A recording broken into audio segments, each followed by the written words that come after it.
Oh my. Oh my. Oh my goodness. Oh my goodness. I can't believe it. Oh my. Oh my. Just like that, the authorities are gone. Oh, it's all good now. Oh, it's all good now.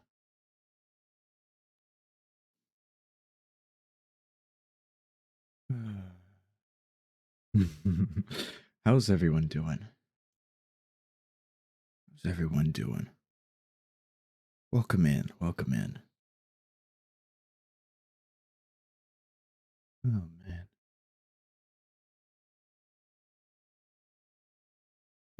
Yesterday, Liza P was pretty freaking fun.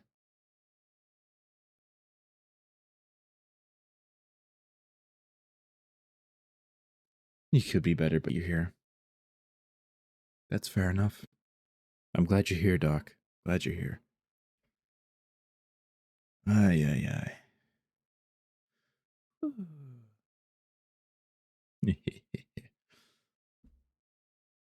Oh man. Liza P is such a pretty game. You've been playing Night Rain? Hell yeah. How you liking Night Rain, Jamie? How you been liking it? I know someone else, another chatter, Mr. Party, has been having a blast with Night Rain. I haven't really seen much gameplay myself, but it seems like a lot of people are liking it. I could try it out at some point. You're not really liking it so far. Interesting. Ah. How so, if I may ask? How so? What is it that you are not enjoying? I'm genuinely interested. I'm intrigued to know. I have no thoughts about it at the moment. Head empty about Night Rain. I should have spent longer on it. Oh, so you feel like it was rushed. Hmm.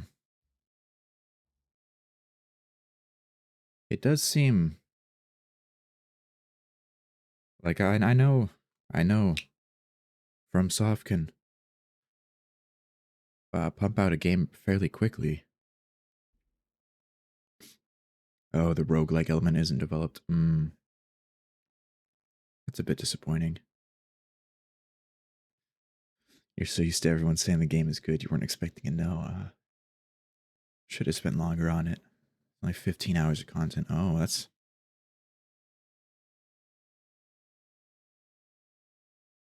That's actually that's a really small amount of content for a FromSoft game, especially one that's supposed to be multiplayer. You know nothing about the game, just that it's new. Yeah. Oh,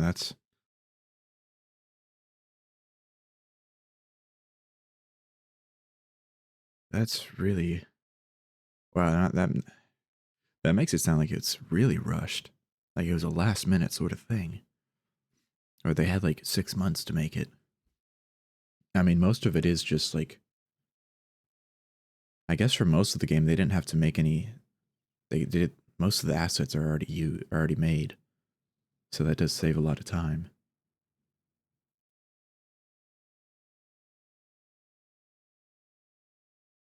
Huh? Huh? Interesting. Yeah, I want to go to to Steam store real quick and look at the ratings.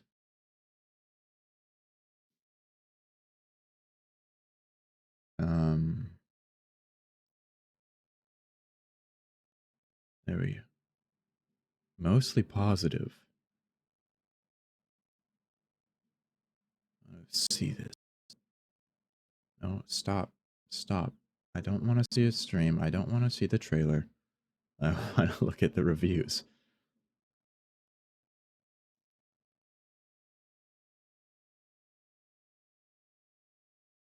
Duo communication crossplay. Wait, there's no communication like game chat? 2 cents. First of all, it's something different. One shouldn't buy it expecting to find something like Elden Ring because it's not. In fact, it's hectic and it's not about exploring, but that's good. It's something new. It's a ton of fun. Really nice and smooth gameplay loop. Amazing character design with 8 characters who are totally different from each other, but each got their strength and is viably playable in any comb or combination. It's hard, like hard, but it's fun. You don't insta kill everything. You have to learn the Night Lords. Nice. Build up a map design, lots of objectives and events. New runs. Each class has their own little quest line. That's cool. You can play a viable bow build which you love. Oh. The music, the ambiance. The Night Lord boss designs and fight designs. You're able to queue for a random boss or a random variety of selected bosses. Okay, that's cool. There's no, this is the way, or this is the to go build. It's random what you find each run. Be really refreshing. A lot of old known bosses from each game, which is nice. It just blue screened your whole shit. Uh-oh. Uh-oh. That's not good. Uh-oh. That sounds like bad optimization. Uh-oh. Man. Even FromSoft couldn't escape that. It's Oblivion remaster all over again. Oh no, it's the majority of modern game releases. Oh no. Oh no. Cons. It does get a little too repetitive map wise. You know exactly which enemies can spawn in which areas after a few runs, which has been advertised to be a little more randomness. It doesn't have enough variety. The random events are pretty rare at the moment. 3 different random events in 26 hours of game time. Dang, this person, if they just got unlucky, that's one thing. But if it's just like that's the norm, 3 random events in 26 hours of gameplay. The notice you get when the area is starting to close, it's pretty small, so you don't have any kind of timer and how much more time you got left until the fire starts moving in. It's the end safe area.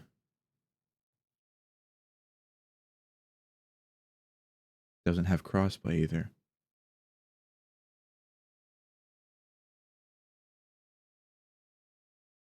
The revive mechanic is dumb and doesn't make sense. Attack them to revive them. It feels clunky.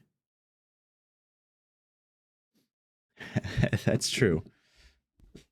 At least, despite all the like lack of optimizations with the Oblivion remaster, it still has content. And the content is good. I mean, albeit the content was already good, but still, it's got more than 15 hours of content.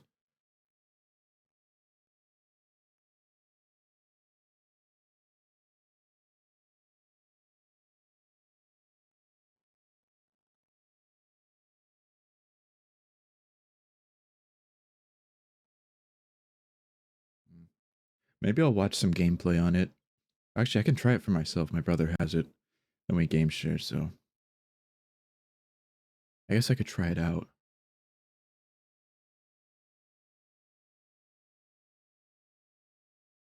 Although now I might wait.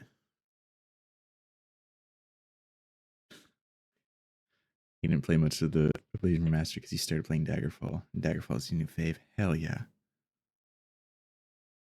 Hell yeah.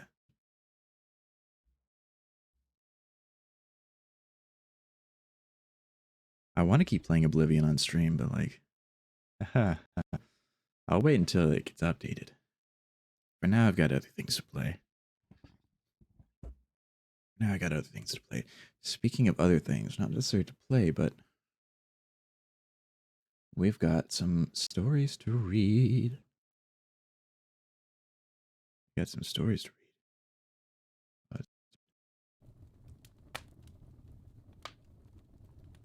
Now, where's the music? Where's the music?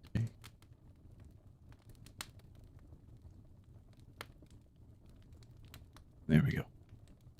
There we go.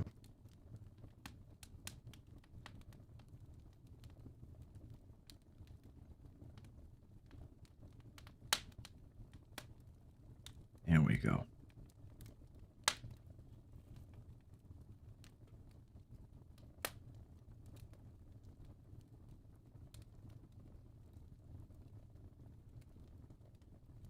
All right. So where we left off with 3 remaining stories in the tarot card section, the tarot card anthology.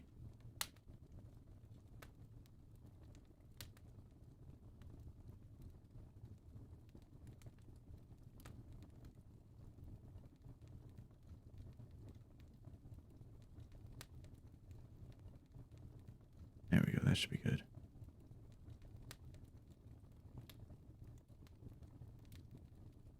That it? Yeah, there we go. Okay, that should be good. All right. Whoops. Didn't mean to do that. Yeah, so we got left. We have the Lovers, 3 of Wands, and the Star.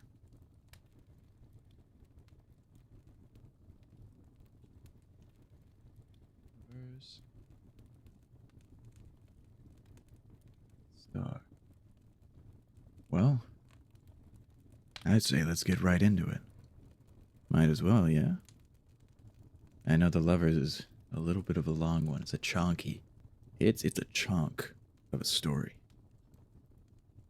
Yeah, the artwork makes me think of Polka Dot Man and like some sort of lava girl. Then there's a big old moth with giant hands. All right. The Lovers. Choice is deciding what values you hold. Choice is deciding how you want to connect with others. Choice is enforcing what you will and will not stand for. In this way, choice is the way one makes peace with oneself. This is what the Lovers is about.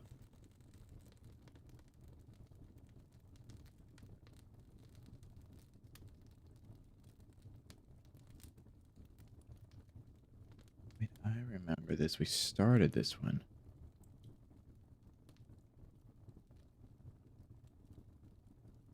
Oh well, let's just restart. No point in trying to figure out where we left off. We can just restart. The walls of the exhibition were the color of damp chalk. Overhead, sweltering spotlights broiled. Close enough I worried they'd burn the paint. And beneath them, I and everyone else at the exhibition pretended not to be half blinded and cooked in their radiance. Before me, patrons drifted by, pale, dressed in blacks and dovetail grays, and artists, both those who had made something and those who had not, swirled in their masses in uniform blues. I was the only one deviating from the unspoken dress code, and my corner matched the discrepancy. I pressed my fingers into the skin of my arm, gripping flesh like a cliff edge. My heart rattled in my chest, jumbled against the overwhelming knowledge of where I was and what I was doing, lashing at my ribs the same way I had expected. Too loud, too bright, too crowded. I watched the crowd with frantic discontent, wishing I could cover my nose against the miasma of sweat and chemical scrubbed skin and faces. Oh, the faces.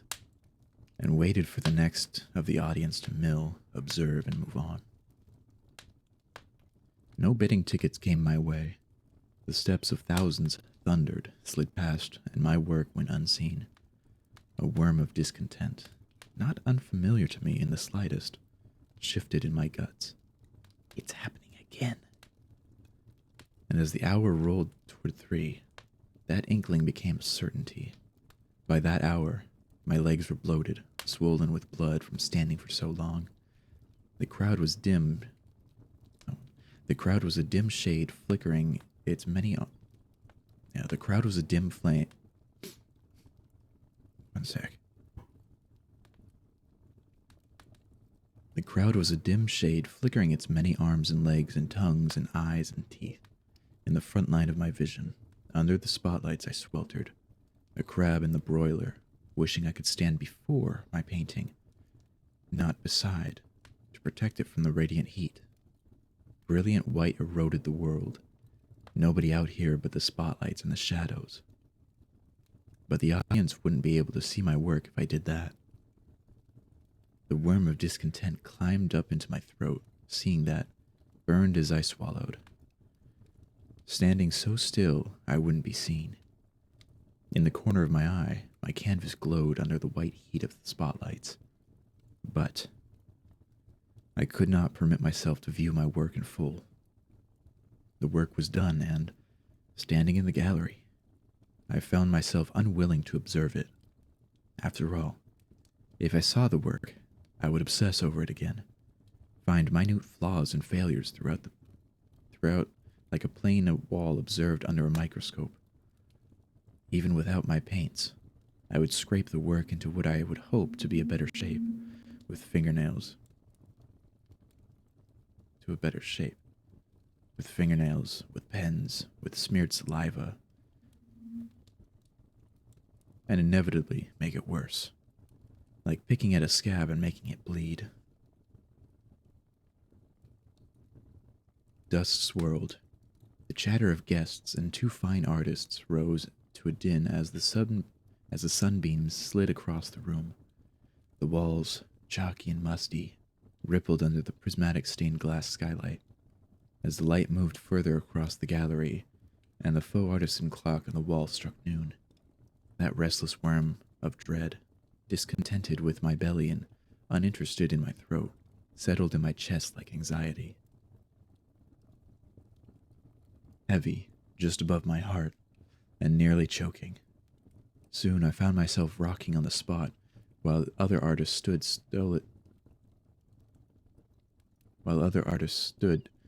stolidly by their works or spoke animatedly with guests and patrons. My corner did not receive visitors. I stood there, I think. Or maybe I swayed. Or maybe I sat against the wall. Or maybe it was that, as the crowds thinned, my perception of time grew fast and fleeting, quick as the small, undecaying dust becomes unnoticeable in the lungs when one is in an attic.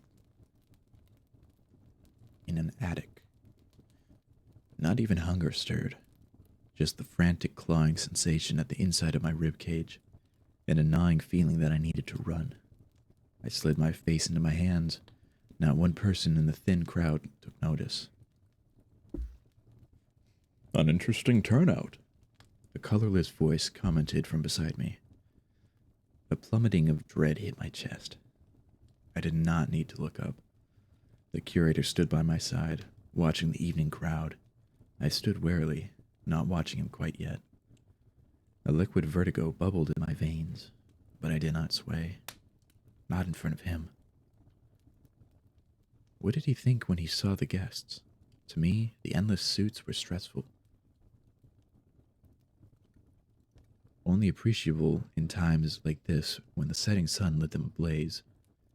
It wasn't for want of their absence.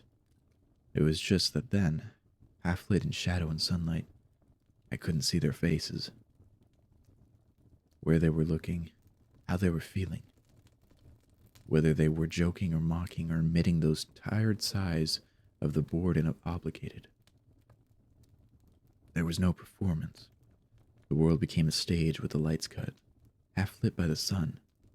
They could not judge, only observe. An exercise in passivity. By my side, the curator didn't seem to see that. It was written in his figure, in his shadowed face. His eyes tracked guests' hands and shoulders, where they wanted to spend. I recalled dimly from some far-off article, and where their attention lay, respectively. I waited for him to leave my side. And indeed, he did walk away. But when I did not follow, he turned. "Have you had time to see the gallery today?" I stared at him, immobile. "Come with me. We should talk." I nodded. A choked sob boiled over in my chest, followed him like a dog. The rooms blurred together, and the spotlights flailed in my vision like they were plasma-laden, dripping from and searing into my hollow skull. Their noise? Or was it my tinnitus? Washed over me, 1,000 ellipses crowding into my skull. I need to sit down, I said, and I wobbled and swayed. Can you turn down the music, please? The curator's brow furrowed. But there is no music. And then I was slapped to the floor by a god hand.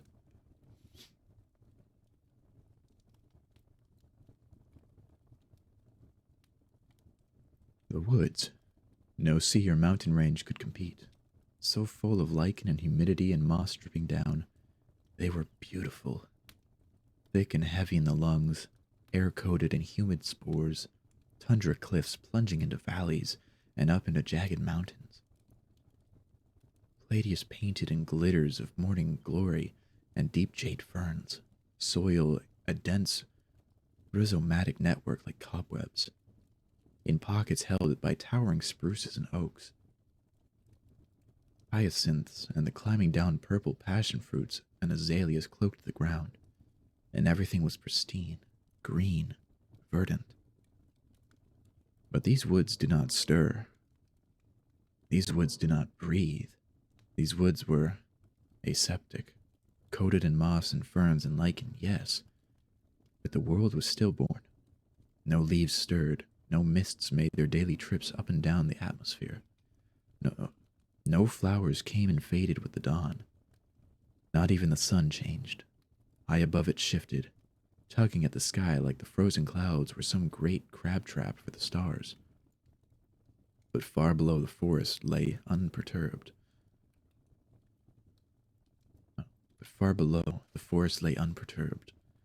The world was a photograph, a clay falsity, a coffee-stained pastel chalk rubbing of the world, with me in it, a statue pasted and maneuvered, dense enough in my presence that the world changed at my touch. The picture would not last forever. I stood in front of a tree, tall, proud, and utterly still. Sap poured from its green trunk, hardening into amber drips on the north side and quickening into near water to drool into the earth with the sun-warmed bark on the south. No bark. It baffled me. That lack of protection. But then I realized, without predators or insects, what was the purpose of armor? Some of the sap drained onto me from some high-off branch, and a little landed on my face, where I licked it absent-mindedly, still staring up at the tree. The sap was sweet, strangely so, and spiced like pollen.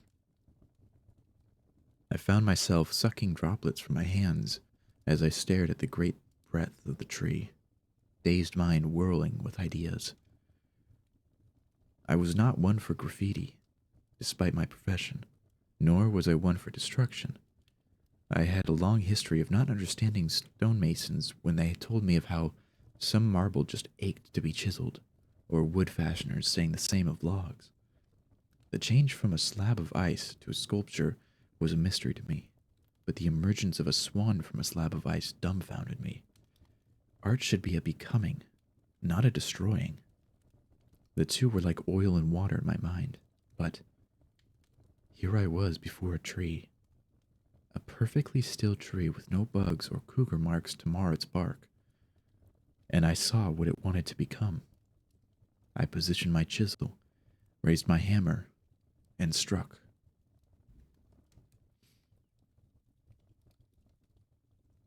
Too far. Spotlight shone down onto my eyelids. My muscles ached, my bones creaked, and I mumbled something through the sticky mass in my mouth. I rolled over and coughed a wet chunk of goop onto the wood-printed linoleum. A sickly taste of honeyed pine sap coated my tongue after the glob was gone. A fuzzy crowd murmured above me. I squinted at the lights and saw a lumpy ceiling, the texture of dirty wool, and, closer, the crowd's bleary faces coming into focus as they drew away, giving me space as a blessed shadow like a quiet storm cloud furrowed by my side.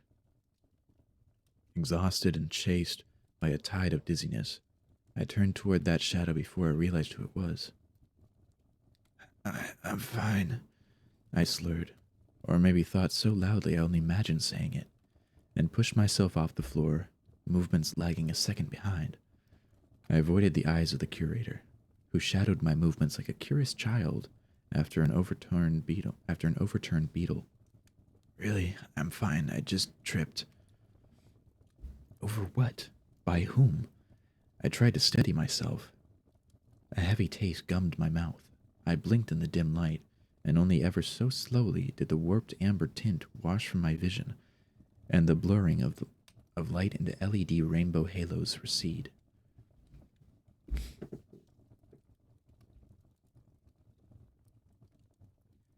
As I stood, the curator stood too, smooth like he was made of quicksilver.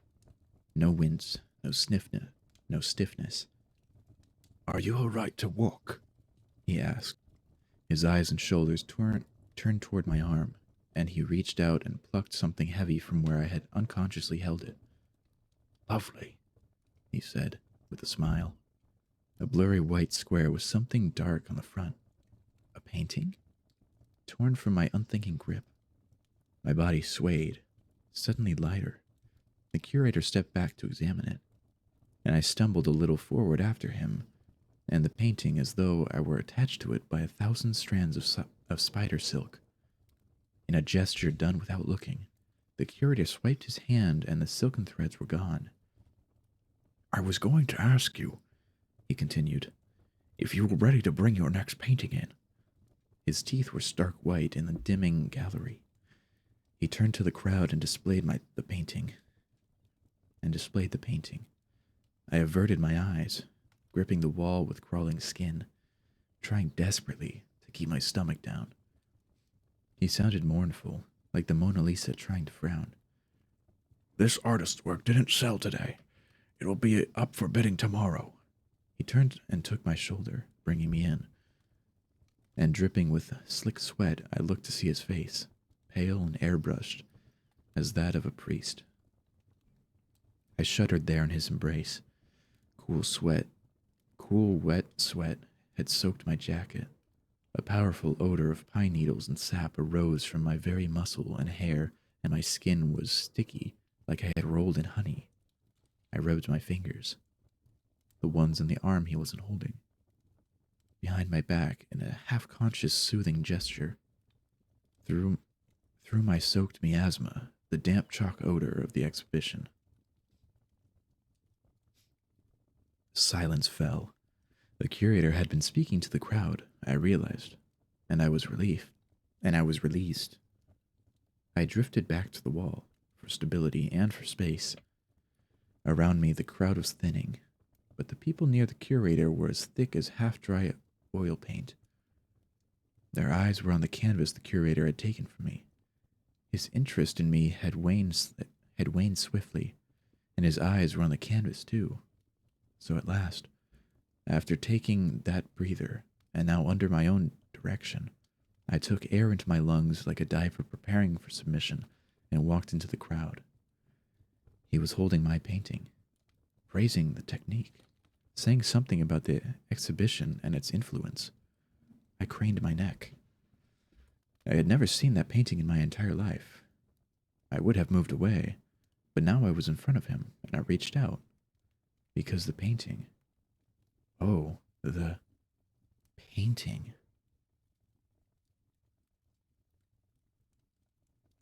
One hand was on the edge of the frame, nearly touching his. The other was out in a gesture of pleading, forgiveness. Please, I said above the disruption of the crowd. Please give it back. It's mine. I reached out with my other hand to take it from him, to hold and clutch it and keep it for myself. And the curator shook his head, still admiring the canvas and its contents. My other hand hovered a mere inch away, no longer pleading, above the canvas in a state of indecision. I could have punched him. I could have bit him. I could have ripped the canvas from his manicured, lotioned, too soft and pristine hands and made my work mine again. It should never have been brought here. It was rage. It was a disgrace to everything that there was in art. It was not just a work, but a work, a fragment of a heart, a piece of a soul, a piece of a soul. It was not meant to be here, in this marketplace. Here it would be bought, sacrificed to become someone else's pride. Art should not be owned by anyone. This was sacrilege. My hand hovered there, violence in every muscle and tendon and bone. And then my fingers relaxed, and my hand dropped back to my side, empty. The curator and I stood in that tableau for a long, long time.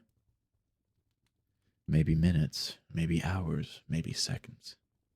Me with my hands dangling uselessly, tools of creation shunned for wanting their art returned, and the curator, who didn't need to move. He didn't need to protect his property from me, because who was I? Now that I was no longer on the floor, and my well-being for the next few minutes was assured, there was no reason for him to worry about me. Perhaps it would gain him some notoriety, having an artist faint. Had I fainted? Something wasn't right here.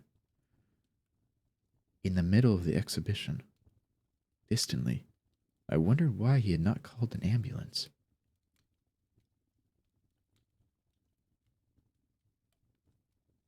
The audience had thinned again. The tableau was over. My feet drifted on the ground, brought me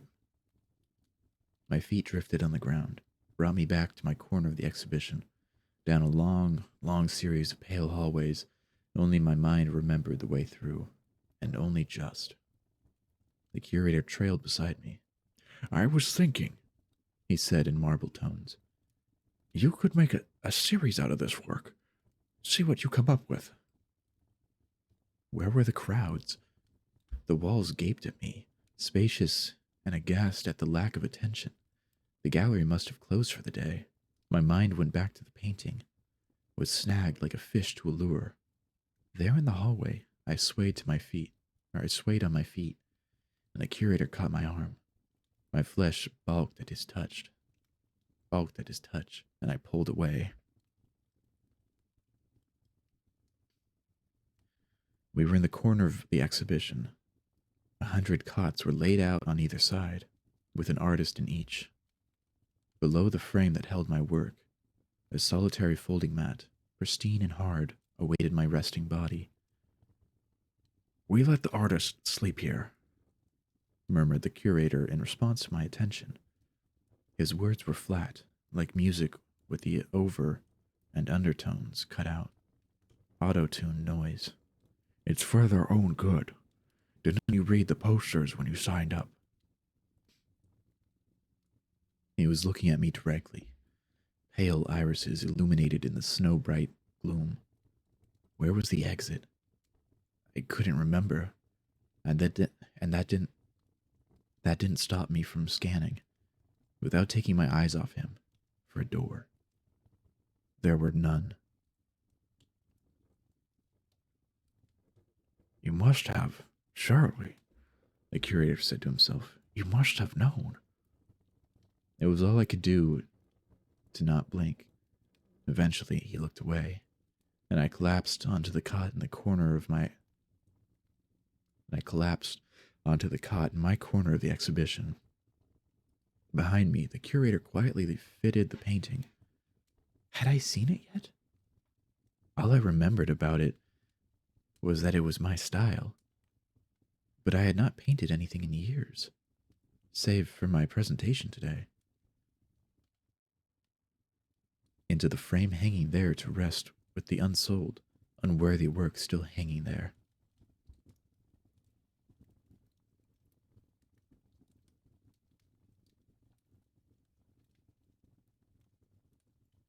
But really, I I hadn't made that new work.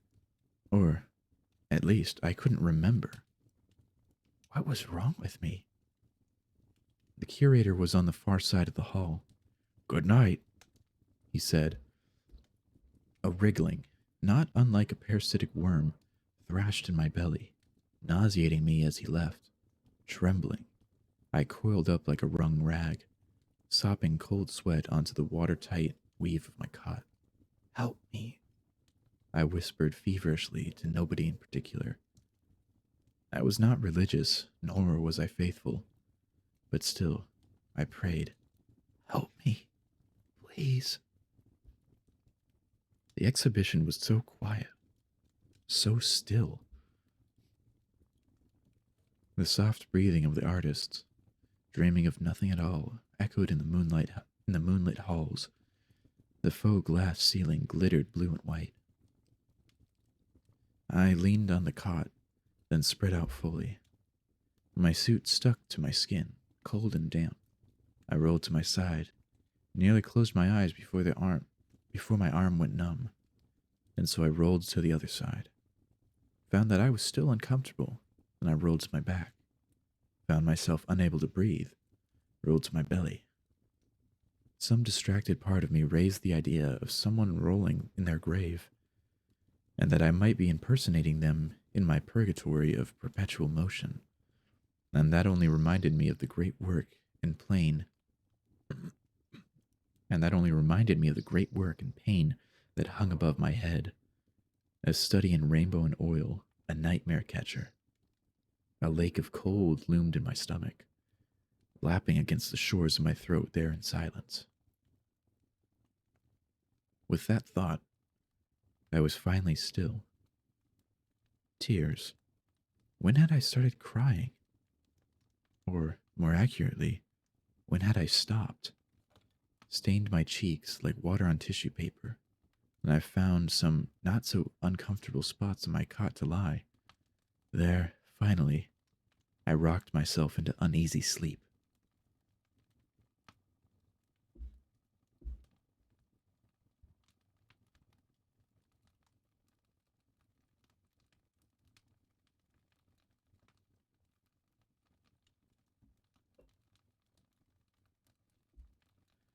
From that barkless tree before me, sap poured.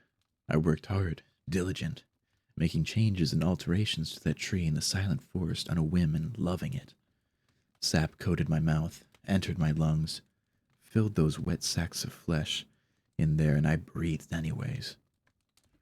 Not despite, but because, when I ducked my head under the curtaining waterfall of sap and just forming amber, I found I was holding my breath, swimming as I was in the sap while it worked its way toward draining.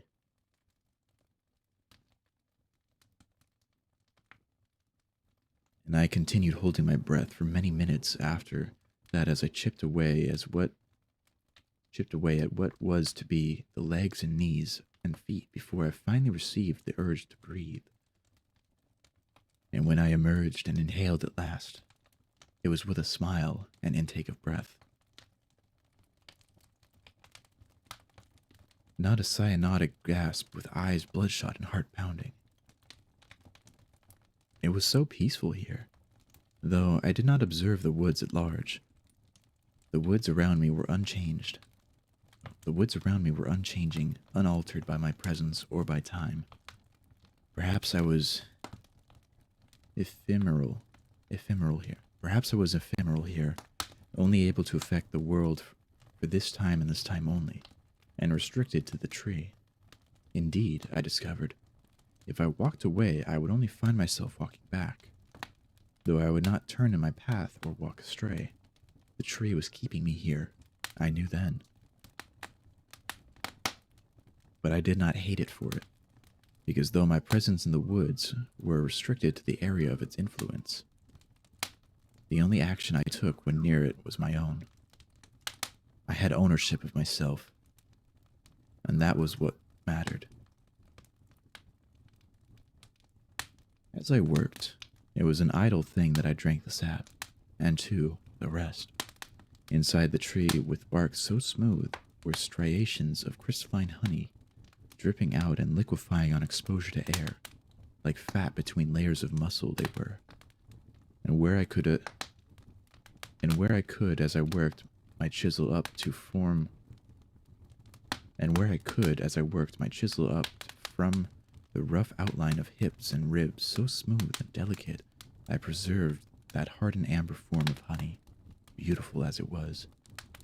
But for the rest of it, chipping and chiseling and curling away strips of wood where the statue was not, as I maneuvered my pile of wood shavings to the other side of the tree as I worked on her back, I did eat the honey, and it was sweet.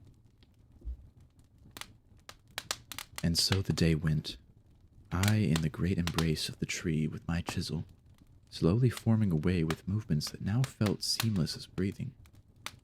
I drank the sap when I was thirsty, and I ate the honey when I was hungry, and the statue formed.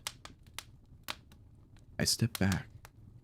The tree bled sluggishly within and shone heavily with perspirations of sap without. The statue, oaken and smooth, was fierce, though her face was not done. Every angle of her body was sure, deliberate, final, a testament to dedication.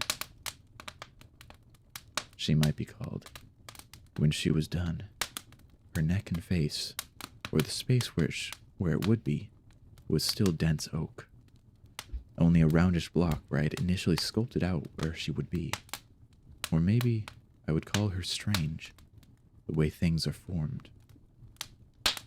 Or maybe she would have no name. I considered as I worked her hands free. Maybe she did not need one. I yawned, exhausted despite the sap burning like coal in the furnace of my body, and made effort to move my arms, to not fall asleep. Maybe I would rest for just a minute, I thought to myself. And so I did.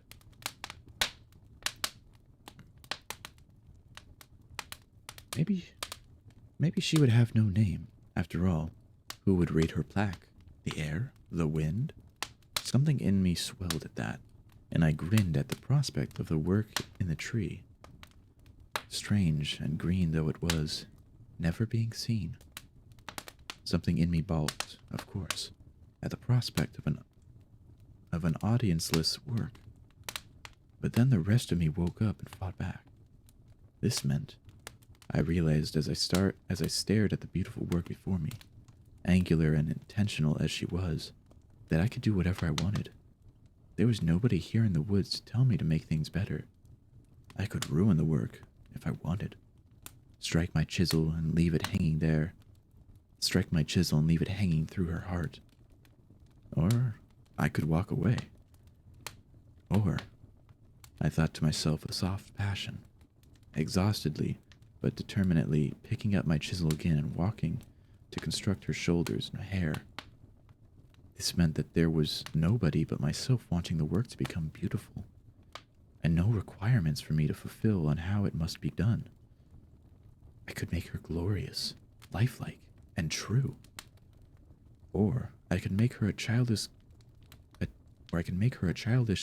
caricature. Nobody would know. It was all me here. Some part of me whispered, "Curator," and I did not know what it meant.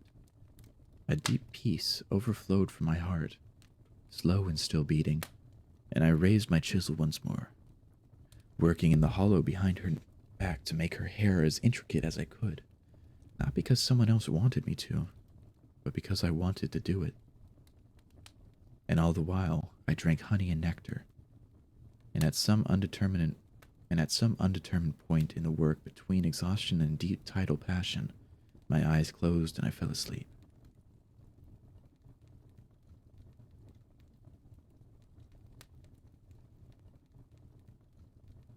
Noon. The exhibition. Again. Patrons surrounded me, bidding.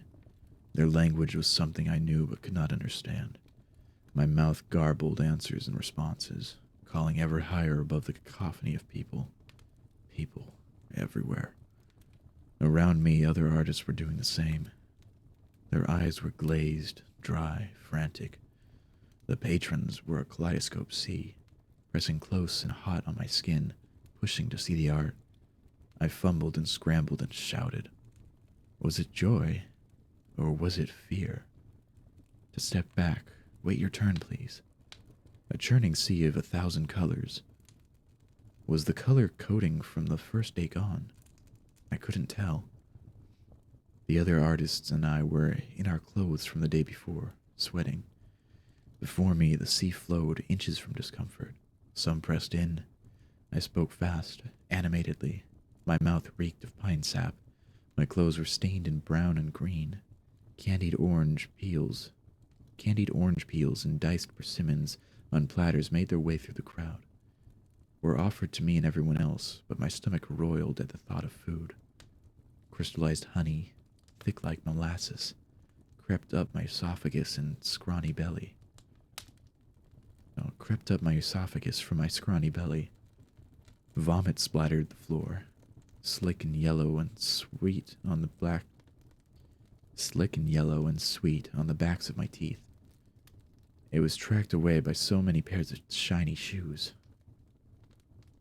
And so the hours went, sweating dry, blinded by the spotlights, burning without fire. My mouth blabbered dry, and under the chains of my ribcage my heart squished the slow drumbeat of an organ that desires desperately the rejuvenation of sleep. The fold-out cot set in the wall for me from last night called to me.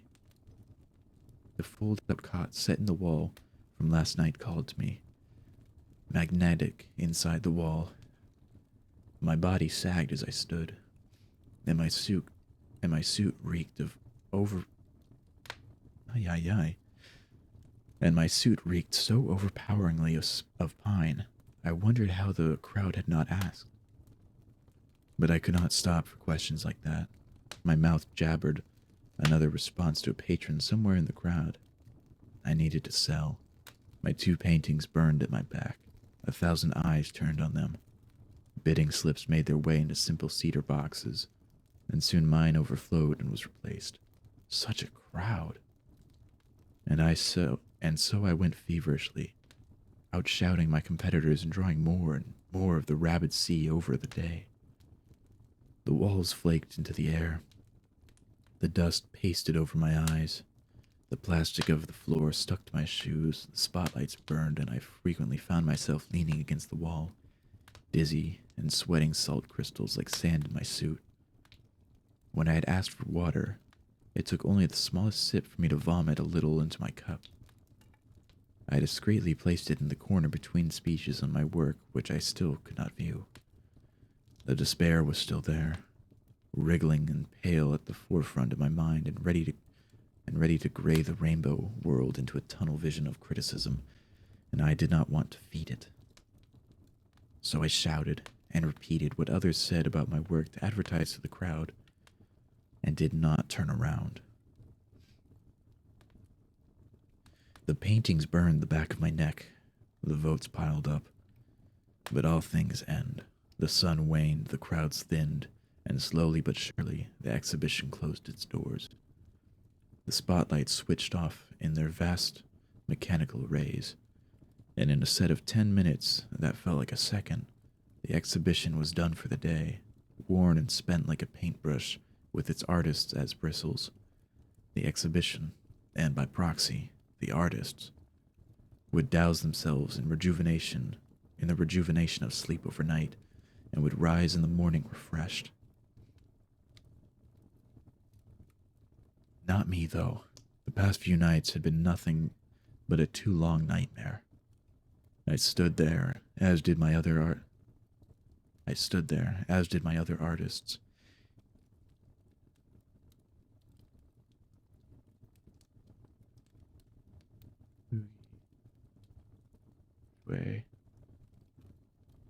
Fouet, in a fouet of exhaustion, too tired to sit down and too tired to keep standing. A limbo of existence, wrung out and gray like dirty water until slowly the mechanisms of posterity ground into motion. As a creeping wave, artists all through the maze of halls started moving from their locked-up poses.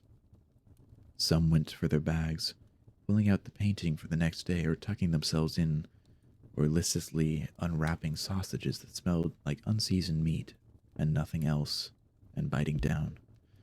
And slowly, as the lights dimmed to artificial twilight, the artists who were not me went to bed. And I stood, and still I stood there, waiting. Exhaustion dripped off my body. The furnace of my chest was dead, and I waited, and I waited, and where was the curator? I did not have the energy to look around. He would be coming soon to ask for my last painting.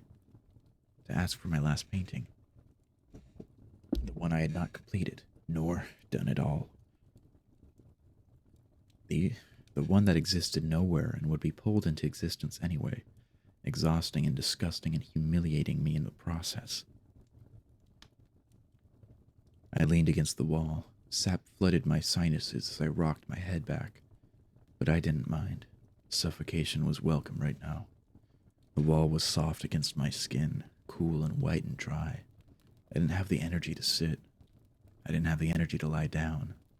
I didn't have the energy to check the ballot boxes overflowing at my station. But I did have the energy to dream. I closed my eyes, and I succumbed. The sap was overflowing, and I was inside it. Proud and sweating, I drew myself slowly out from the dura mater of the tree, drawing with me veins, arteries, musculature of leaf and vine and lichen within. The green of the tree was unparalleled. Though its encasements were wood, its very heart was bright green and fleshy with soft, damp growth.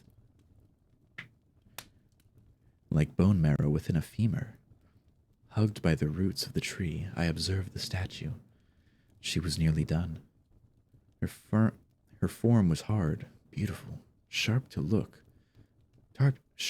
at, but omnipresent like the time of day when one is outside. Even if you do not look up, you know that the sun is there from the shadows. That was her. The forest was still, so still, and she was beautiful. Her details had come together to form her whole body, every little part, from the grain of her right cheek forming freckles to the striations in the dappled waves forming her hair, to the points of onyx I had found on the ground and embedded forming her deep, dark eyes. She was a goddess, something whole and moving, an unlocking of the world. I bowed not just my head, but my whole body, there at the base of the statue, and swallowed sap and honey as it dripped down from the tree into my mouth. There, in the stilled silence of the woods, the world was pristine. Nobody would see my statue. She was nobody's baby, nobody's pride, nobody's muse or inspiration. She was a lady of the tree in the middle of the woods where the sun shuddered in its point in the sky and the grass refused to sing when the wind blew. She was everything and she was nothing more. And so it was that there, at the base of harmony and completion made through diligence and peace, and nobody else's aspirations or dreams, I lent my head to her pedestal of no plaque and no title and let myself drift into deadened sleep. Had a good nap? The curator said. His breath was warm in my ear. Your friends have already gone to bed. I started. It was barely a twitch, really. I was exhausted. I tried to move, too tired to think straight. I warily pushed myself off the wall, teetered off balance. The curator put his palm flat against my chest as I leaned forward and vomited a slew of slick white fluid onto the floor, then doubled over and coughed violently, clearing my lungs of something that bit my alveoli and yanked through my bloodstream like 1,000 tiny wires. Please, I gasped when I was done. I breathed, striations loud in the quiet. I pushed his hand off of me and hovered nearby like an iron butterfly. Leave me alone. I don't have anything for you. The words tumbled out of my mouth like boulders. I don't have a painting. I was never supposed to be here. I'm sorry. I choked back a sob and then spat out another glob of thick yellow goop. Then with it, please, just leave me be.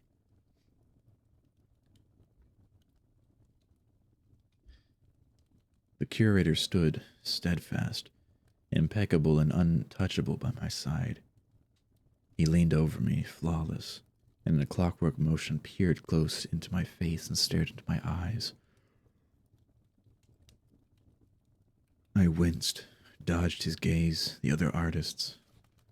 Were there fewer than there had been previously, were asleep still, untroubled by the conversation. Maybe he had talked to them earlier, or maybe I realized with shame they didn't need his guidance. They didn't need anyone to tell them what to do. They just did it. And that was that. What was wrong with me that I couldn't do the same as them? Oh no, this is where we take a pause from the story because the ads are about to start. Tusk, tusk, tusk. Ay, ay, ay. Freaking ads, man.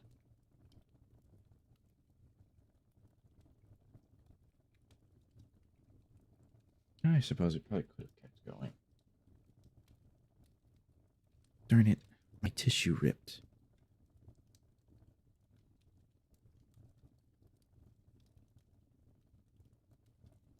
My tissue ripped.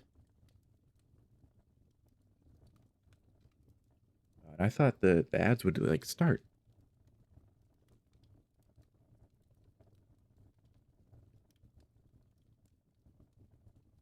Maybe.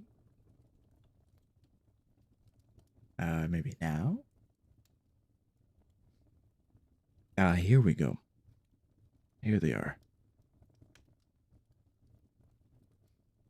I see now. Now we learn. Now we know.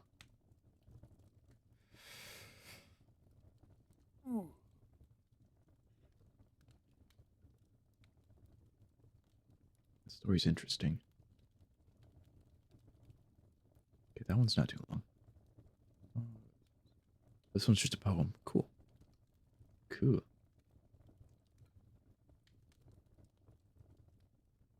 I don't got much longer in this story. It is quite a long one, though.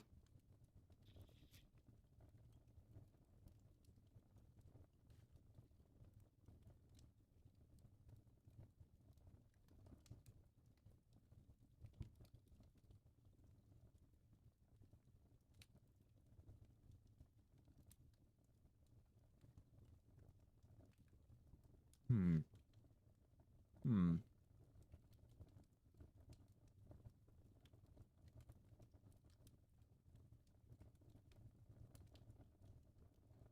I'm wondering. I'm wondering. Once I actually get back to editing these stories, I'm wondering if I should just do a big long video. Should I do them all individual? Because some of them are a lot shorter than others.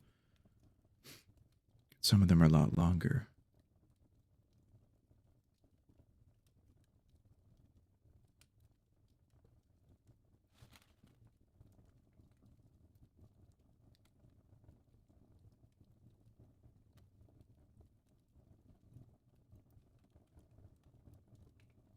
Maybe that's what I'll do. Maybe I'll do them individually over time, and then eventually, once they're all out, then I'll do a big compilation video.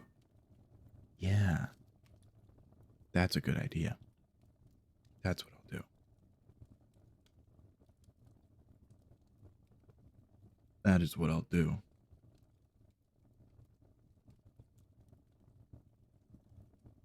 Solo first, compilation work after. Yes. Yes.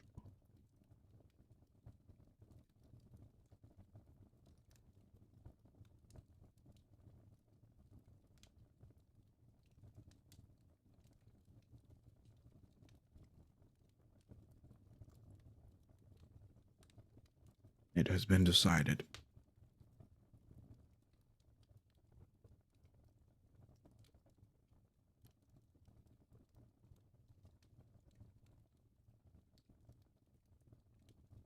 It has been decided. And good news, the authorities are gone too.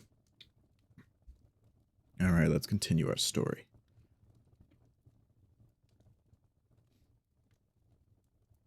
You don't have you don't you don't have a work, he intoned. Why not? I fell to my knees, and my body said that it had done just that all too recently. And my body had said that it had done just that all too recently, but in a context in which I was happy. I couldn't remember when that could have been. It doesn't matter, he said. It was an afterthought to the conversation, nothing more. He turned and walked away, wiping an alcohol swab over his hands where he had touched me. I'll be back in the morning. Have your work ready by then. I opened my mouth and expelled air, but no sound came out. I couldn't breathe. A vice of panic clutched my lungs, my ribs, my stomach, and I found myself shuddering, hunched up against the wall and sliding down. It can't be done, I thought frantically. I needed to escape. But there was nowhere to go. The exhibition was all there was. Wouldn't it have been nice then, if one of the other artists, the one still awake, came to my side as I shuddered at the bottom of the wall? If they donated some warmth and presents and told me things were going to be okay, wouldn't it have been nice if they explained to me what was going on? But no. I stayed there, cold and sweaty and flesh burning, where he had been, and eventually the lights went out and the gallery was silent save for suppressed hitching sobs. I couldn't do it. I couldn't make another painting. It just wasn't coming to me. Nothing mattered anymore.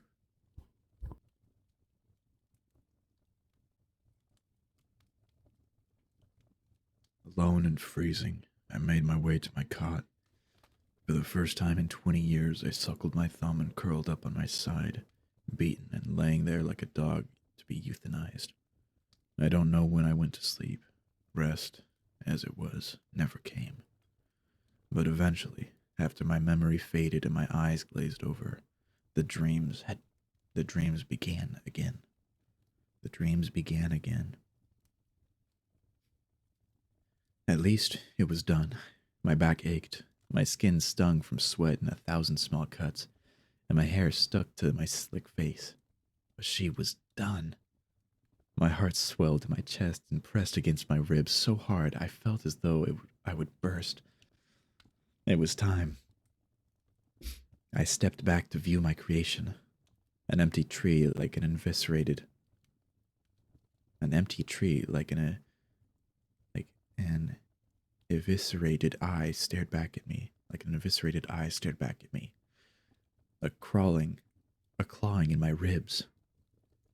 My gorge rose to my throat, yellow and soft. Where was she? I, frantic, did not have time to think. Even in the still body woods, a low screaming, or perhaps a sound of laughter. There was nobody around to tell me which happened, as I sprinted around the tree, frantic and seeking footprints. It had been beautiful, so beautiful. My body tired faster than I reasoned it would, and soon I found myself moaning and sobbing at the foot of the tree where my beloved had been. Honey trickled down the soft green stem of the tree, amber and sweet. But I clamped my jaw shut and kept my chin to my chest. Salty tears wept down my face, and a numbness grew. It, too, was slow. She was gone. The gray of the wood burned into my eyes. Open again now. It took a long time, but eventually I stood, dizzy and sick. I remembered the work. It was so beautiful. I leaned my forehead against the side of the cavity, defeated and exhausted. muscles limp in my chest. Even my heart beat in fle- Even my heart beat in faltering steps. But perhaps I thought as I distanced my I thought as I distanced from the tree again, this was a blessing. Now I had room to make work anew. No judgment, even against my own work. The thought was alien in my head, from a world of chalk and distress that the dying taste of amber on my tongue kept at bay. Could this be a good thing?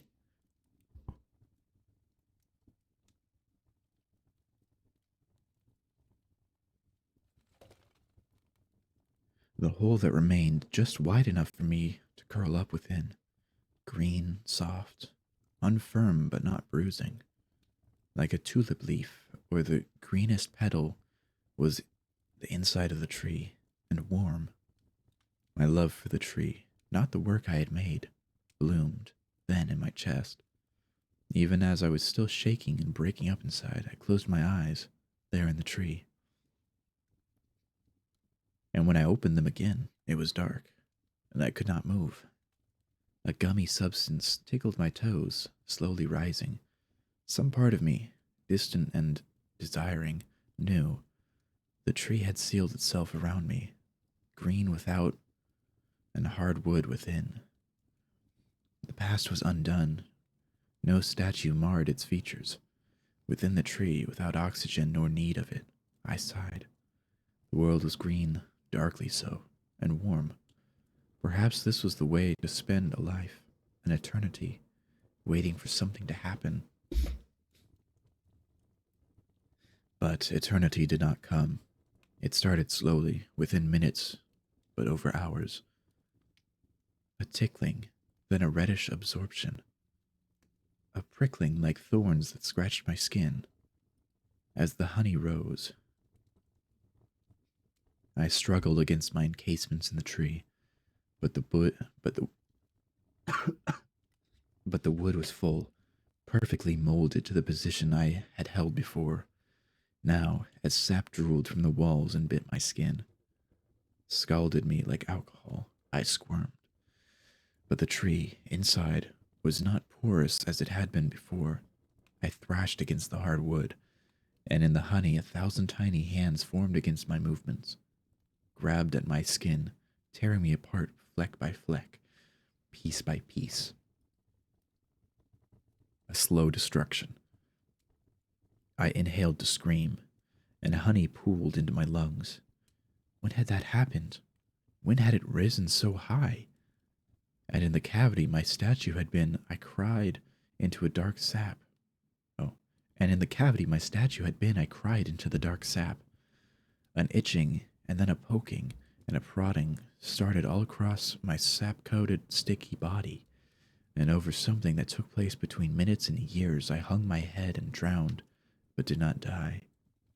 And I was still me, because there was nothing left. No forest, no art, no semblance of anything at all. My heart was laden in my chest, there in the tree, where nothing else existed, and I was so tired. My brain felt light, fuzzy in my skull. The adrenaline ran dry and dry again, and eventually stopped altogether. No panic, no fear. I might as well lean into the pain and see where I end up. In the dark where I could not cry and could not rejoice and could not despair, I stilled. And when the honey drooled from above and sank through the biting amber again, I succumbed, and I drank it in.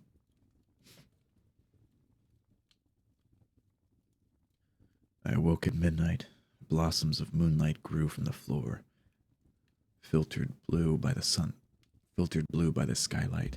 An overwhelming taste of honey and sap filled my mouth, gummed my eyes, and stuck to my tongue. So strong it took effort to open my eyes, and even then they were blurry, unfocused. They were bleary, unfocused. I slid off my cot, my body moving like silk in the fuzzy silence. No snoring filled the air. I noted as I fought to breathe through the honey in my throat. and after gulping it down hard enough to feel it in my stomach, no curator was here to meet me. The other cots were folded up, empty. I rose, legs shaking at more than just the near suffocation in my sleep. The walls were blank, perfectly featureless in the moonlight. Where were the artists? Where was the art? Mine remained behind me. I did not have to look to it. No, I did not have to look to know it was there. It buzzed at the nape of my neck, tugged at the fabric over my skin. I did not turn. The spotlights were out, and the air was cool, and the exhibition was quiet. I could finally hear myself, able to think, but there were no thoughts. The silence had eaten that too. The other side of the room was as featureless as the first. There were the next rooms, and the next after that. It was only then, half expecting anyone, the curator, to appear at my side, turning around for the 5th or 100th time, that I at last found that in my hands was a canvas, just like before, but this time it was mine. I moved to a spot of moonlight, exposed it, held my breath, opened my eyes, tugged them toward the canvas, and I beheld my painting, and I saw nothing. The canvas held nothing at all, but also something. Something meant for others, which I could never see. My body was not wearied. With a finger I traced over the fine etchings of white paint on whiter canvas. In the night's Stygian hues with the midnight sky and pure moon, I could see the work for what it was. A charlatan in paint, a fake thing made to deceive, a work produced to state the desire of others. What have I become? But if I did not sell this work, if I did not return to bed to pass the time to morning, maybe I could escape. My heart turned in my chest. The graverist's tumbling, and for the first time in 3 days slowed its frantic beat. I placed the canvas and its beautiful nothingness on the flat wall in that third frame which I was meant to advertise for money so I could produce more of that same nothingness. That selling, producing, and selling again was supposed to happen when I woke. That I could voluntarily, right here and now, not partake in.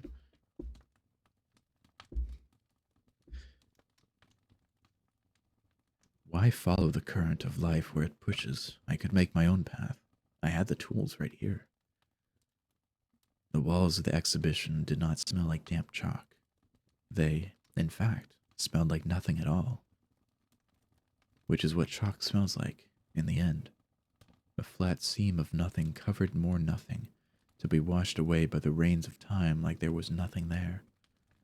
I left the room and, for the first time since I had arrived, padded through the maze of the exhibition, following the directionless path only my feet remembered. As I walked, the walls grew richer, damper, darker. The plastic beneath my feet became floorboards, grainy and seamed with mud, which splintered and rotted into muck and mud as time ebbed from the world. Soon I was leaving a vast wake of fungi and ferns with every step, foliage lit blue and purple by the moon. I did not wonder where the curator or audience were. They were as distant as the sun. Somehow, in this world, I knew they did not exist, and never had. The only person here was me. My body did not tire, and neither did I. My mind was clear, heart unheavied and unleadened, by also unbroken. My mind was clear, heart unheavied and unleadened, but also unbroken. Finally freed from the wriggling worm of anxiety that had plagued it in these past few days. It was simply a heart now, light in my chest, a warm muscle, whole and healthy and proud of the blood it pumped, something to admire. but not be driven by. The smell of chalk was gone. It had been a long time since it had faded, but only now did my nose notice. Instead of the dust of nothing, a warm aroma of rotten decay rose up from my footsteps, green and earthy. The forest floor stuck to my feet like chocolate cake, damp and loamy, and layers of autumn duff ruffled in my passing like a field of reeds. The air was heavy with the spores of fungi and moss, and as the sky lightened, I found that the walls of what had been the exhibition were greening, decaying, and at the edges browning to ridge with fungi and symbiotic lichen colonies. I stepped forward and watched the walls at my passing.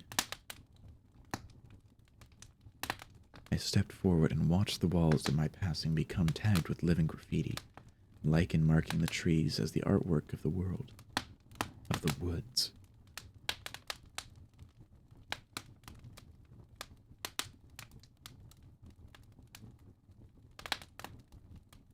I walked between the birch and oak and spruce, that manifold forest.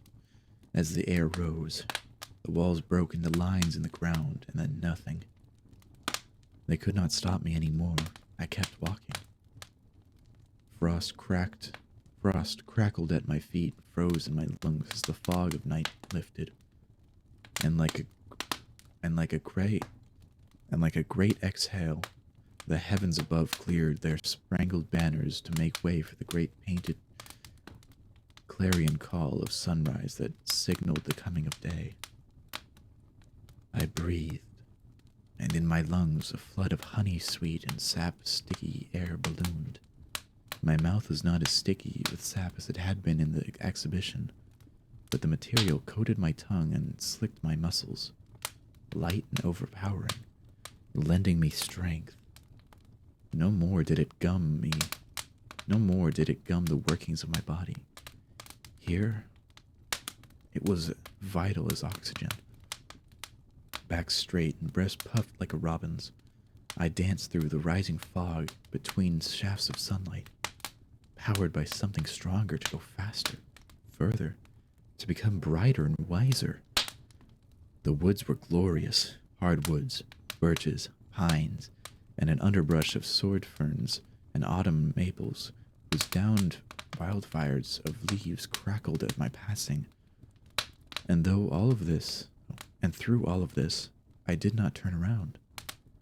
I arrowed through the rising mist. The exhibition was gone. I knew this like I knew breathing, like I knew language. The pain of the past few days had vanished, a tightness in my chest finally loosening like the mist from the ground come the rising of the sun. And yet I found myself slowing every few hundred steps, remembering the audience, the begging, the art from nowhere that had looked like nothing, the curator. Who decides the world one lives in? I thought as I walked. A boulder-scored hill shored my aimless direction.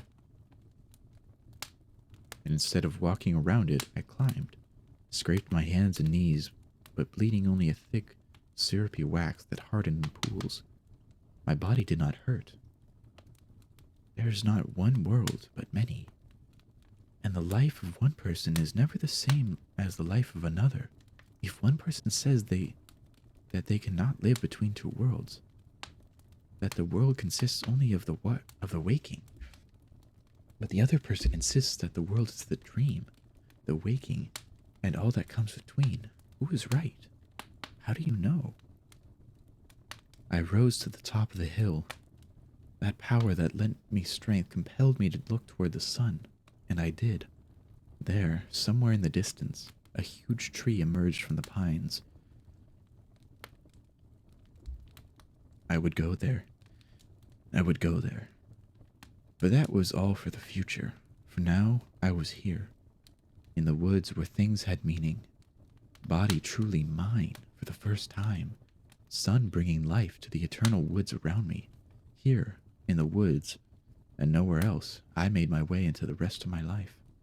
And so, I walked the woods, descending the boulder Found myself swift-footed in the workings of the dripping...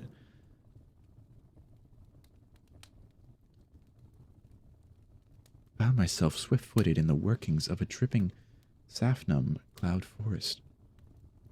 The heavens began their daily cacophony of jewel tones upon the cotton of white of the clouds, and I and nobody else walked beneath that airborne white quartz fleet and sea. Somewhere in the woods ahead was the tree, the one I had made into a statue, and had placed myself in, and had placed myself inside.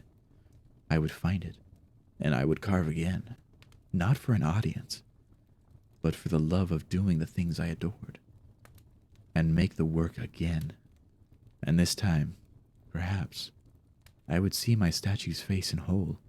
Perhaps then, she would move as I stood there, and maybe, just maybe, she would hold my hand.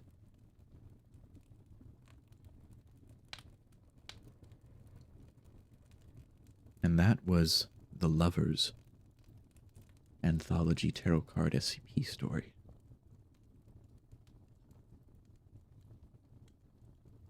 Now I understand. Now I understand the... You have the artist in his suit and the sculpture. And the moth that is the curator. Interesting. That was an interesting story. It was a long story. Alright, let's take a look at the Three of Wands. Three of Wands. Item number, SCP-7514. Object class, safe. Special containment procedures. Web crawlers are to actively monitor major social media and file sharing sites for instances of SCP-7514 or SCP-7514 related content. Description. SCP-7514 is a series of cognitohazardous audio recordings produced by the band Skendrix that, when listened to, trigger an obsession with the work of the band and its associated members. In extreme cases, individuals affected by the anomaly will deprive themselves of food and drink in order to focus on listening to music subject to the anomaly. However, the anomaly is typically non-lethal. Individuals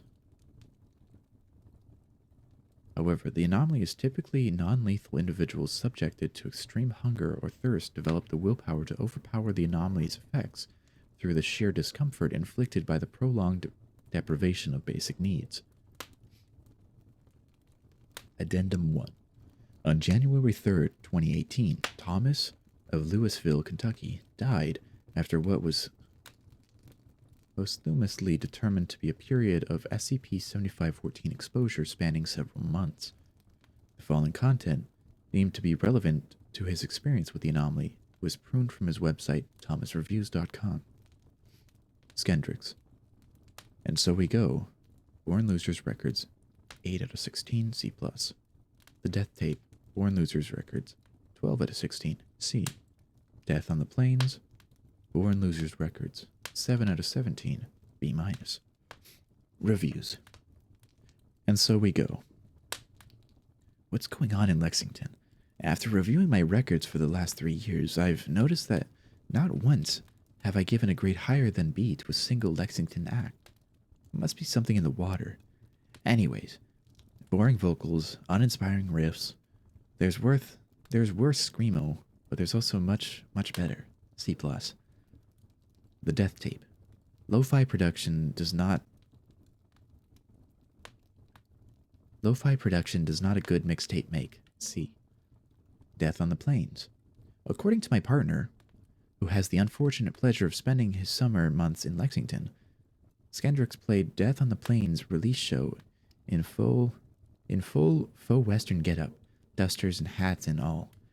They're committed to the gimmick, and it shows, with the full 3 tracks on the album being dedicated to Morricone-esque instrumentals haphazardly stowed to slightly atypical screamo yells. It doesn't not work. B-. Also C. Ilarima.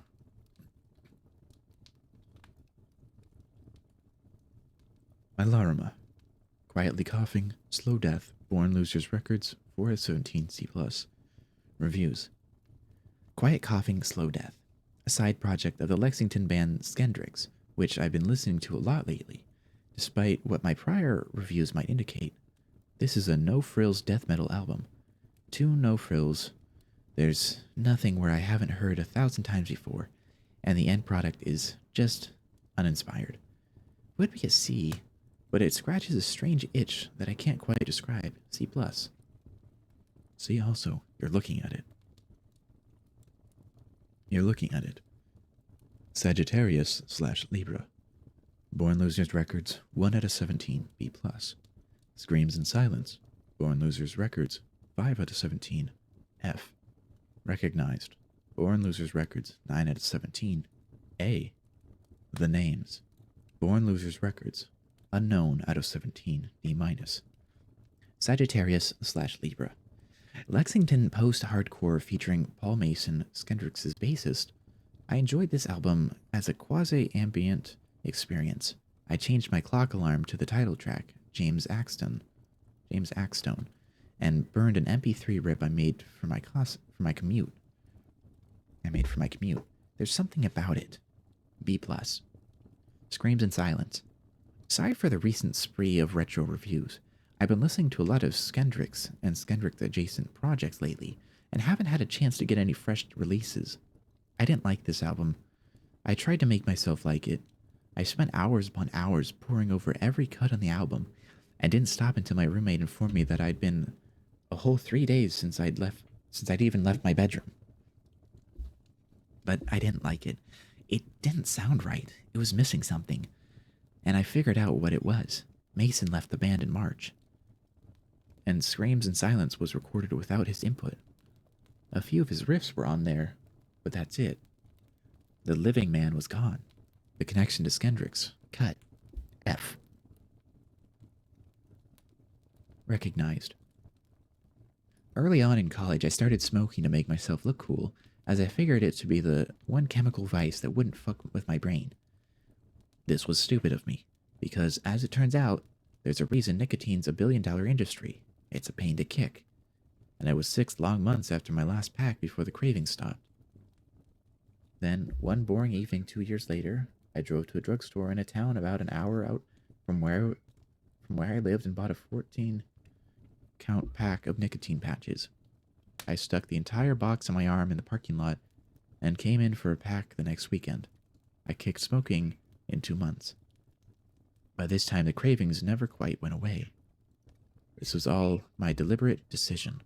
To this day, I still don't entirely understand why I did it, although I was very much present in the moment. I feel like I am smoking very often now. This is the power of good music, or perhaps not exactly good. Powerful music, I guess you could call it. I am developing a theory around this. Good music provides an enjoyable experience, but powerful music, which I think this is, replaces experience. I stop listening to music when I drive. It makes it incredibly difficult to concentrate on the road. I veer left and right in tune to the vocals and accelerate to match the BPM, which led me to nearly rear-end a tractor trailer in my used Civic going to work last Tuesday. In light of this, I have, for now, resigned. I plan to make this my full-time career. I am rambling. A. The Names. This is the last review I'll ever do of any Skendrix affiliated band, or Skendrix itself, for that matter, period. I've started to hear death on the plains quietly. In moments of total silence, chunks and wisps of songs, pieces of disconnected riffs, I have zero memory of anything I've written in the last week. And it still doesn't sound good. Imagine that.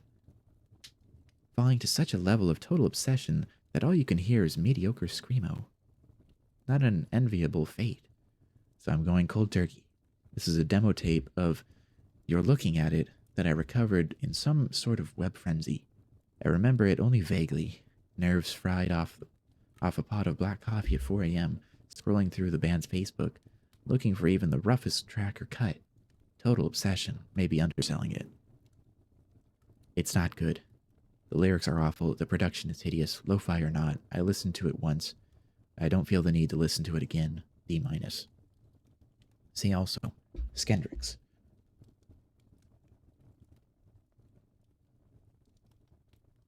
Skendrix. And so we go. Born Losers Records, 8 out of 16, C+. The Death Tape. Born Losers Records, 12 out of 16, C. The Death on the Plains. Born Losers Records, 7 out of 17, B-. Music. Independent, 12 out of 17, A+. Reviews. And so we go. I don't really recognize myself in the mirror anymore. I have headphones on all the time now.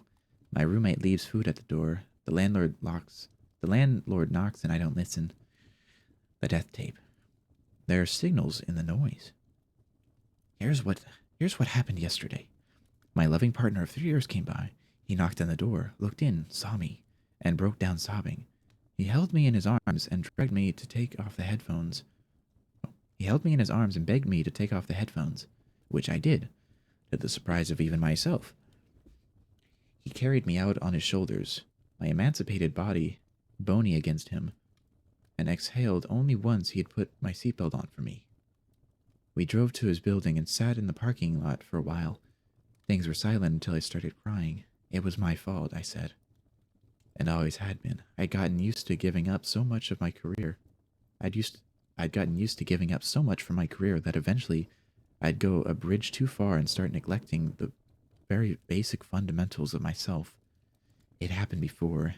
I'd gone 2 days without eating once. Apathy and a quiet unease with my figure made it easy.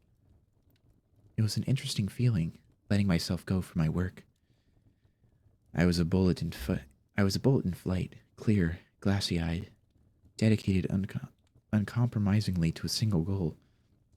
He'd stopped me then. It was our third date. I told him about it quite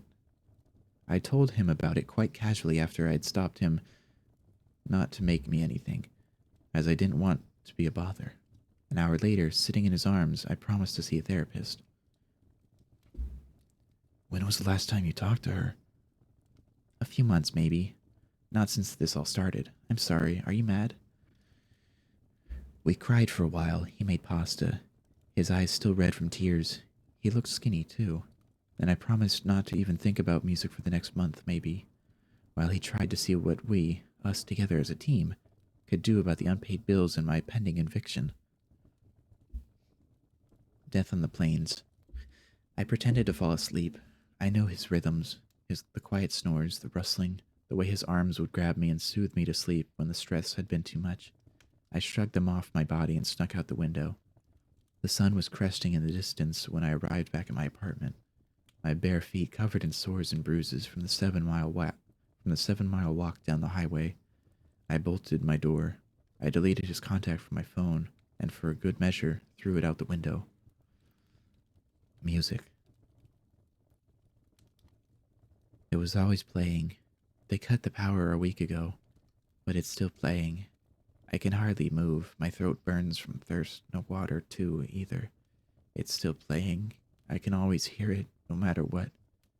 The perfect volume. Not too loud. I don't like it loud. It hurts my ears when it's loud. He liked it loud. I remember that he liked it loud, and when we would drive somewhere, we would have not all that serious fights about the volume. If you don't turn it down, I'll kiss you. So what? Try it. Kiss me. We would usually end up kissing, most or all the time.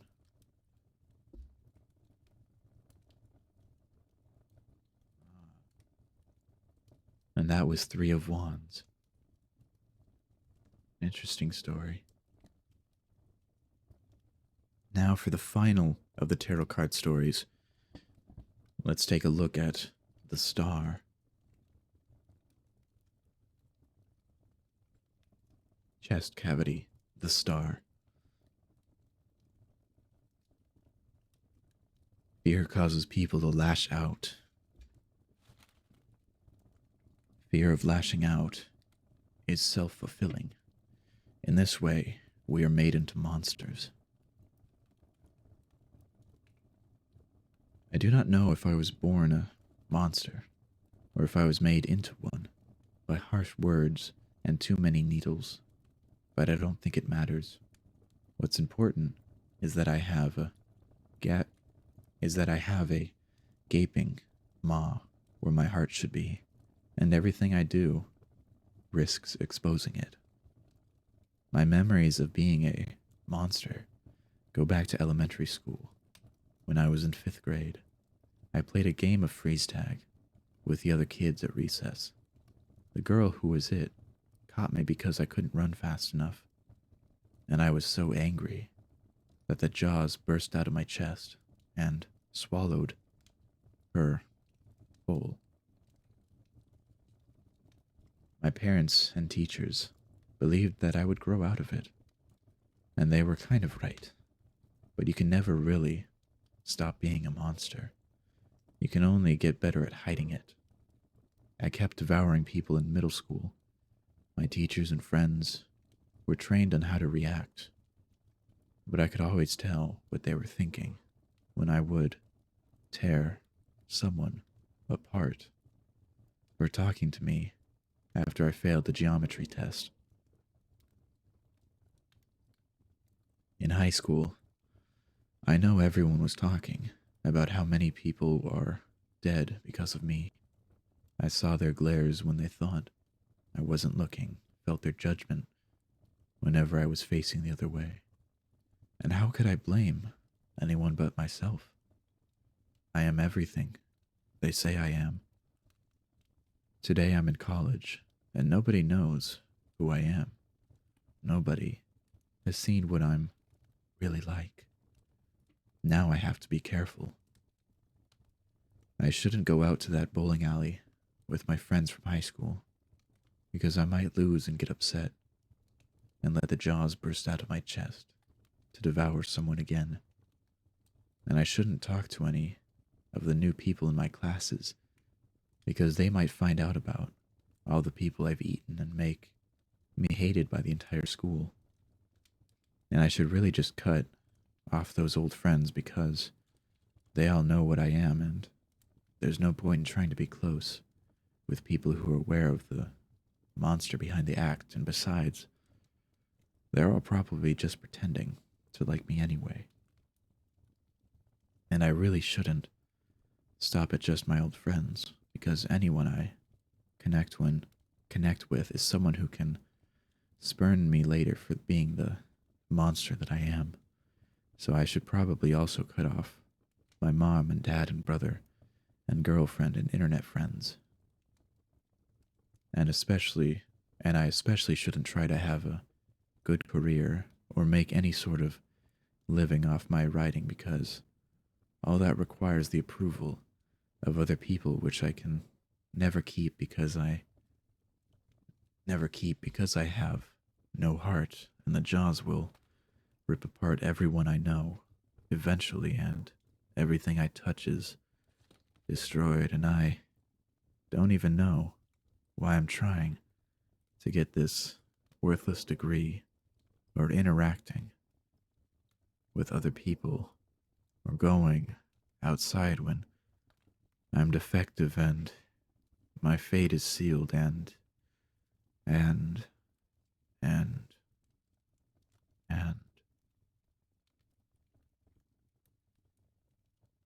and that was the star. Chest cavity. The star. And oh boy, with that, we have concluded the Tarot Card Anthology series for the SCP Foundation. It feels weird to have that concluded. It feels weird, I gotta say.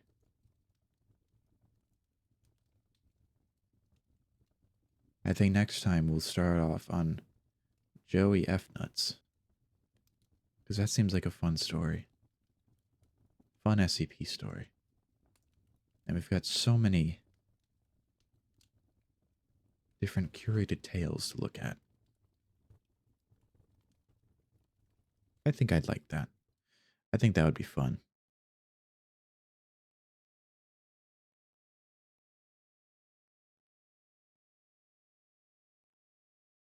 I think that'd be fun. That'd be quite fun. I am glad though that, you know, I finally they finally got through all the SCP tarot card stories. It's grand.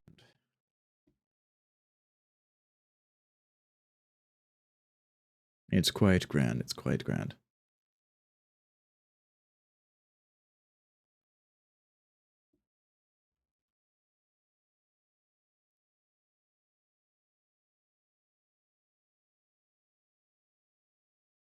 All right, there we go.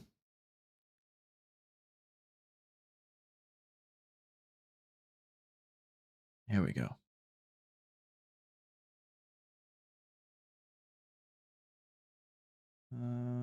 Bop.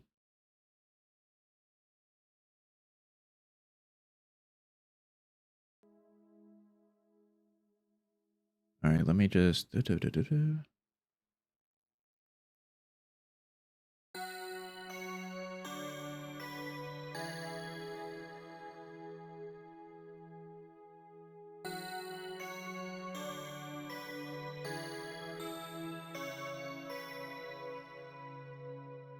There we go. That looks good. Yeah. There we go. I like that. Okay. Perfect. Perfect. Okay, I'm gonna be right back. I'm gonna go to the bathroom and whatnot. Take a short little break. BRB.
Okay.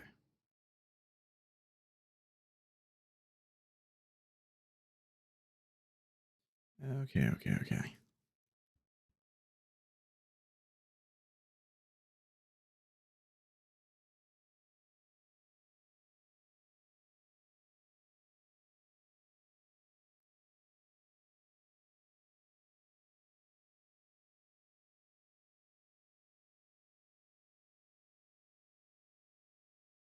Nice. Alright, let's play some Look Outside, shall we? Let's get right frickin' into it. Let's get right into it. I want to play it. Feels like the right moment now. Feels like the right moment.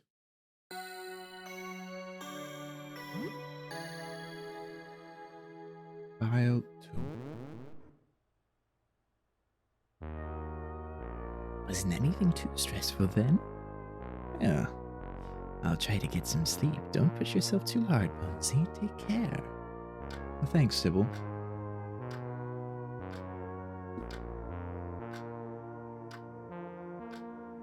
Are we on another day or something? I'm confused.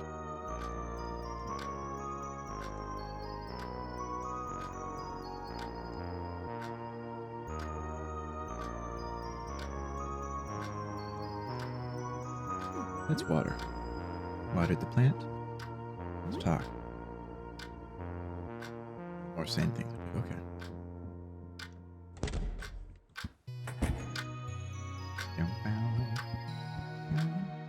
Nothing interesting here. Wait, hang on. Is this? Oh, that's where you put it. Screamatorium. This old game scared you so much as a kid you haven't seen this in years. Fine, Screamatorium. Awesome. Hell yeah.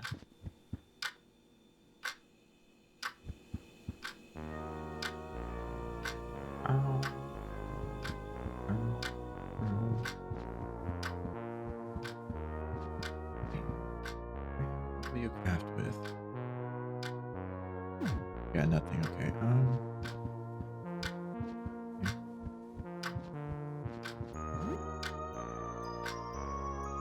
Okay, we're all okay for the moment. I think we're all okay for the moment. Yeah. All right, let's go.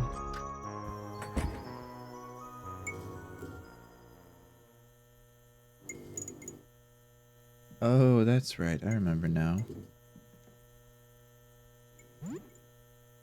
Item.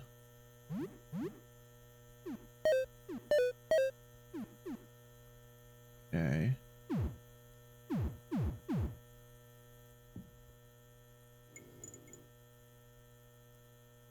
Should we fight the thing in there?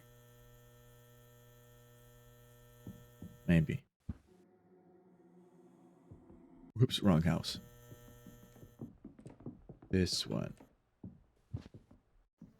Yeah, I know I can beat it. Yeah. You feel an urge to run away.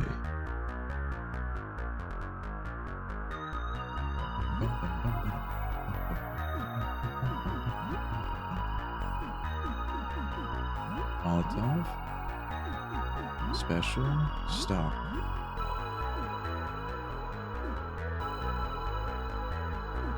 Special.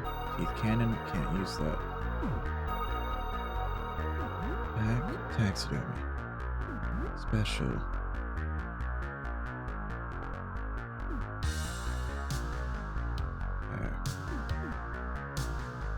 Is that okay?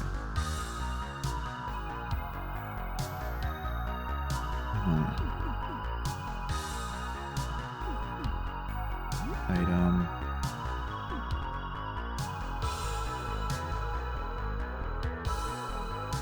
Let's use a butter knife.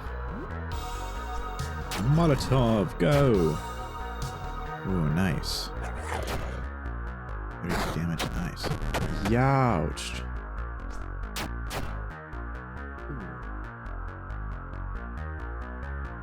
Oh man, already to this form? That was quick. That was quick.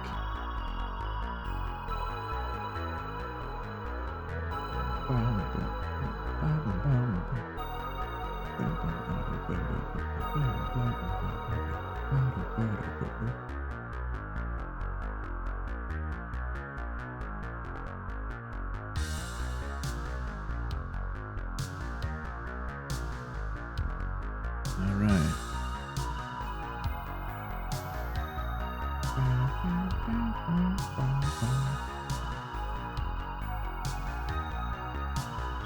All right. All right, all right, all right.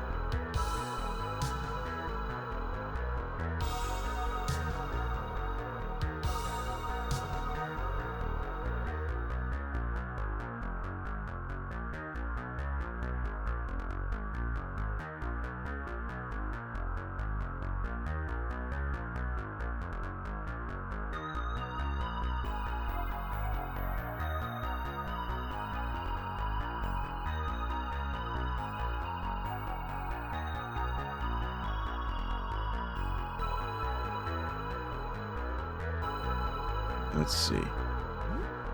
Fight special.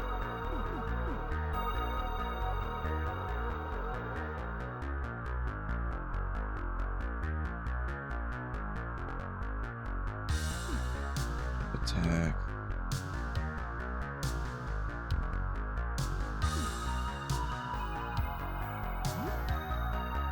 Special.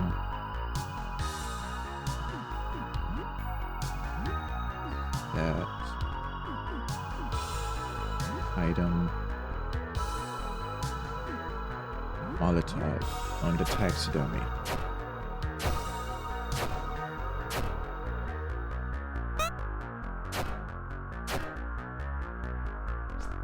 Molotov. Whoa. Youch. Oh my goodness. Holy gamoli oli. This fight is going even better than last time. Holy cow.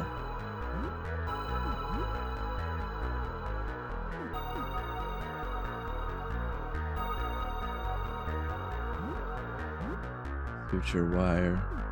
Special stab. Item. Let's throw another table knife at him. Stunned. Ooh, nice. Oh. Damn, that's... Oh. Holy crud. That's crazy.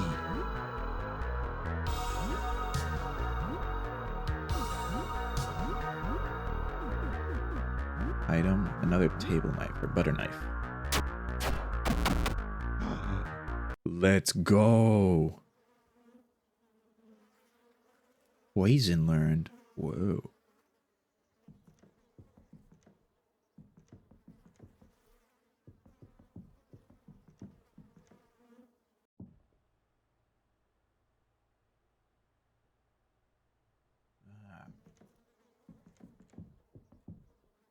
Holy gamoly.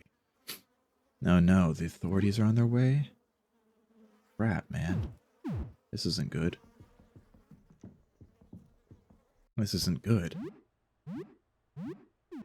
Can't believe that.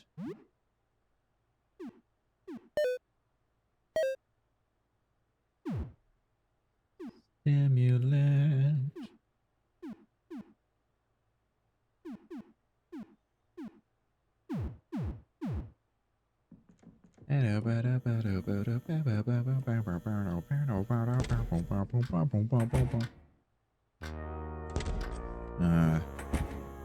Darn it, them authorities is out.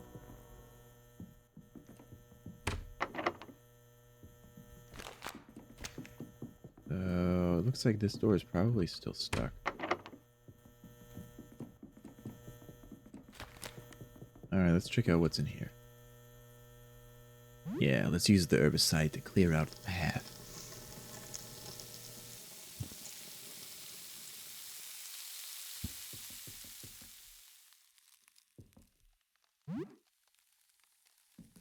I smell salt.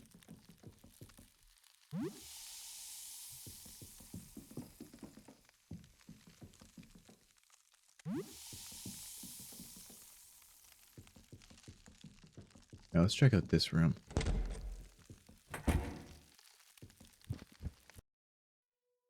Well, let's see.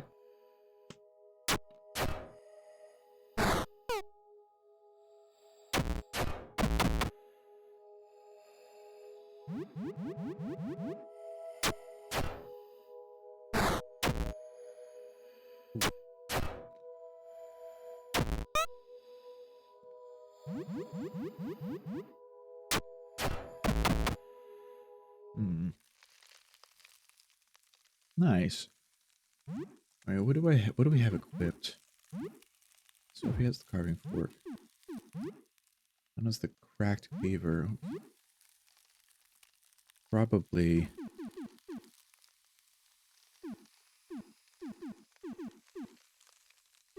Swap it to the old axe for now.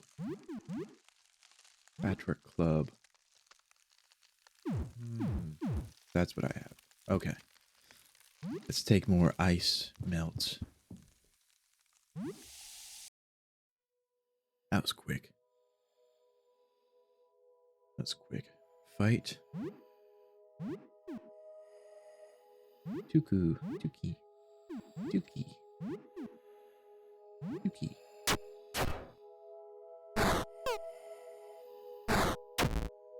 Ow.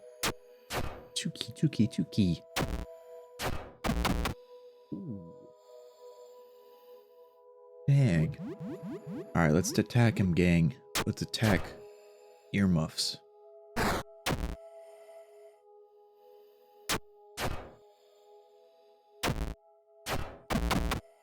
Nice.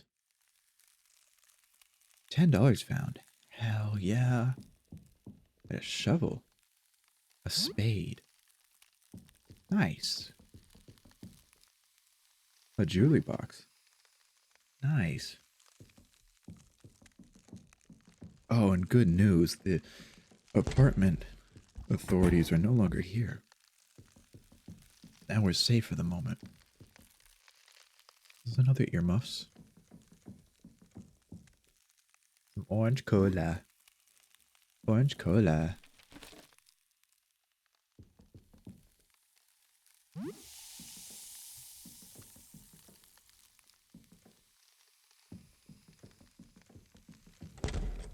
Orange cola.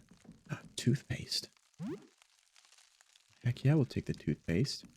Actually, I want to fight the dude over here. Oh. He wanted to fight. Whoa, what the hell is he?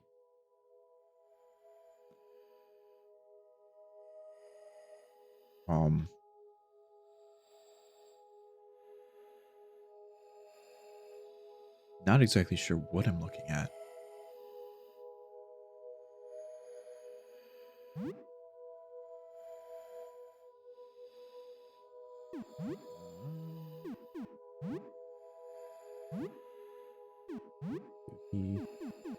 Hide. It's hidden. Good, good, good.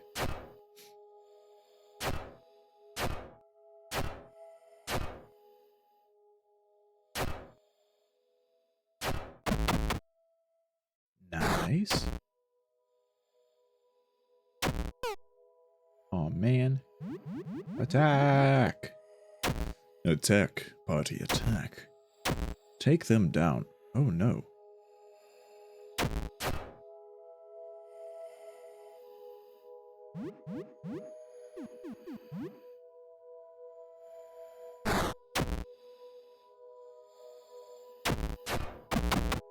Nice.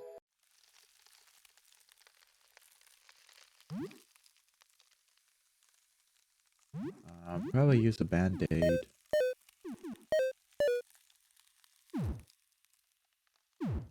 Yeah. Band-aid was probably a good call. Raw pork and can of beans.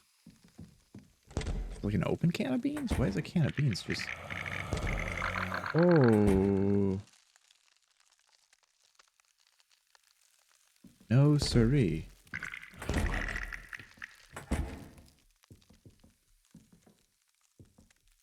What is that thing?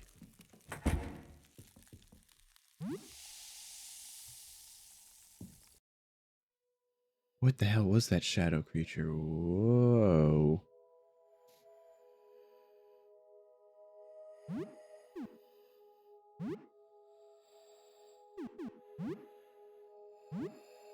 Scarf.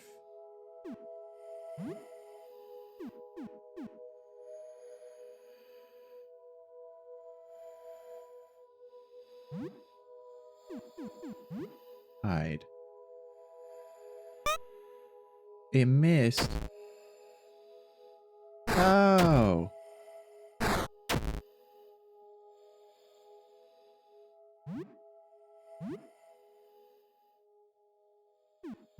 Okay. Oops. Oh, thank goodness. Nice. Nice.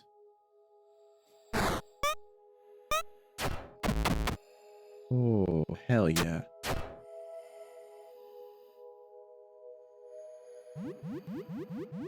Attack, gang. Attack. Nice. Oh.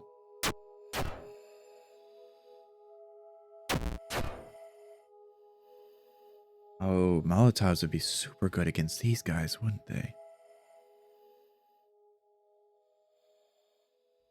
Oh, Molotovs would be super good.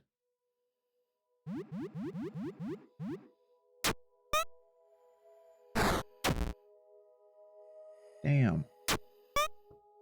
Damn, what? What? They all missed?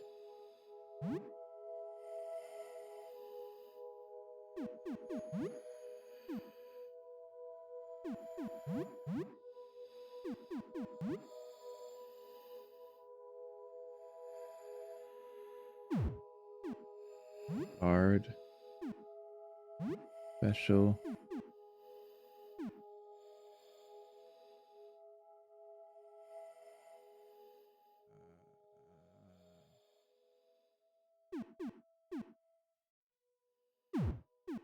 Hide.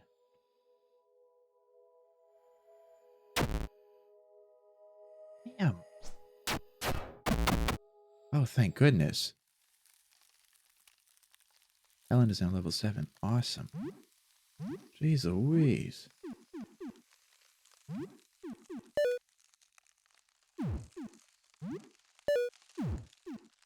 Oh my goodness. That's freaking crazy. That is freaking crazy.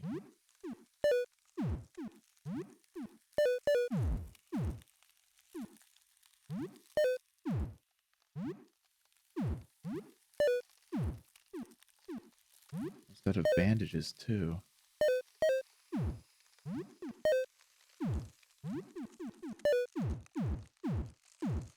Aye, aye, aye. Tonic, yes. Medication? Nice. Balm? Yes.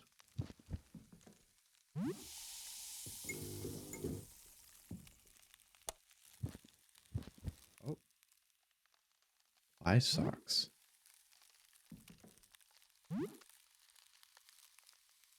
Why did the light turn off?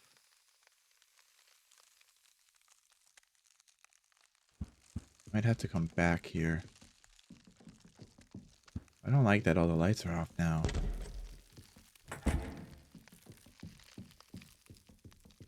Got like really dark.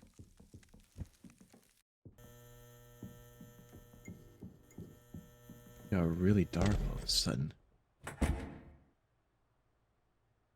For 1 hour. Exploration bonus? Hell yeah.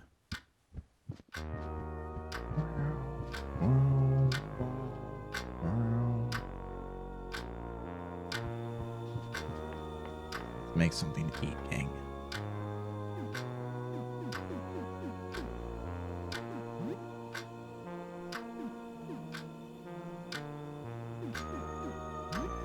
Egg. Egg. Egg. We'll make egg. Hell yeah.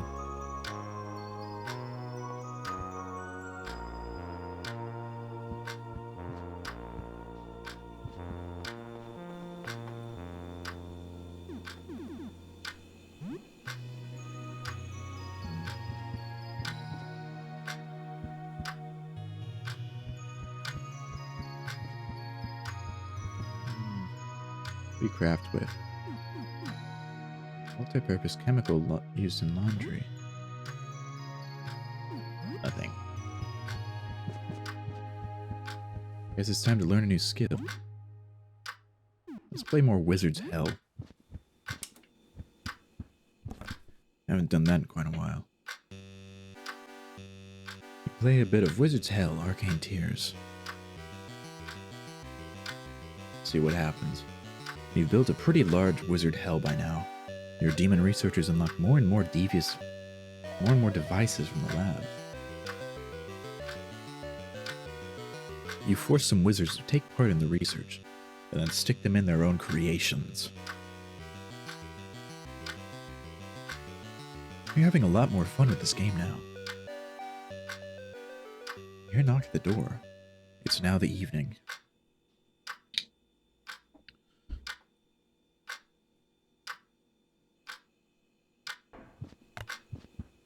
Yeah, well, maybe I'll see who it is. Meow. Someone at the door. Let's look through the eye hole. A pallid woman is in a strange, frumpy robe. Looks around furtively at your door. Her hands clasp and unclasp every few seconds. What will you do? Hello?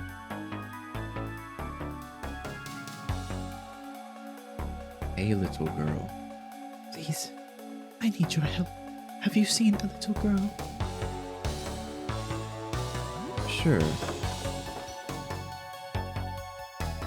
I'm Harriet, and I live with my daughter on the second floor. I left Sophie at home while I went out looking for food. I got lost on the first floor, and when I got back, she was gone. Have you seen her?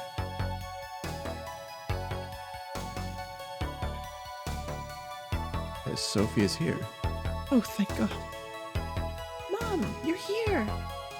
Thank you so much for protecting her. I can't believe it. Thank you. Here, please, it's not much, but please take this. I want you to have it.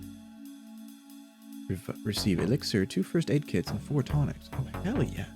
Listen, if you ever need any help, anything, we're at apartment 22, and thank you again. Oh, we lost Sophie. But hey, we got a lot of medical supplies. And that's pretty freaking rad.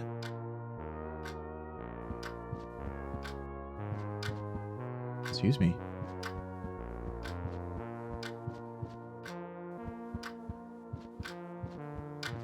I want to play more Wizard's Hell.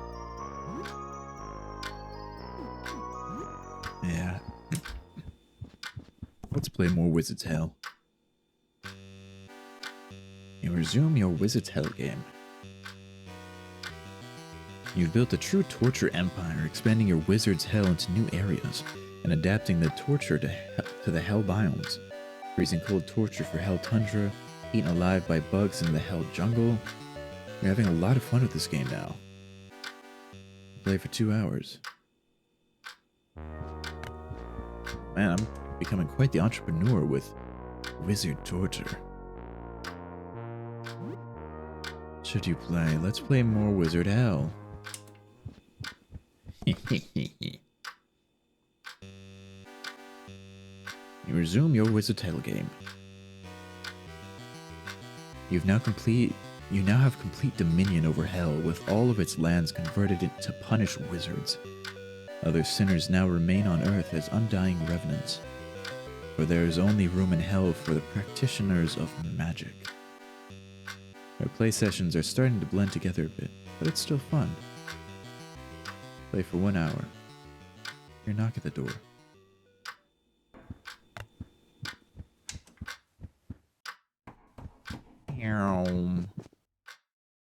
There's someone at the door. Let's look through the eye hole. Oh, this is one of the merchants. Is it not? Hello? Yeah, we'll open the door. Hello. I come bearing many interesting treasures. You chat for a little bit. He seems a little cagey about where he comes from and where he finds his goods. So, are you interested in commerce? Yeah, let's trade. Bye. Oh, right. He's expensive guy.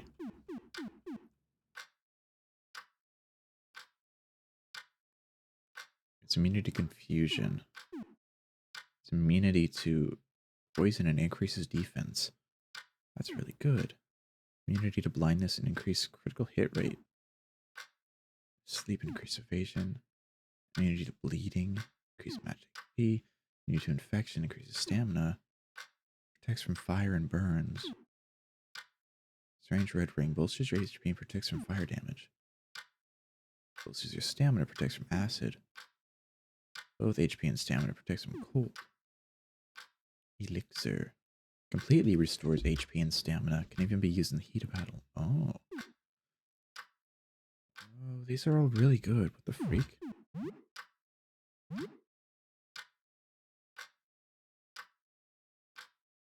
Um.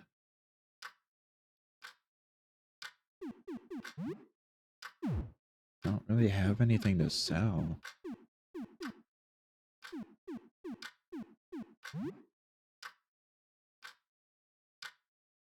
An ornate rosewood box full of bits and bobs, pretty stones, buttons, and even some gemstones. Um. Um. Yeah, okay, that sounds pretty good.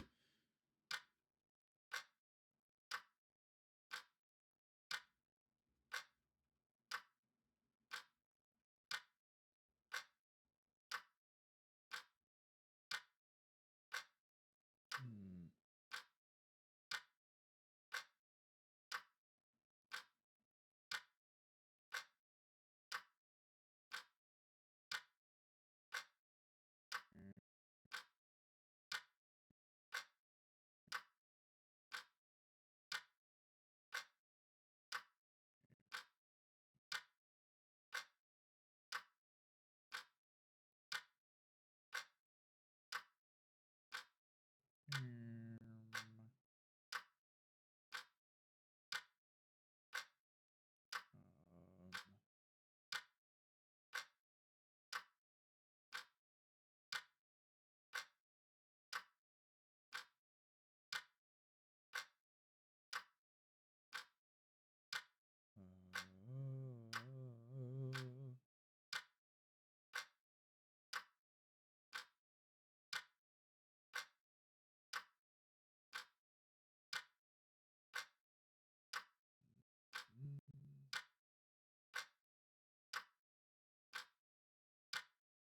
ah.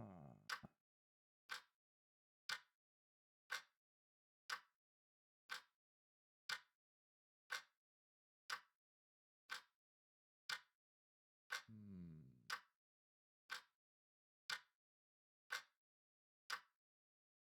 I see. All right.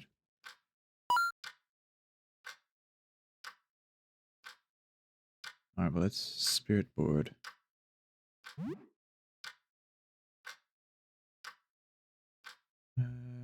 Up, eagle, and back.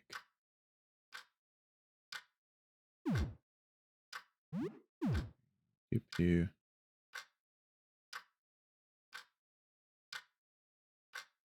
I don't know, maybe that was with something? Is it...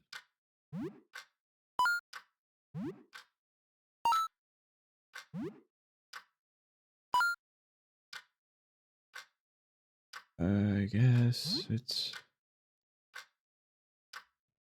not worth much, perhaps.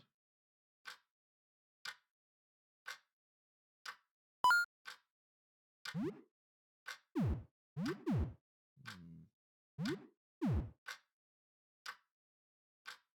Yeah, okay. But that would eat up. You need poison. Oh, but some of these are really good. You need a blindness. Increases critical hit rate.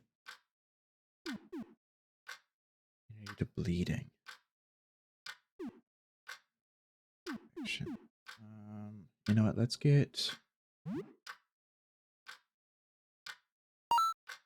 Yeah, okay. Very good, very good. Thank you for your business. Wicked.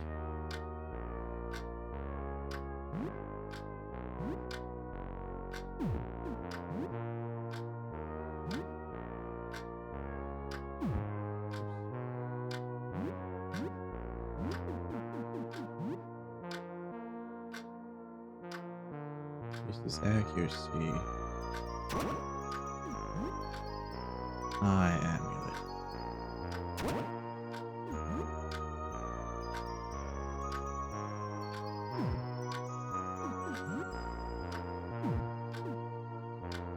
Hell yeah.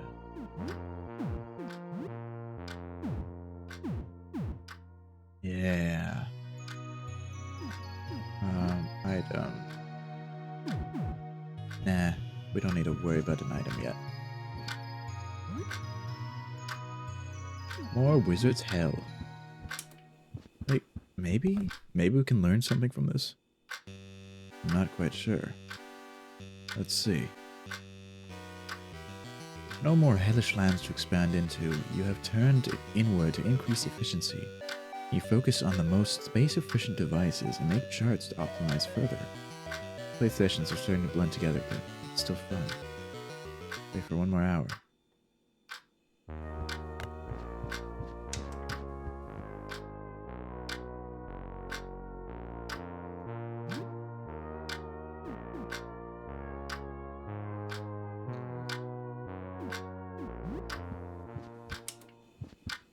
I not learn anything from this one?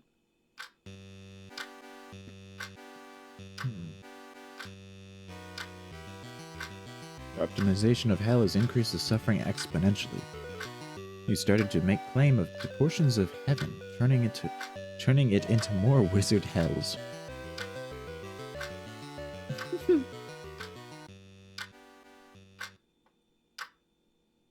Hold on, I gotta completely take over heaven now. I can't stop yet. Oh man.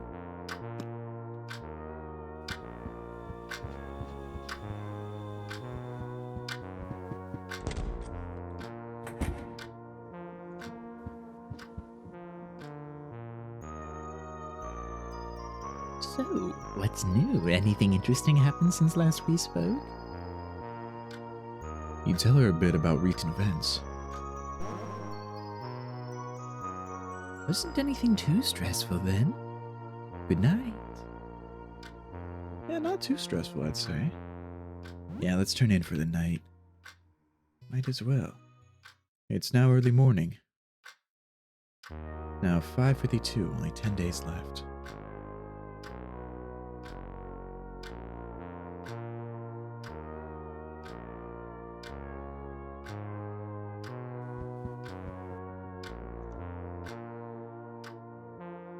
I don't remember. 10 days until what? What? 10 days. Water it. Doc. Hey, plant. Still getting a bit weirder, I see. Looking good.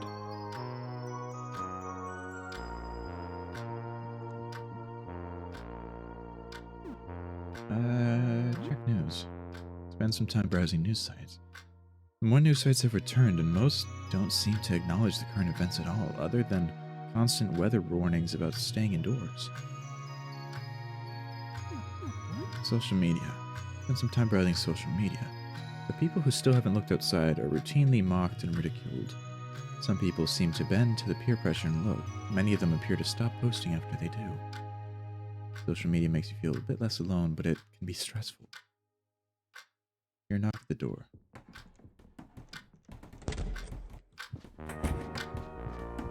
These ways. Chill. Oh. Group of leather-clad punks is standing outside your door. One is carrying another on their back. Well, you do. What do you want? Just need a place to crash. My buddy's exhausted. Can you let us in? Will you open the door? Sure. Hey, I'm Zarya, and this guy on my back is Monty.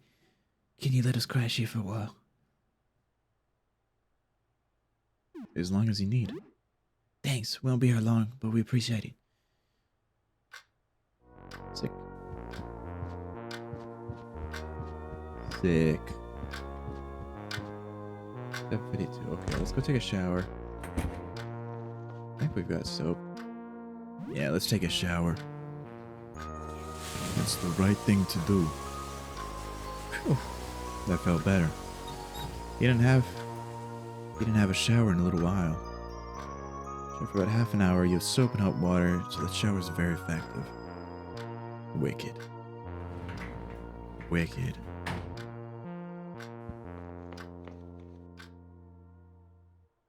Strangely, you feel great. Should you brush your teeth? Yeah. Yeah, I should.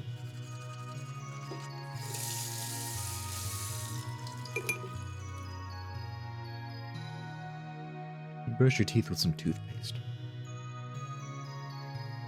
Awesome.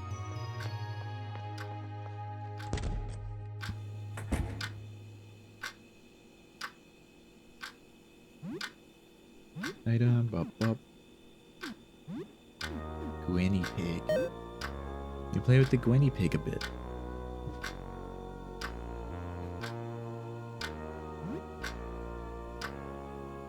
Item.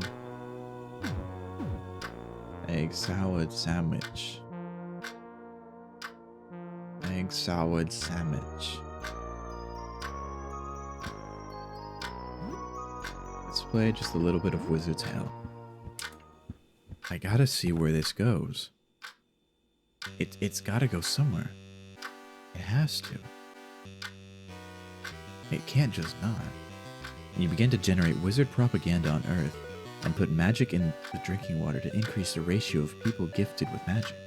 You invest in wizard schools. The more wizards there are, the more hell grows. Perfect. Play for 1 hour. Nice. So I can profit. Profit. More wizards, more hells. More torture, more profit. There are no more wizards on Earth. They now all reside in hell, in the hell you constructed for them. Wizards are now born directly in hell camps and are slaughtered once their power manifests. Their souls are then in torment forever.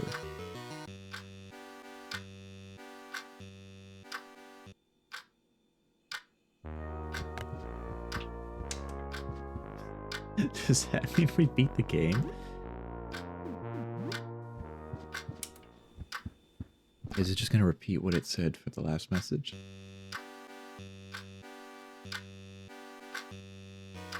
Figure out how to increase your suffering score exponentially. You put all of your resources in researching mind-altering magic. You have joined all wizards' souls and minds as one, greatly increasing their suffering. Oh my goodness. All this wizard torturing has awakened a latent skill within. You learned painful stab. Let's go. That's what I was after, baby. Yeah, baby. That's what I've been waiting for. Come on, gang, let's go. Whoops. All right.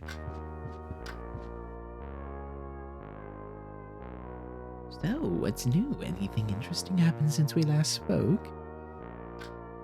You tell her a bit about recent events. Wasn't anything too stressful then. Have a good day. You too, Sybil.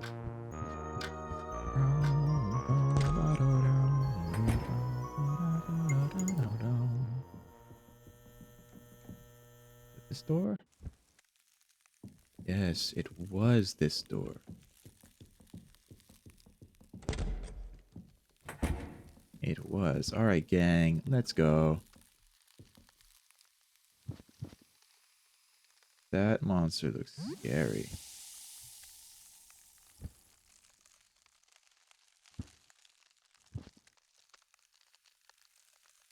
Ah!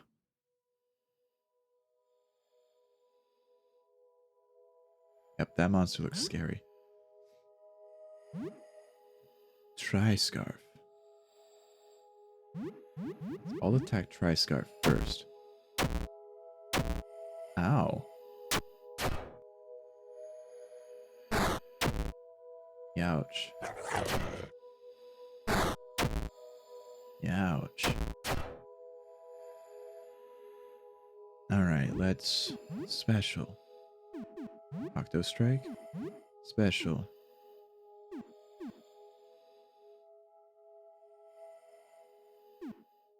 Cleave. Attack. Nice. Ooh. Let's go. Ow.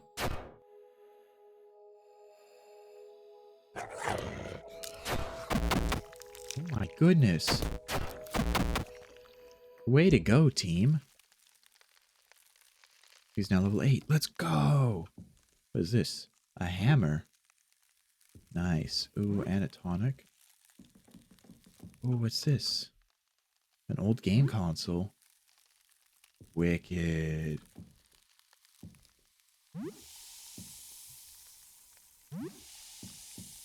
This. Hockey trading cards. Awesome.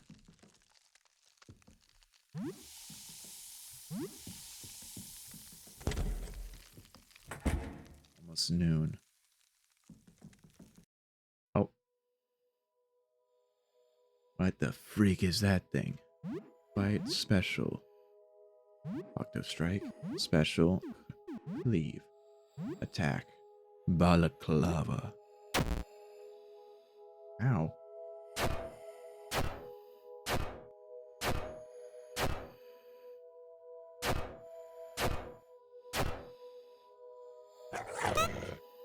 No.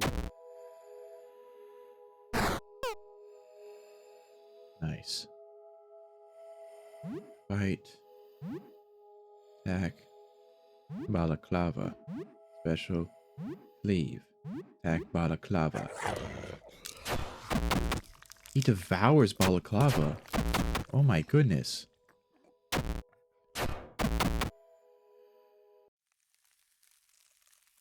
Still isn't a level 5. Gum up the works learned. Ooh. It's a wrapped box here. Wrapped gift box. Ah, crap.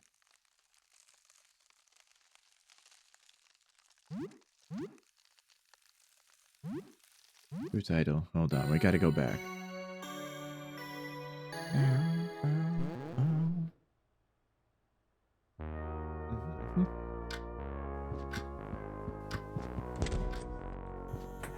Alright, gang, let's go.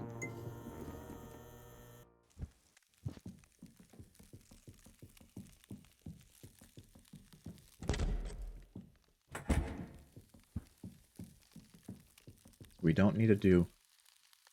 We can save 2 ice.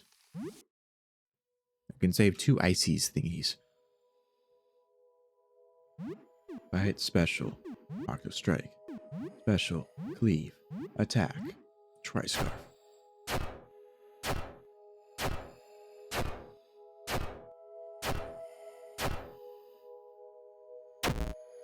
Oh man. Devoured Tri-Scarf. Hell yeah, Joel.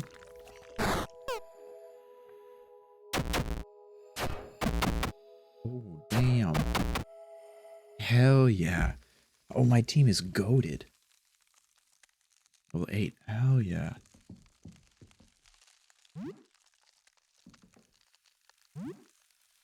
Nice. We got some tonic too.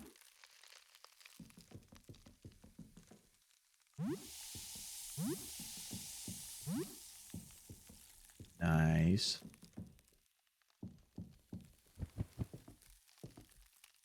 Almost noon. Wow. Wow. Alright. Fight. Special Octo Strike. Attack Balaclava. Attack Balaclava. Nice.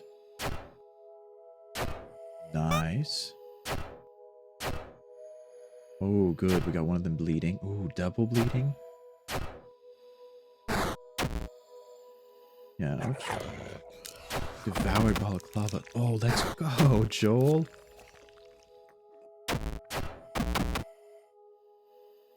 Good job, Joel. Just eating them. Hell yeah. This is what I'm talking about. Well, this party was victorious. Let's go. Come up the works. Alright.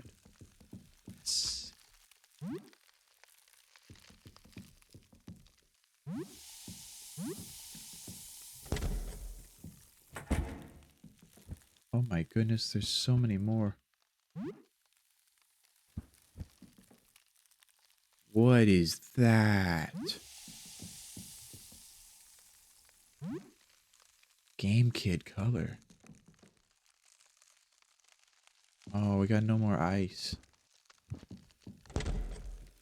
No more ice salt. Maybe someone will sell ice salt then.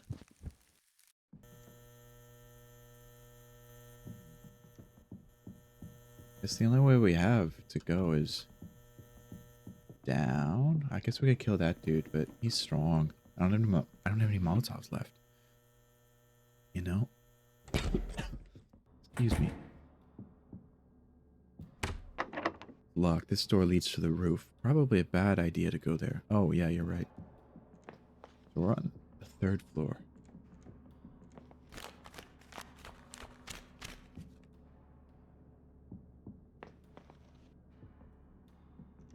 First floor. Is there also the basement? Ground floor. Oh, ground floor. What are these? Looks like you can insert a disc-shaped object here. I think we're okay. Basement. Oh, cute. Is this guy carrying it? Yeah, it makes your stomach churn. The head burst open like a pumpkin. There's a note by the body. Bloodstained note. Anderson, the landlord, is keeping his guns and ammo in the basement. I need to find some way to get his key. It must be in his apartment on the ground floor. Ah.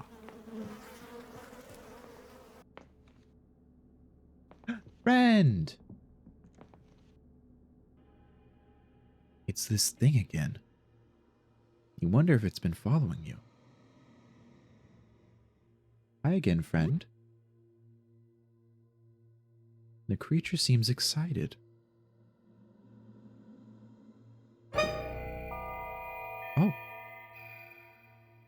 For some reason you feel especially vulnerable as it stares at you. Were those teeth beneath the mask? Its steady gaze is fixed on you. Are you shy?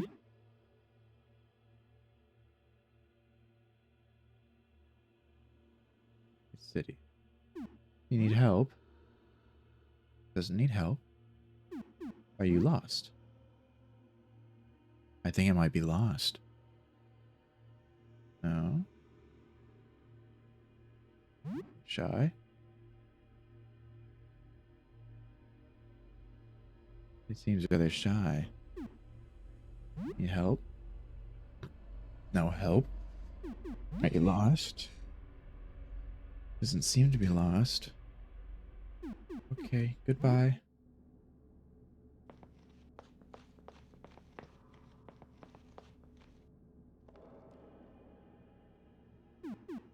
Bye.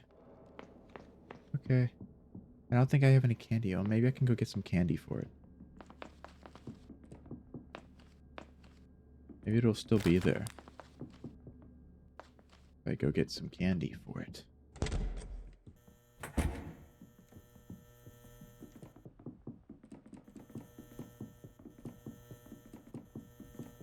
Okay, but I do have... No, I do have some candy.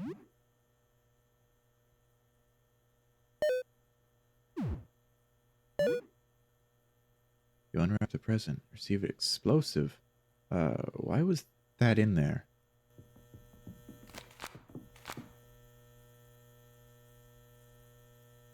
Alright, yeah, let's add more scents.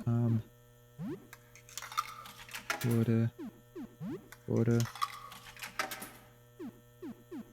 9. 3 nickels.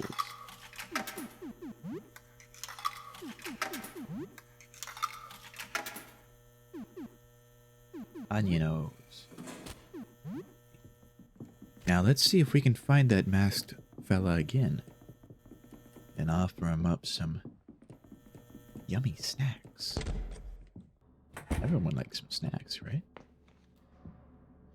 If I were an omnipotent mask-wearing fella, I'd like some snacks too. Hello, friend. Whoops. Whoops. I wanted to speed along the message, not the...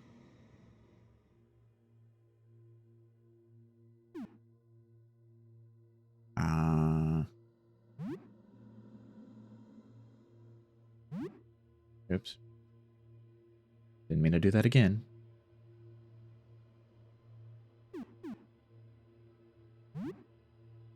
Not lost, so I guess just goodbye. I don't want to attack him. I don't want to attack them. Bye-bye. Floor.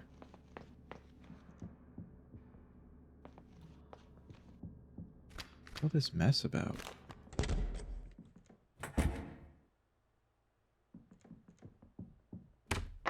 Banner's closet is locked. Who's that? Hello? Master. Ah, another lucid individual. Well then, salutations. And so on. I'm Astor, the astronomer, or an astronomer. I'm researching our astral predicament. Perhaps you could help. Research? My colleagues and I, 4 astronomers, are trying to ascertain the nature of the phenomenon outside, a sticky matter. We could always use your help. Or we could always use help. What's with the robes?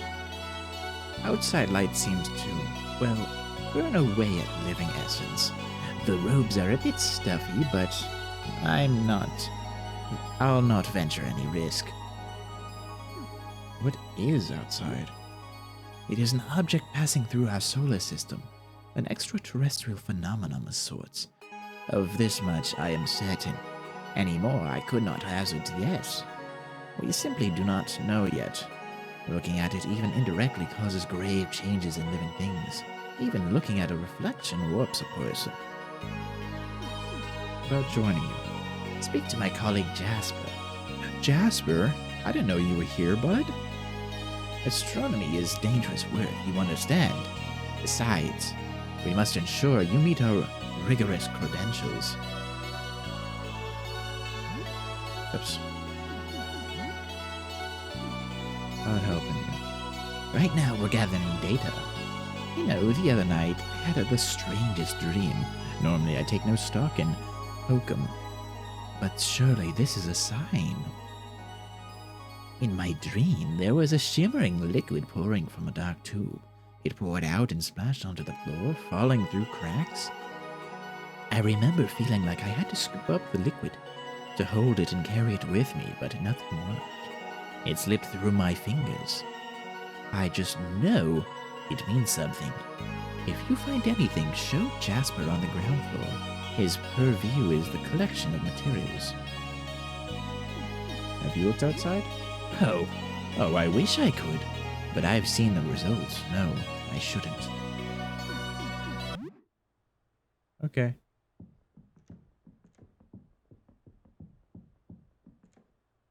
Room is labeled 21. It's locked. Oh? Is someone at the door? Come in, I need help.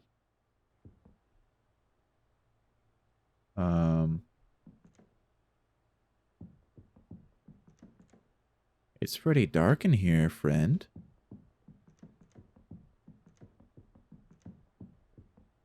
A landscape painting. Some cleaner X. Ooh. A mop.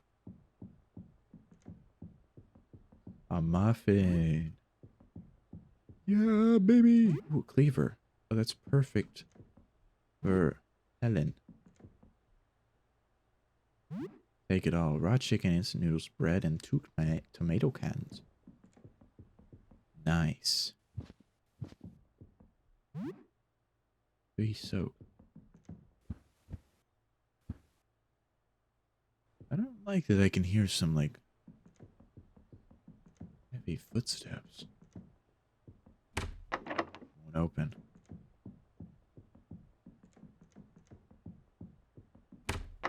Won't open. Hi, friend. Diane. Hey, you're still normal. That's good. Listen, I left a full load of clothes in the laundromat on the ground floor.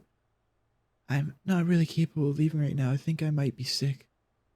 Can you just grab my clothes for me? I'll pay you $50 for it. Cool? What's happening to you?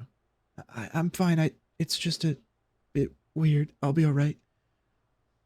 Reaching the laundromat. Yeah, it might be difficult to reach the ground floor at the moment. Lyle, my neighbor across from here, told me there was a way down to floor 1 from his apartment. You should ask him. Okay. Alright, but, hopefully you'll be okay.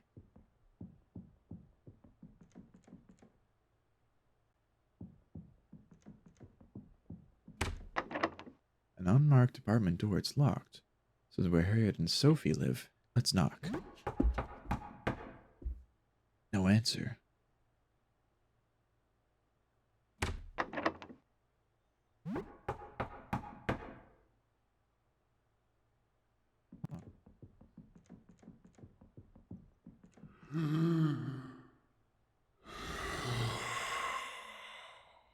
Well, I don't like that. Those nails shut. You hear disconcerting scraping noises coming from the other side.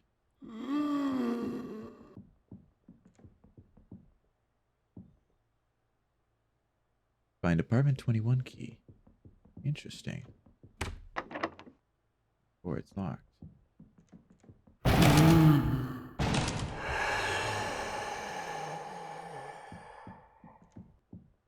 Um. Uh-oh. Ah.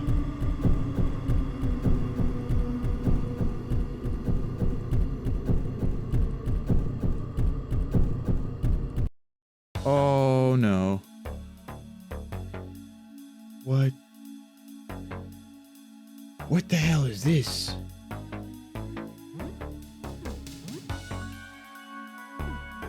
Metro Boost. Special stock. Grinning Beast.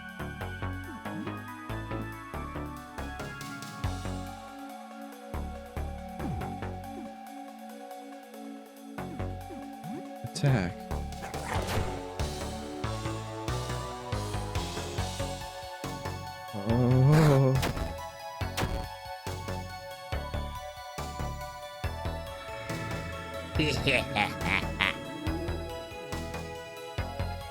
Oh. This looks like a family melded into one creature.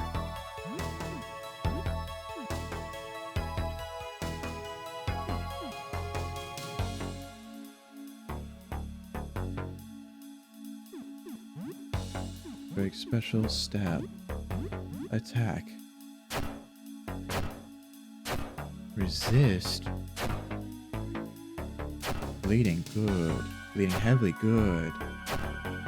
Bleeding horribly, awesome. Whoa. One of these parties victorious. 200 XP, $40 found. Now the evening.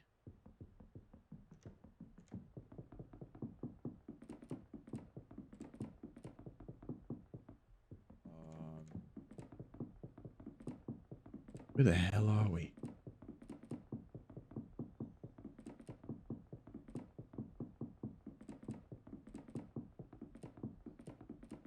Doesn't seem right.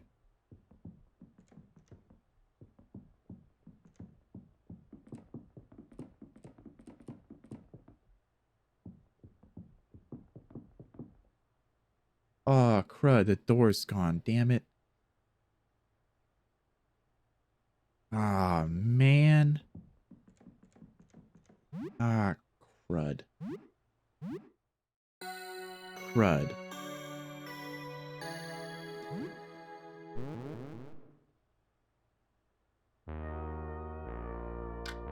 Oh, man. Feel something something wet brush up against your leg. Do I have the skill? I don't. Gosh dang it. Gosh dang it.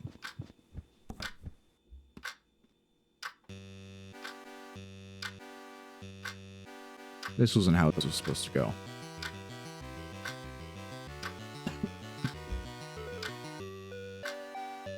Dang it.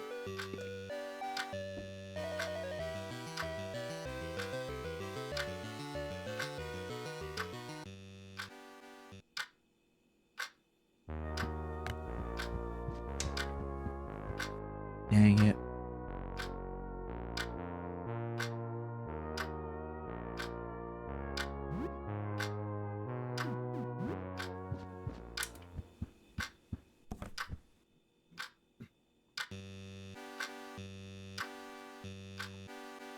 Alright, let's see.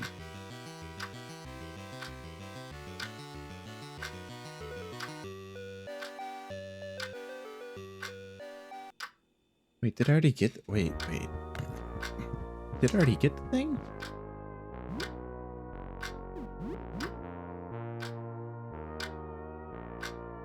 Oh my. Oh my god, I already have it. I already have it. Okay, let's check again. Yep, okay, I already have it. Alright.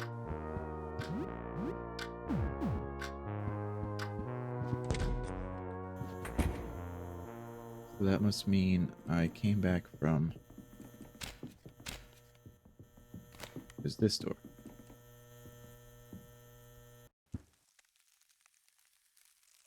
Oh no, I did not.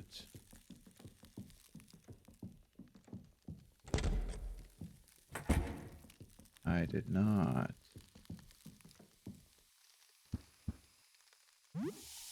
Ow. Ah, I see. Special Octo Strike. Special Cleave. Attack. Eat 'em, Joel. Eat 'em. Oh.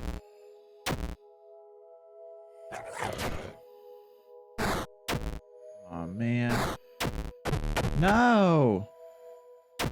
God damn it.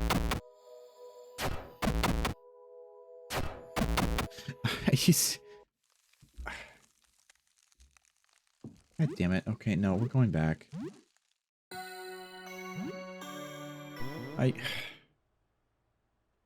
God damn it.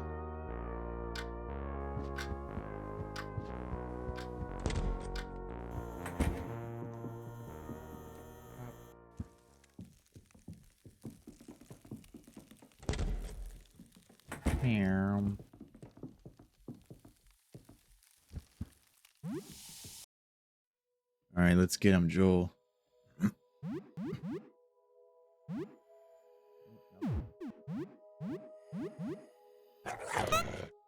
No. Nice.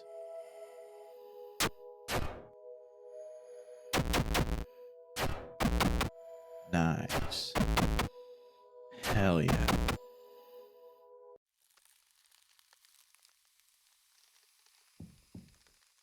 Okay, we get a hammer. And a tonic. And I get an old game console.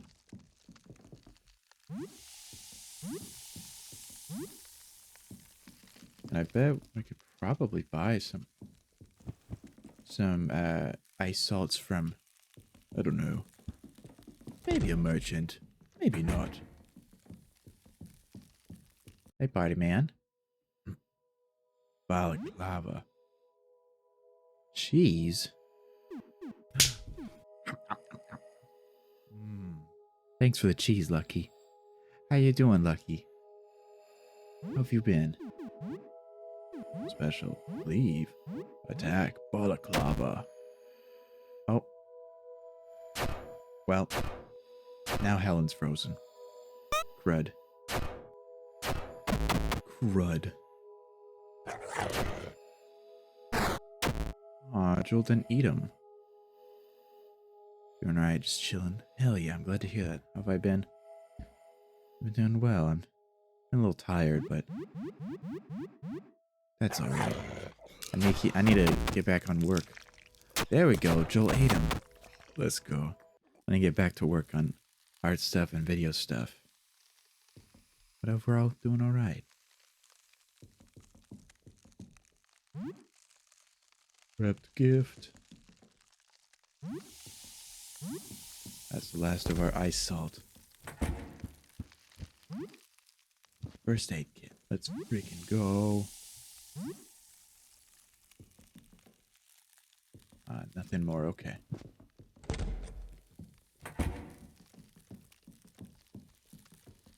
Good. Yes, yes, yes. Just earlier today, we finally finished another anthology series on the SCP stories. This time it was tarot cards.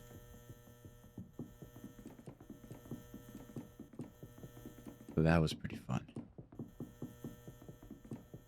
Now we're playing some more Look Outside. Ew. It was. One of the stories today was a pretty long read. Ew. Ew.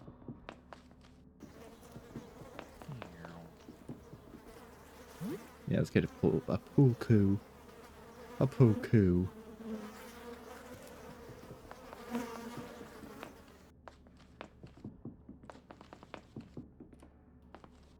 Our friend isn't here. Oh, you know it. Always hydrating. Always. I gotta talk to this guy again. Yep.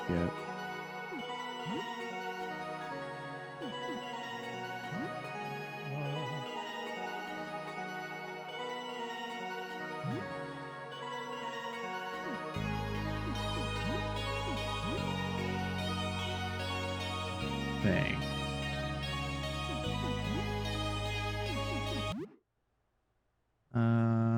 Oh man, the authorities will be here in a minute. This freaking blows.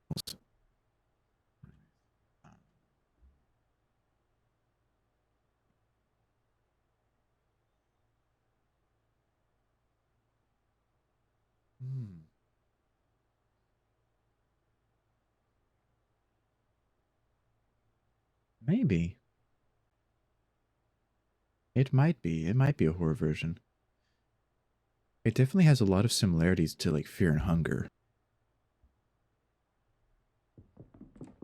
So it's pretty fun in that regard. Need my help? I'll help you. After I take your stuff.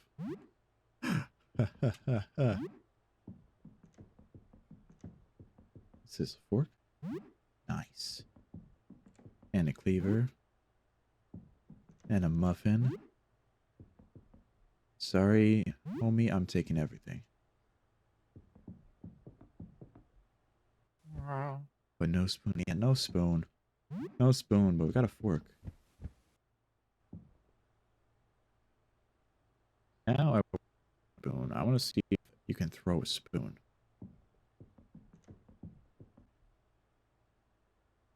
Yeah. Tusk. I can't believe the ads are going to be here.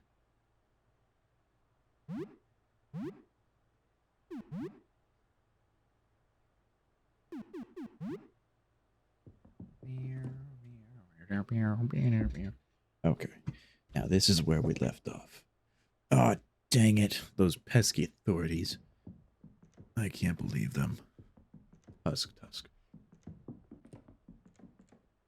21. It's locked. Unlocked apartment door. It's locked. This is where Harriet and Sophie live.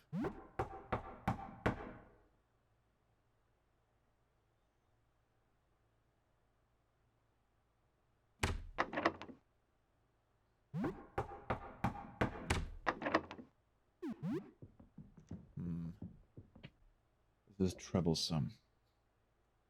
I wonder if they're out? Maybe they're asleep? I hope nothing bad happened to them.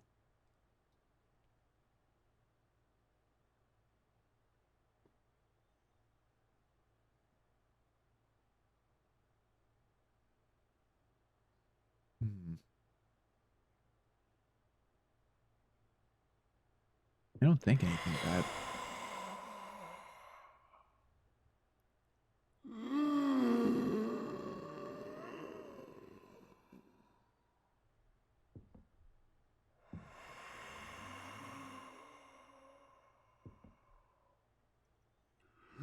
Yeah. The door is nailed shut. You hear disconcerting scraping noises coming from the other side.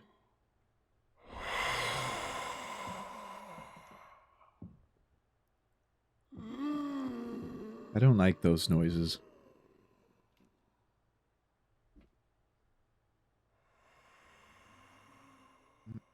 Don't like them.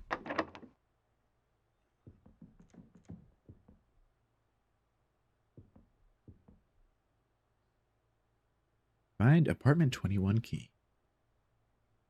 Nice.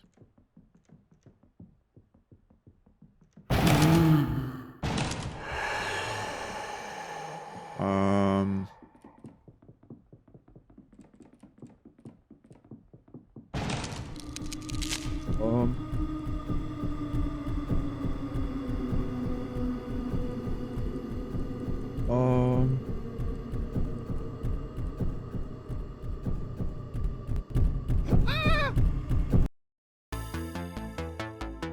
Must have been his key. It must have.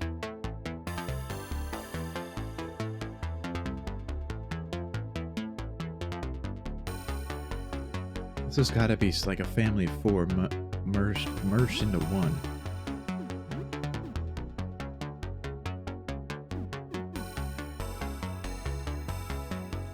This is a small but very painful wound. Pain reduces accuracy and subtracts 1/10 of HP every turn. Grinning beast. And the authorities are gone now. Looks like the grinning beast scared them off. I'd be scared too.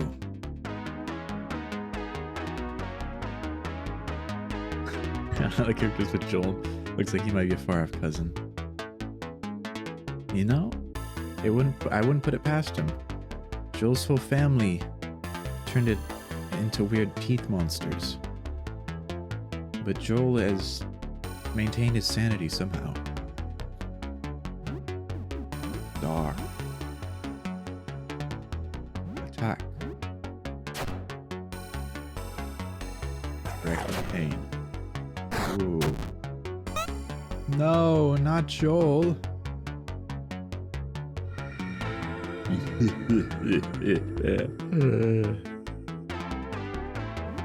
Fight.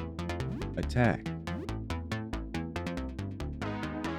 Wait. Special. Octo strike. Attack. Wait. Special. Stab. Attack. Power of multitasking. Oh, no bleeding damage? Damn. No way. Joel just ate it. Joel just ate the monster.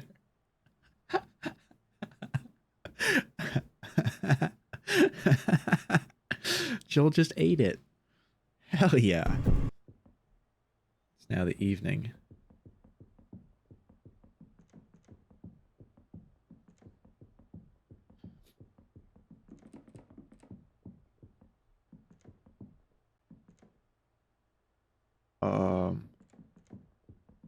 Hello?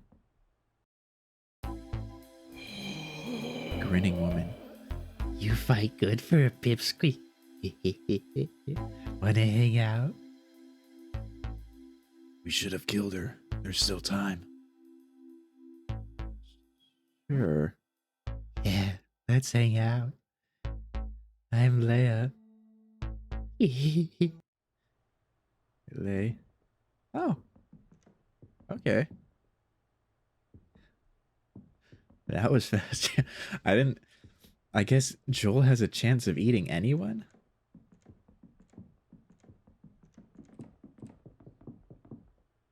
Oh, the hallway's back to normal.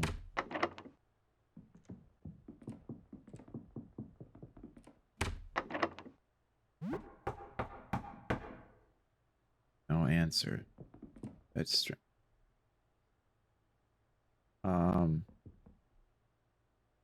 There's a pistol on the floor. Firearms are equipped in their own equipment slot. Did you put those there? Joe remember what his cousin did and was like, well, I ain't losing to that one. Yeah. Okay, never mind, I guess.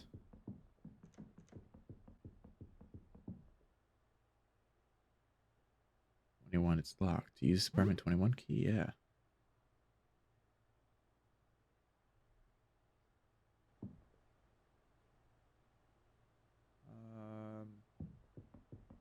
Hello? Goodness. Oh, hi. Sure, you can come in. Tabletop RPG books and dice. The door looks awfully strange. An old photograph. Wait, I think this dude's one of the merchants.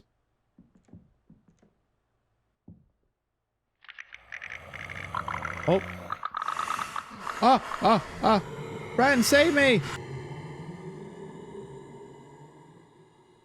It's Mr. Clean on that. Yeah. It's this thing again. You wonder if it's been following you. Hi again, friend. Creature seems excited.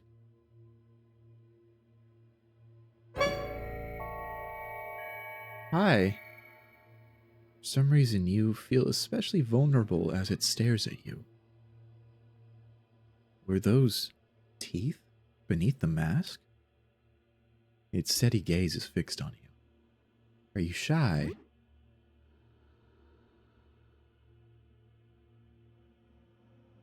Oh, don't act coy with me. That wasn't scary at all. Yeah. Do you need help? No? Okay. Are you lost? No? Okay. Alright then, I'll see you around, buddy. Frick.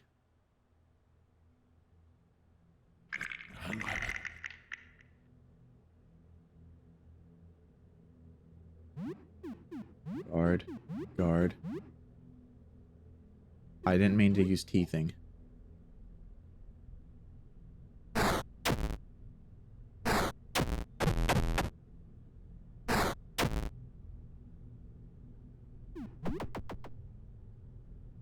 Oh no.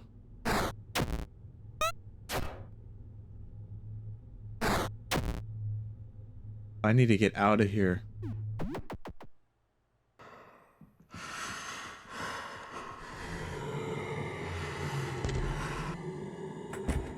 I need to get... No!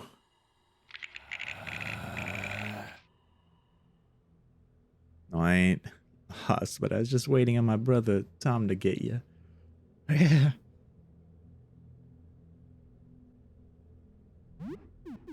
Guard.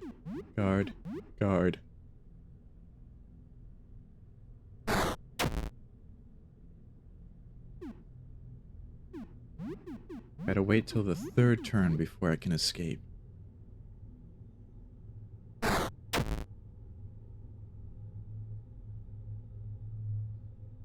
Alright, he saw Resident Evil 4 merchants not bothered by these things. I guess.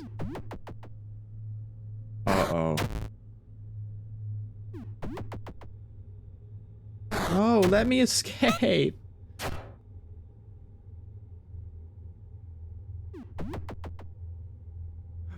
Let me escape.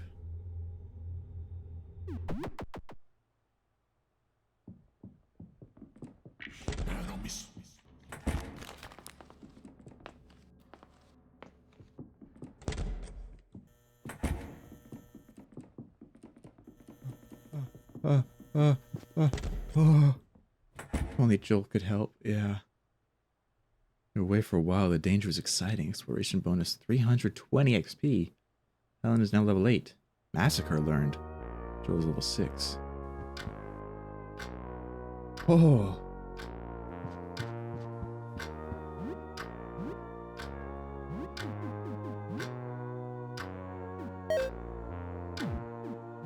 Been wrapped. You receive a cutlery set. Obtain chef's knife, cleaver, bread knife, and steak knife. Ooh.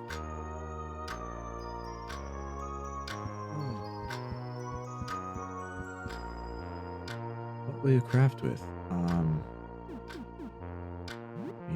RX.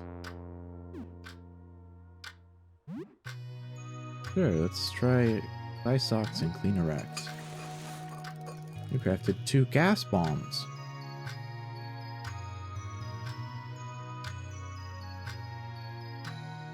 So are you the only normal person? No. I don't know about this eye right here. This is my neighbor Sybil. They haven't looked. I was protecting a little girl named Sophie. She was normal. She called me ugly, but not monster ugly. So, that was something.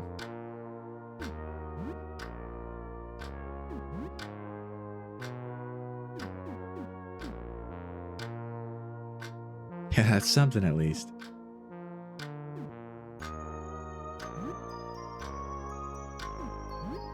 Now let's make another gas bomb. Or another 2 gas bombs.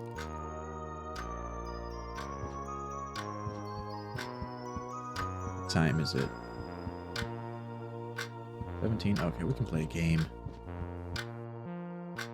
Play something. What should you play?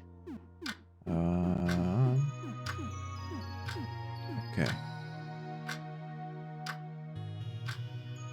Should we do Screamatorium or Kill to Shoot? Is the ultimate mission of this game? Survive. And I guess from the start, when you start, there's something happens in 14 days. So you have to survive until then. As well as, without looking outside, try to figure out what the hell is going on. Alright, Screamatorium.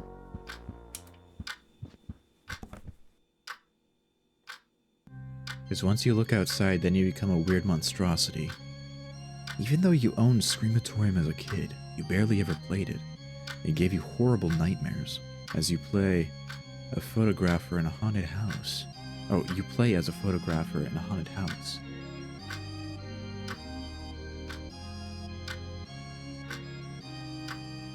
I guess so. You tepidly take your first steps inside the old rickety house, remembering how much this game frightened you as a kid. Your mission is to take pictures of ghosts. You occasionally think you see things out of the corner of your eye. Monty grins as he watches. His arms crossed nonchalantly, he boldly proclaims that he isn't scared of anything. Whatever, Monty. Who's Monty? Who's Monty? There's Joel, Leia, Aya. There's Helen, Joel, Leia, Sybil across the... Oh, who the hell's Monty? Maybe Monty was a side character? It's creepy, but you're kind of enjoying it. Monty... I have no clue. That's what I'm gonna assume. Oh yeah, and people will like randomly knock on your door, and you don't know if they're friend or foe initially. A menacing man straight out of a gangster movie stands in front of your door. He's holding some kind of antique rifle. His finger anxiously rubs the trigger. Who are you? What? You want my friggin' ID card? How's about I gives you my social security number too? I got guns, you buyin'? He looks friendly, yeah. I mean, if he's selling, sure, why not? Hey. You chat for a little bit. He doesn't know much about what's happening. He's concerningly tight-lipped about the source of his weapons. Look at these bad boys. You know you want one. Alright. Let me take a look. Look at these bad boys, you know you want one. Don't be a frickin' mook. Buy one of these guns, eh? Let's sell first.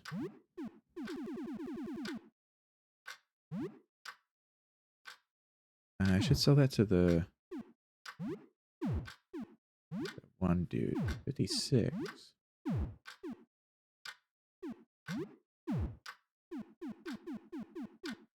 Ba, ba, ba, ba.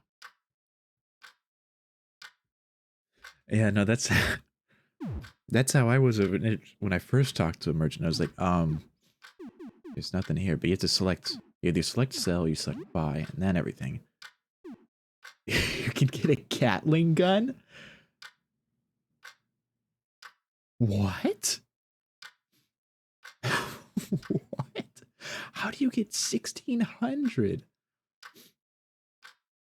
What? High caliber bullets.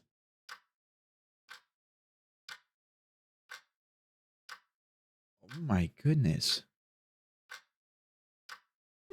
Grenade. 80 blast damage to all the enemies. I'm not. Those are 60 each. 40 each. Throwing knife. I can buy. I don't know. Whoa, whoa, not 10, not 10. 4. 4. Combat knife. Can reach but deadly. Throwing darts. 4. Acts like it cuts plants and branches. Yeah, that should be good. Good doing business with ya. Excuse me, Helen. Thank you, Helen. Let's play some more Screamatorium. And on a lot of these, I think on all of the games maybe, if you play enough of it, you can earn like a special skill. You resume your Screamatorium game.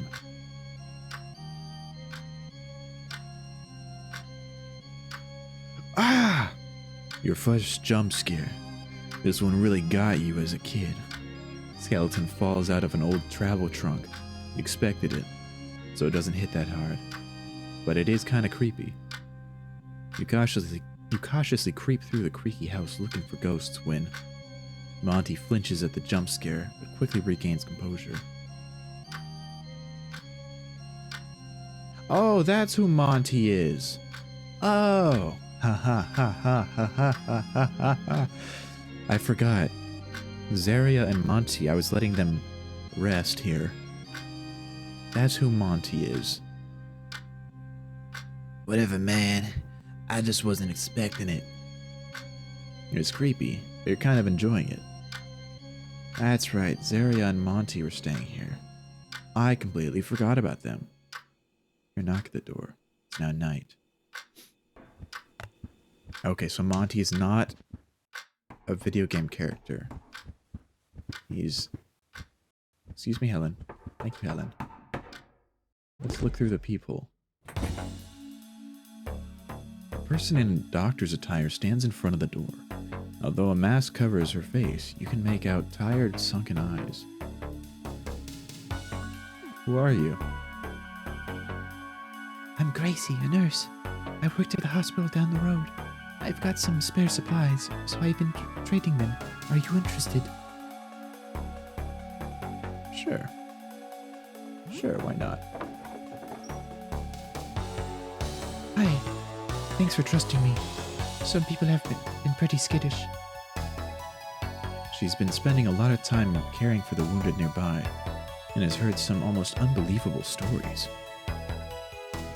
So does any of this medical gear sound interesting? Yeah, let's trade. This is all I have right now.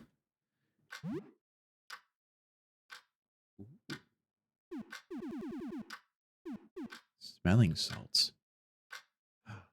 Revive someone. Oh, those are good. Medicel. Eurocare.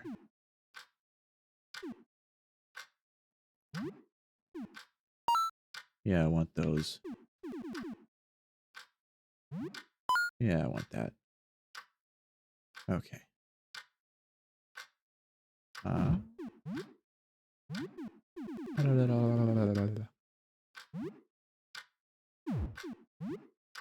Okay, so maybe these are the same regardless of who you sell it to.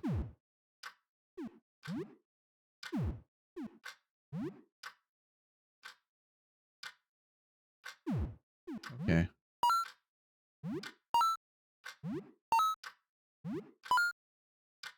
Wicked. All right, let's.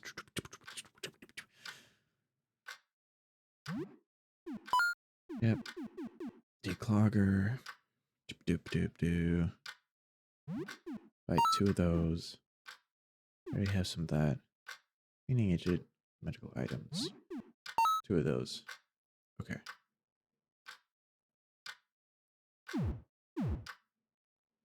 Thank you. I just hope you don't end up needing any of these. Oh, don't worry, I will. Well, let me craft. I need more rags.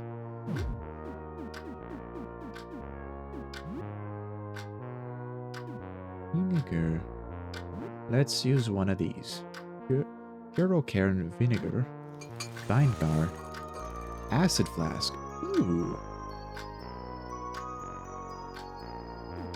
Let's do the other one. Eurocare with declogger. Declogger and Eurocare. 2 acid flask. Ooh. I wish I could see the recipes. Tonic. Nothing. Vanguard. Medicel.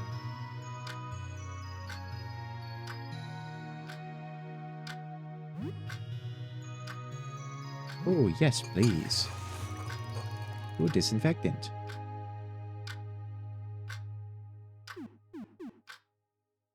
Vanguard.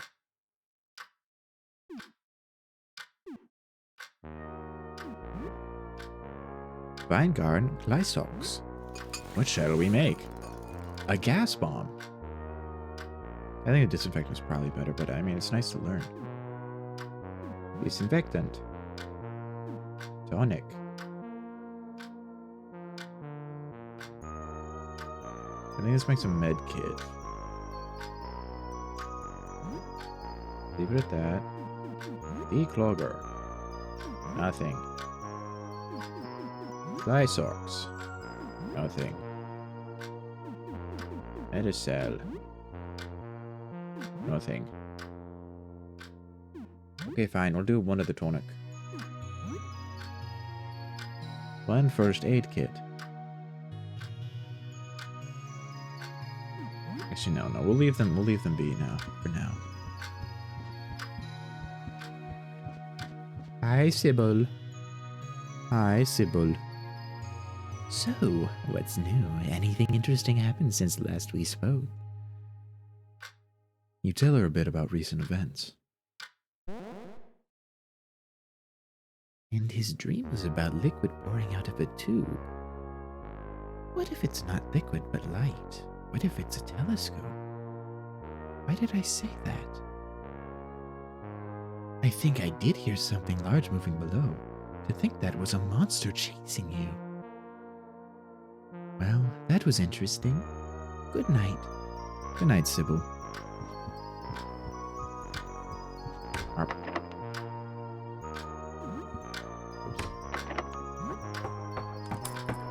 Door unlocked. Hey, thanks for letting us use your room. We're just gonna make it a little cozier, eh? Here's a pillow. The couch looks comfy enough. Whoa, this is sick. Whoa. The go. This is where that music is coming from.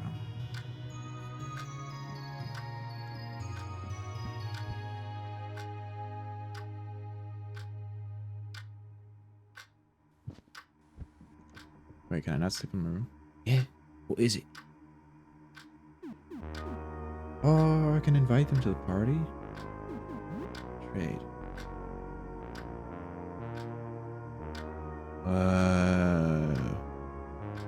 Oh, that's rad.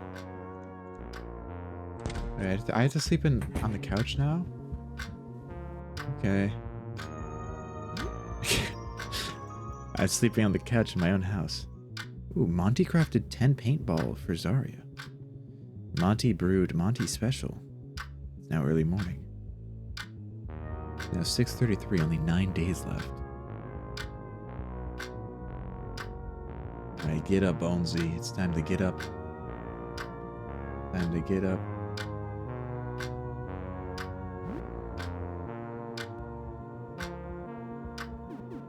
Good. Broken handle.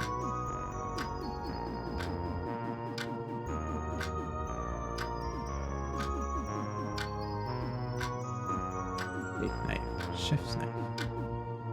Spade. A pool cue.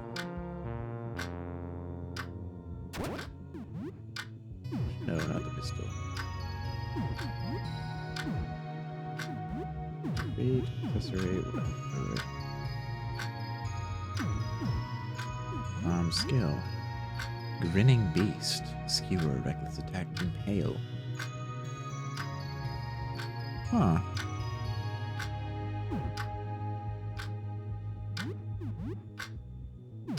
Works.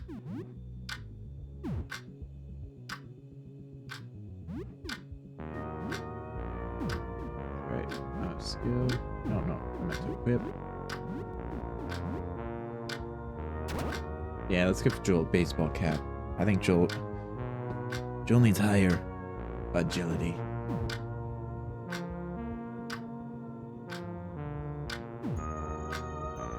Okay, we'll rock with this team for now.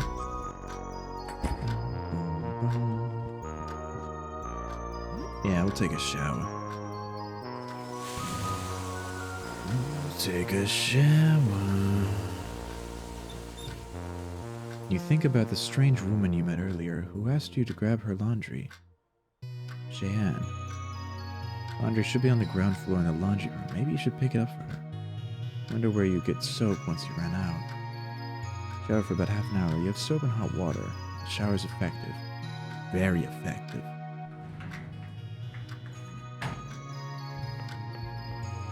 Yep. Strangely, you feel great. Should you brush your teeth? Absolutely. Gotta. I just gotta. I can't not. You brush your teeth with some toothpaste.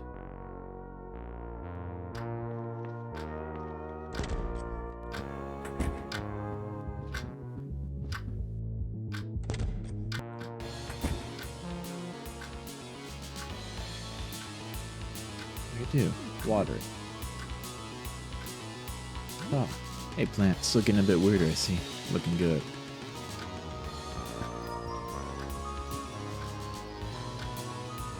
Hey, man. Talk. What do you want, dude?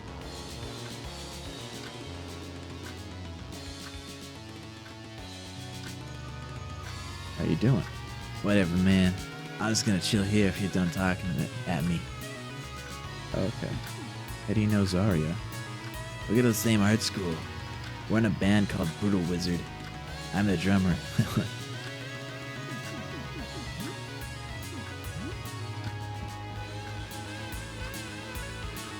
Yeah, what is it? How you doing? Leave me alone, I'm busy.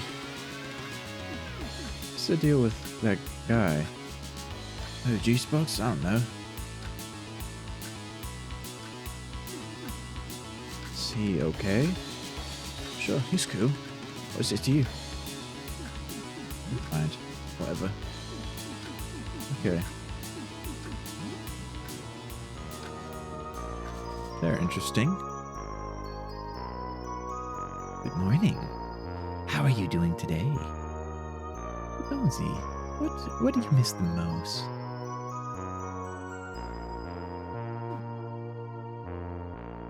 Went to the grocery store. I know what you mean. Just being out there, running errands, being part of the world, having something to do, not being in permanent stasis. So what's new? Anything interesting happened since we last spoke? Tell her a bit about recent events. Wasn't anything too stressful then? Hey, tell me about your day when you get back, and stay safe. Thanks, Sybil.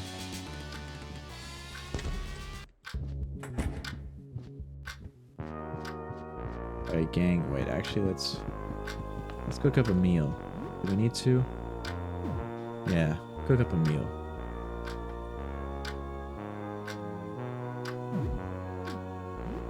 Make some noodles with some raw chicken. Chicken noodle soup. Yummy. We need some chicken noodle soup. You share the food with 5 people. Everyone recovers 19 HP and 10 stamina. When you finish eating, you head over to the sink to clean up. You feel a heavy presence behind you. The food was good. I'll do the dishes. Helen doesn't really shove you out of the way, but moves between you and the sink. You suppose she liked it. Hell yeah. I'm glad Helen enjoyed our meal. Helen's cool. Helen's rad.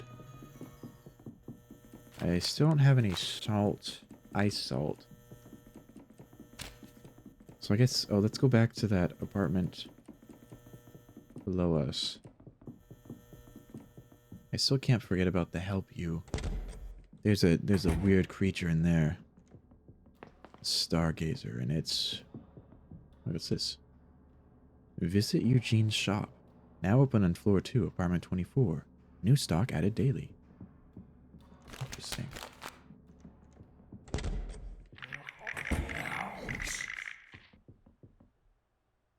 What the hell was that?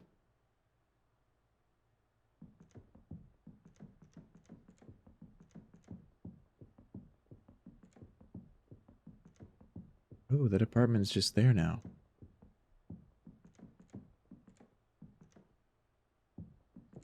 Oh. Oh.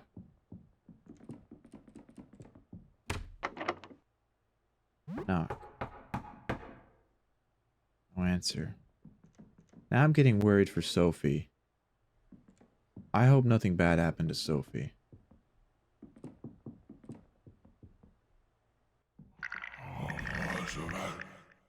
Drain cleaner. 3D clogger. Room leans against the wall. Bottle of antidote.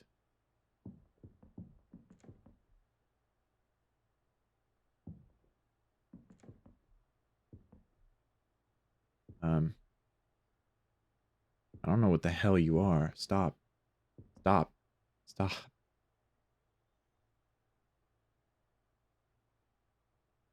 Can you not? Can you... Oh, for fuck's sake. Oh. Wicked. There we go.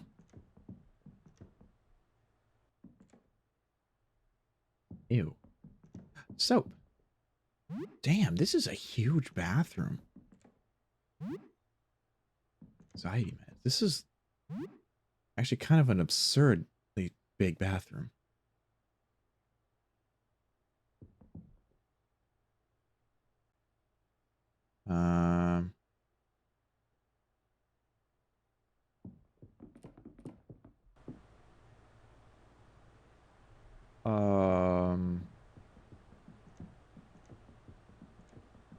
Are we?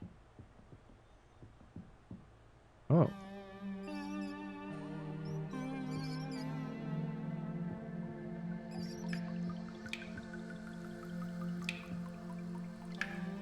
Dripping pipe. Oh, is there someone here? I can't see very well. A feminine voice echoes from the dripping pipe. Hello? Oh, hello.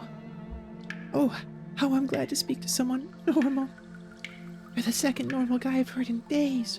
Everyone else was either a monster or crazy, usually both. So, I'm in a bit of a tight spot. As you can see, my name is Rafta. How did you end up like this? Not entirely sure. I think I fell asleep stargazing out my window. This was a few days ago. When I woke up, everything felt wrong. I was still in my bedroom, but it looked different. I thought I was having a nightmare. The windows were gone, my door was gone too, replaced by a dark tunnel. It was wide enough to walk inside, so I went in. It narrowed more and more as it went on, and at one point I could only crawl on all fours. Then I got on my belly. It got tighter and tighter. Are you stuck? Not entirely, I'm still slowly inching along, but it's been very slow. And I've been feeling weird, like I'm being squeezed out of a toothpaste tube. I can see the light at the end of the tunnel, but I'm not sure I'm gonna like what comes out at the other end. Promise me you won't judge if I come out as a blob of meat paste, alright? Can I help?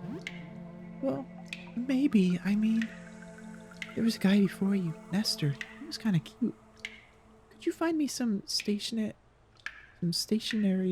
and a pen? I'd like to write him something. I don't have a lot of room in here, but I'll manage. Alright. Okay, see you later. Oh. Rat. Rat, rat, rat.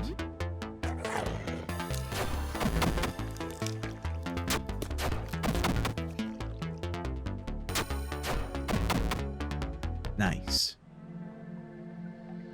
Rat tail found.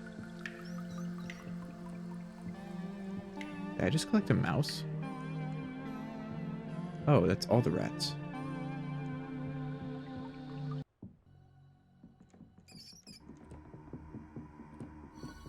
I want the mice. That's a really long freaking hallway. Oh my goodness. All the mice disappear.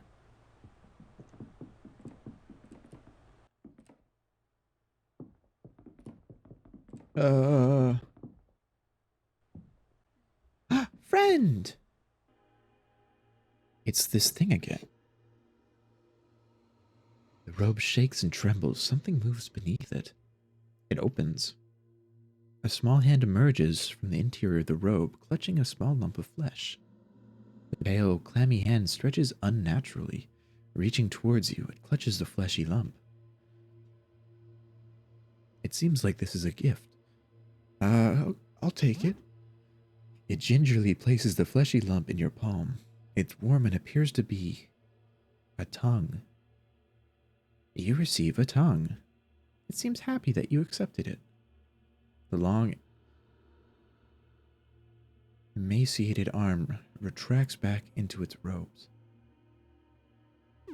Give it a gift. Shuffle through your bags for something to give it. Child's drawing. You hand over child's drawing.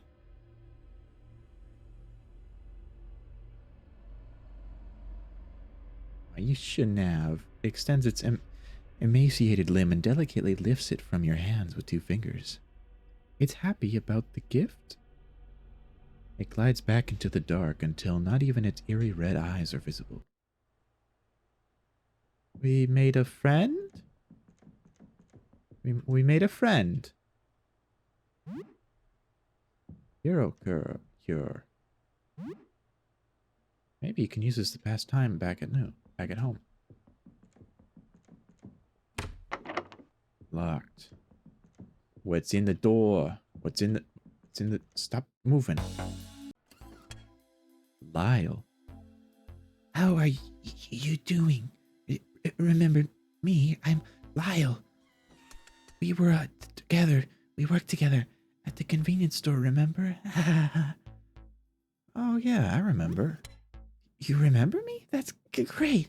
I mean, cool. Anyway, so. About the locked room. The room here, it's my dark room. It's where I develop film. You can't go in, though. I'm doing a big project and it's a mess in there. Why are you hiding? I'm just shy and very sensitive to light. I just like photo paper. Want to trade? Trading? Wow. Yeah, sure. Let's trade. You can get something from me and I get something from you. Yeah. Okay, let me think. I have photo paper. I can't give you my camera, though. You'll need to find your own. In exchange, you could give me a kiss? Lyle wants a kiss for photo paper?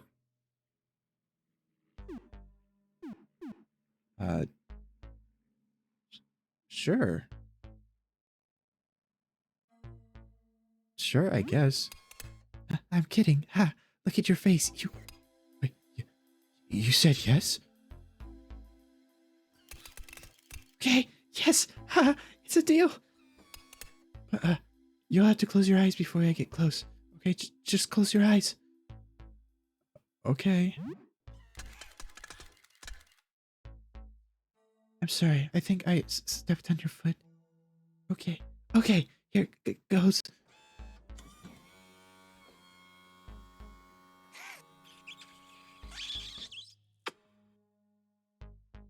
It feels like kissing a rounded, burning hot piece of glass. Like a full pot just pulled out of the coffee maker. Oh, sorry. That went off on its own. I took a picture. I didn't mean to. It's alright if I keep it, right? You can open your eyes again, okay? Look at Lyle blush. Gosh, thanks. Here's your photo paper.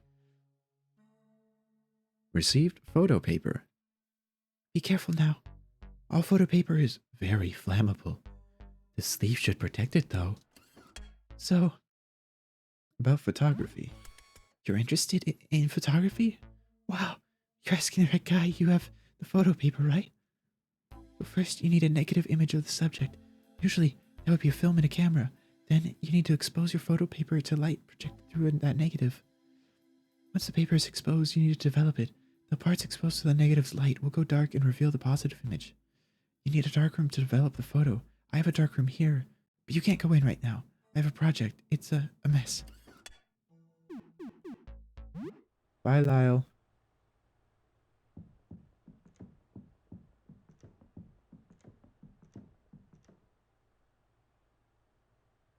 What if I use a machete? What if I use a machete?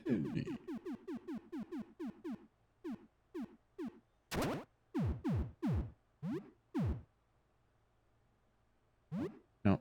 Okay.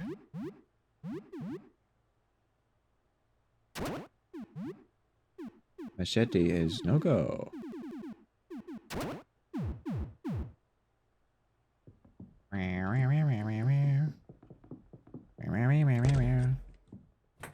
Let's go check out the shop guy. The guy's shop. Shop guy's shop.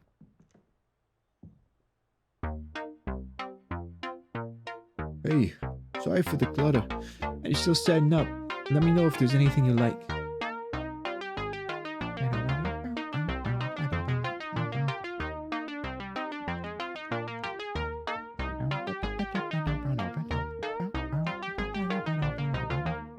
Molotov. 6 Molotov. 128 or 168. I don't got that money. I'll have to come back.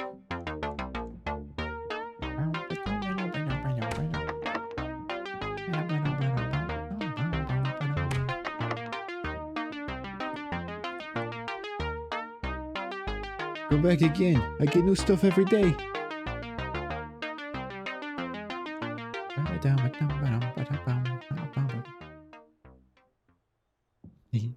I like the music. The music was kind of cool. Oops, wrong one. I want to go to Lyle's room.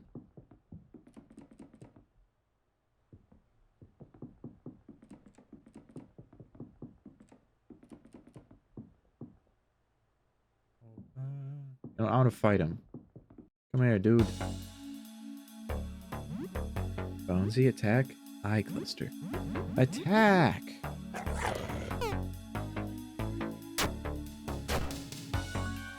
Eye cluster's bleeding.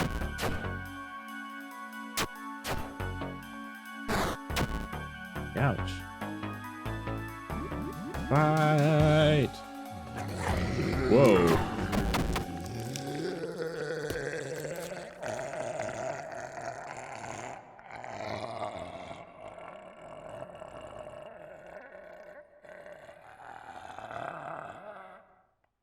Oh my goodness. Mint gum found. Eye amulet found. Thankies for eating him, Joel. Eye amulet. Wait, now I want to go fight that other monster. That other creature. Hey, dog. Hey, dog.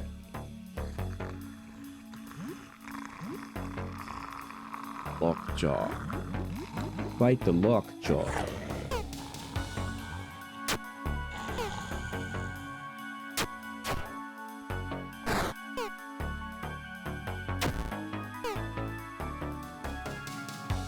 Hello, Lockjaw.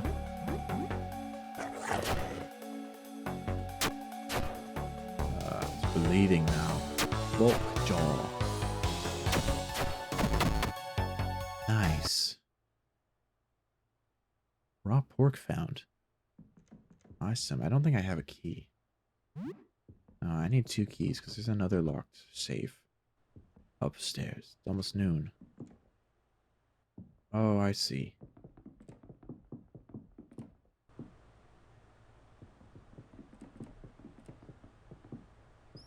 Let's go down.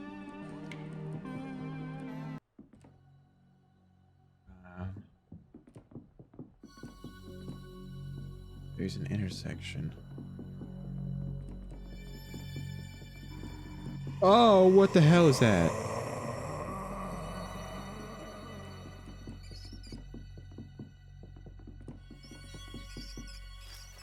Goopy stuff? This door. Oh my goodness, there's so much. You unlock the stairwell door.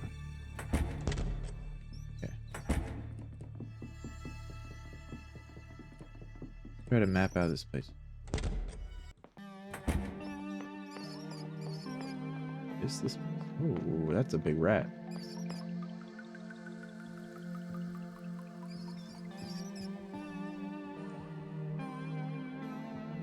Whoa, they got a crap ton of stuff.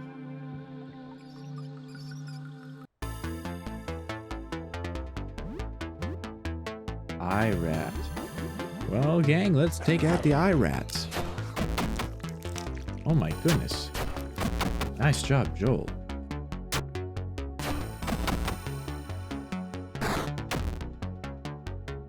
Ouch.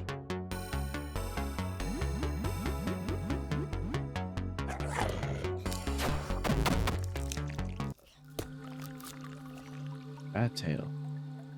Unsettling grins.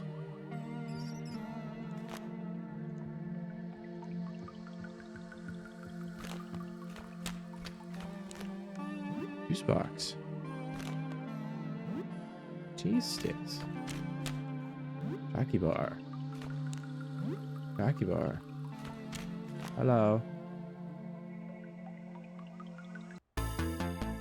Oh my. Giant rat. Special Octo Strike. Special. Leave. Attack. Special.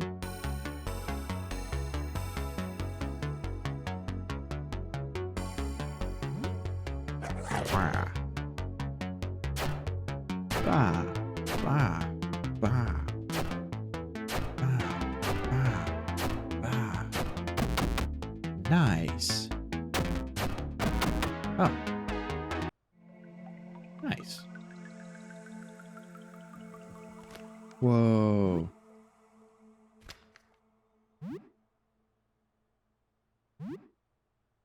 Poor cheese. Wicked. They had a whole rat platoon.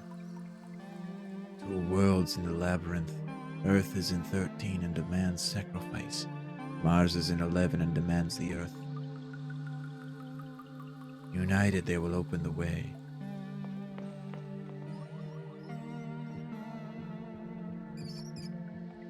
Oh, hello. What? Teeth rat, big rat. Nice. Good job, Joel. Good job, Jolie. 50 experience received.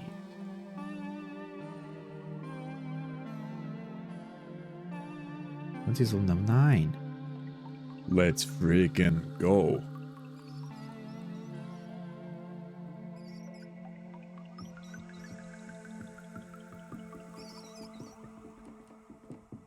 Was this a cleaver here?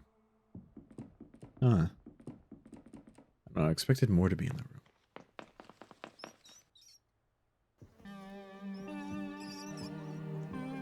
No. What are you? Belly rat.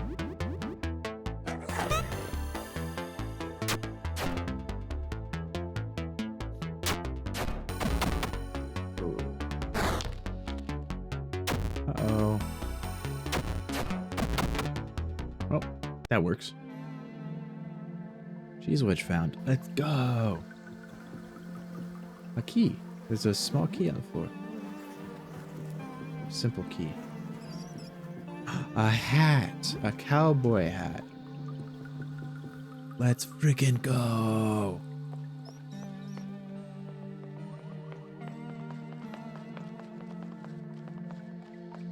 Oh no, let's take out all the rats.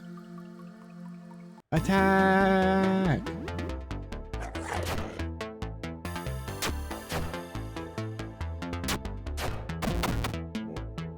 Go, Helen. Nice. Rat tail belt found. Oh.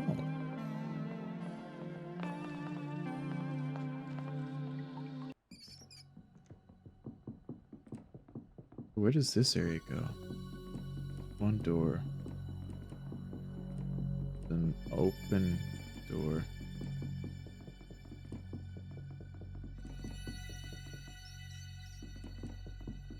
Holy, how? Holy moly!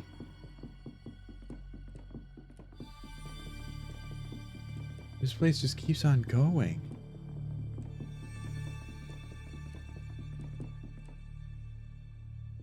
Wait, no, I'm going in it's looping. That was a big thing.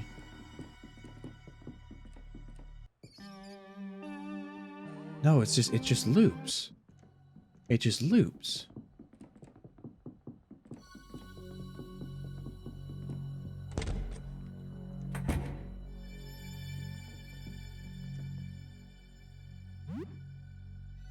Oh, nice.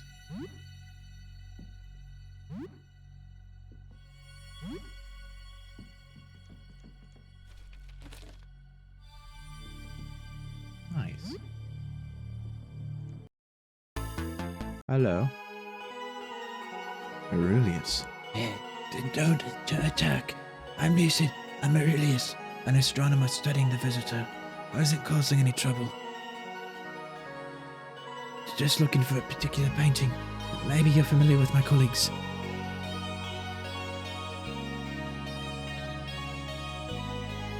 A painting? To observe the phenomenon directly drives one mad. But indirect observation, yes. If we're careful, we can study records and observations made of the visitor. A terrible painting. hidden away somewhere in the dark. It came to me in a vision. As long as it remains in the dark, one is safe, but to expose it to the light will bring calamity to us all. If you find such a painting, keep it covered, but bring it to Jasper on the ground floor.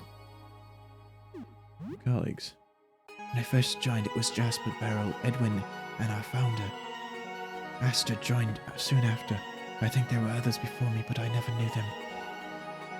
We've been studying the visitor for many months, before anyone else even knew of its existence. This is why we were prepared. How were you prepared? We knew this was no ordinary phenomenon. We started gathering supplies, even weapons. Unfortunately, it seems our preparations were necessary. How did you know? The founder spotted it by telescope. She shared it with her colleagues at the time, and that was the beginning of our group. Who left the group? I don't know if Edwin was ever formally a part of it, but he grew more reclusive as time went on. How can I join? Dr. Jasper usually is on the ground floor, past the reception desk.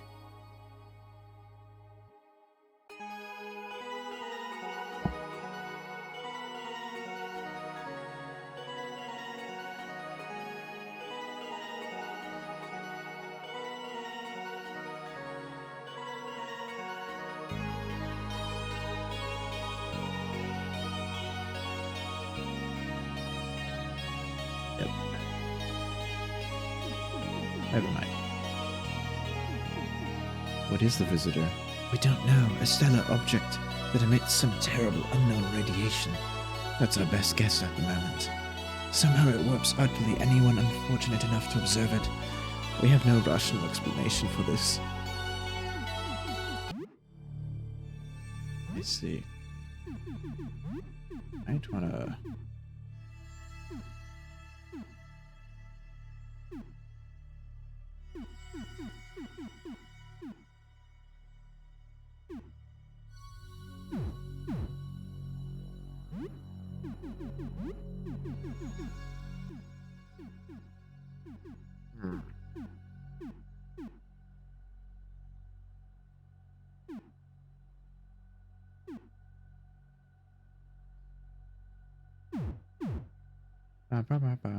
Excuse me.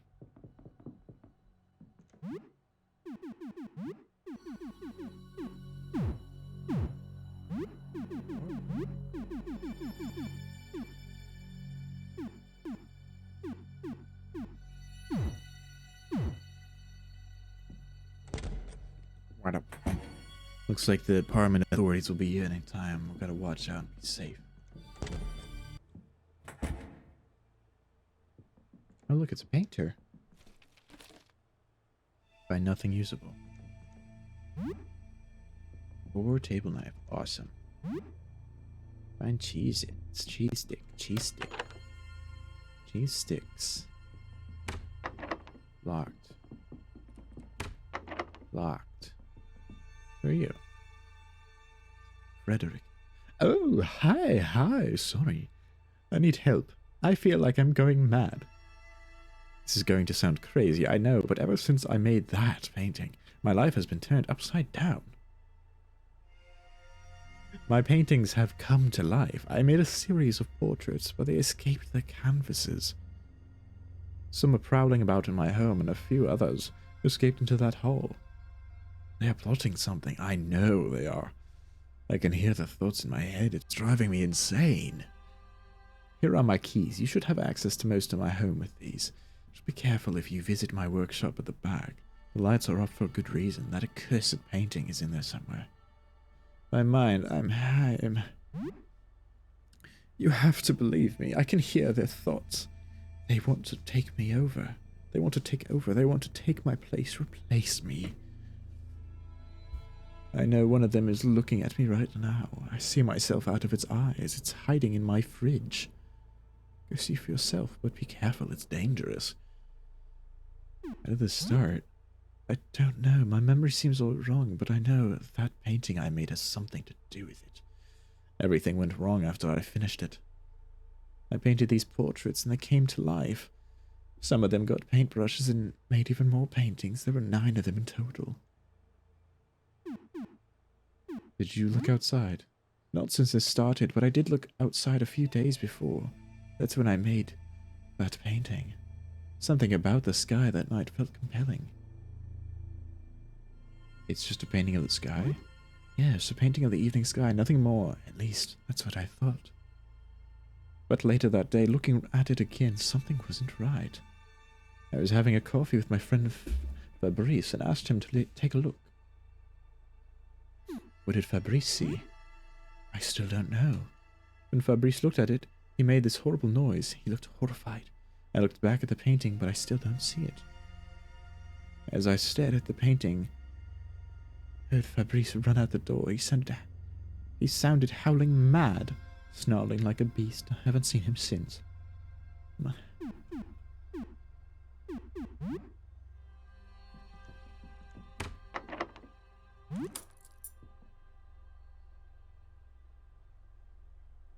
Interesting.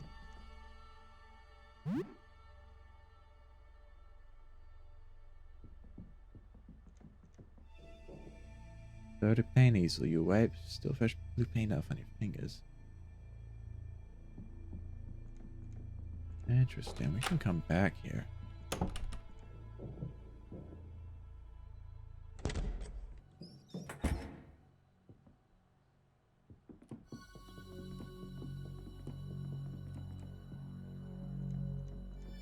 Right, if it loops, there was some part of it that... Alright, the red trail.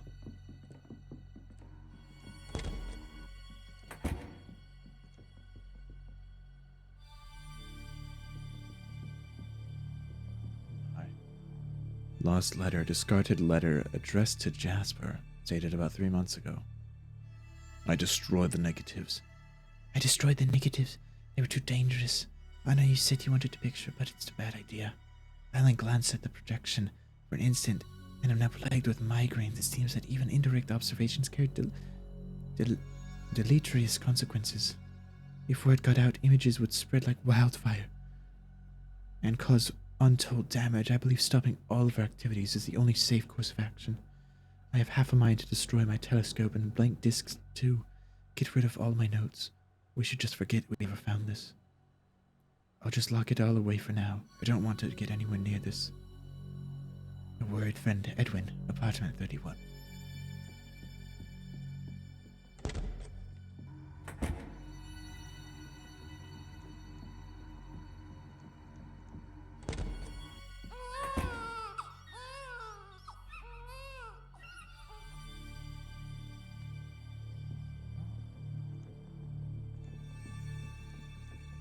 So that way's to the stairwell.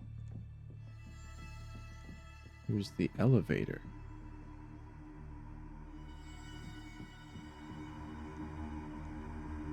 Oh, dear Lord. Okay. Oh, and good news, the authorities are gone.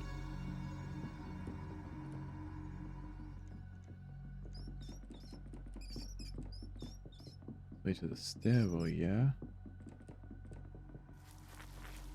That door.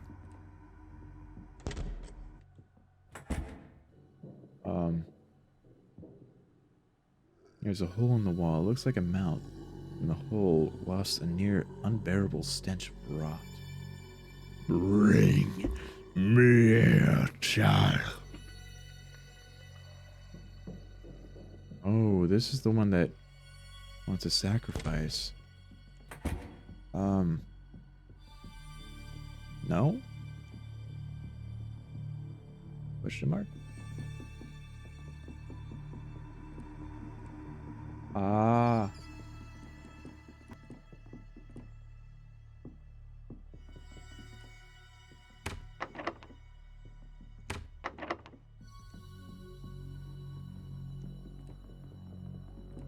All these are unnumbered, and why is the hallway so long?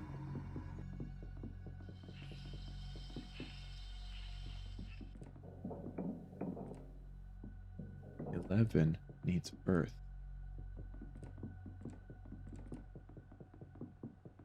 11 needs earth to open.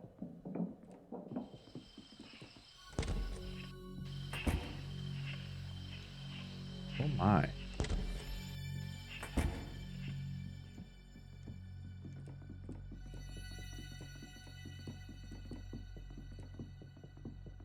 These holes. Oh, it's these ones. And this way should be the way I came.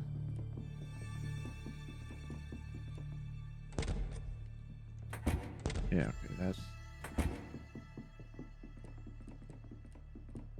Oh, what's up here? Oh, here's the rat room. This is the way I came. 13 requires the child.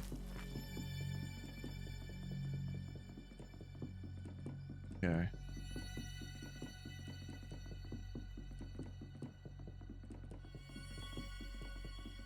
Okay, so it just kind of repeats.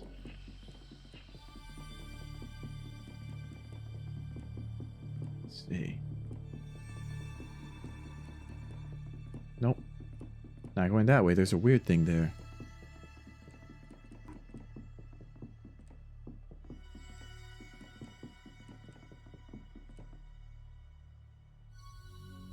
I don't think I have any child anyway.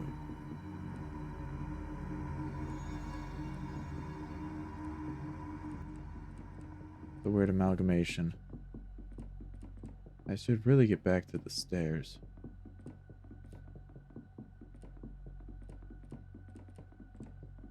Alright. The first floor is very odd.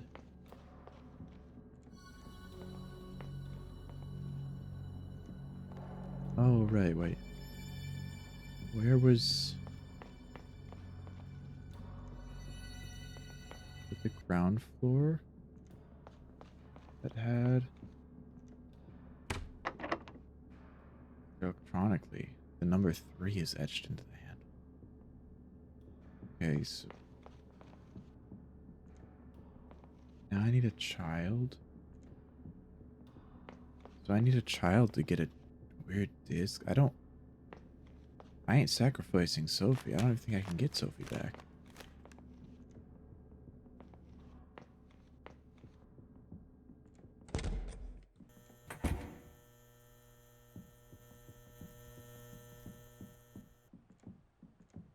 Aye.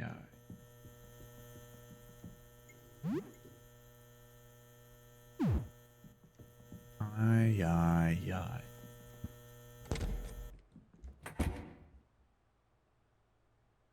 Wait for a while. Nice.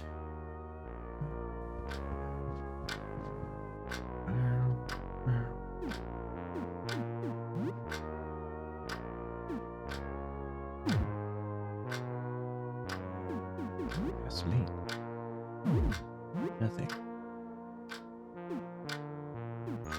Medicine. Nothing.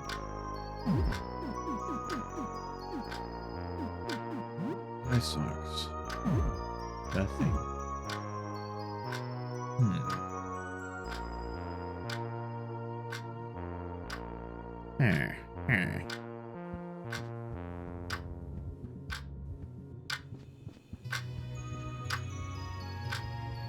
13.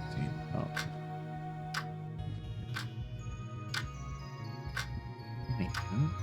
Oh, okay. So, what's new? Anything interesting happened since last we spoke? You tell her a bit about recent events.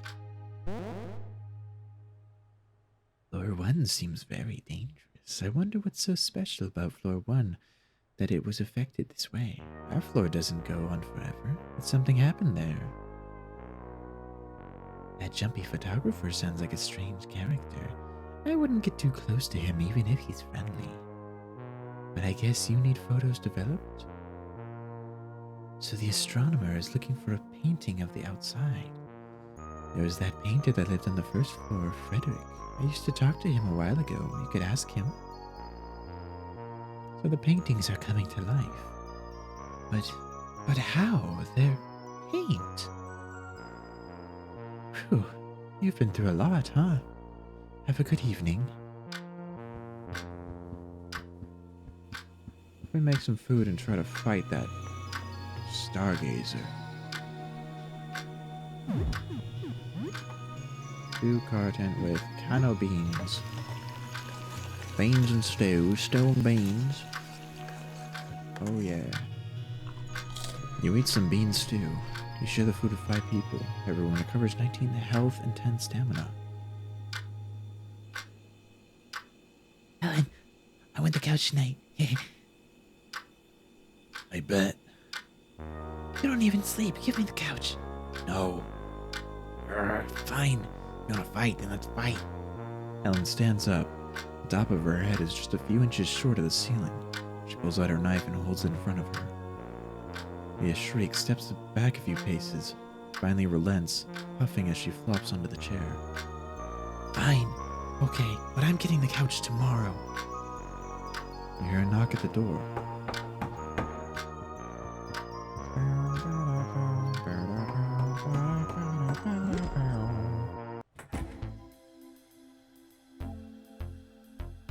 Doesn't look like anyone's here. Hello? Still nothing.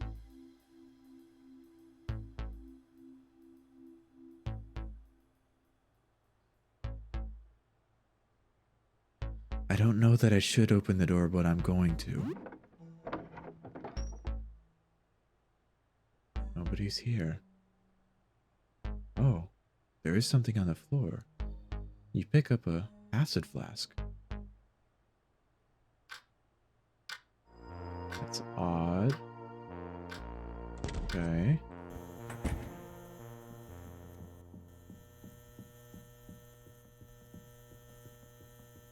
Hey, I can finally open thing in here.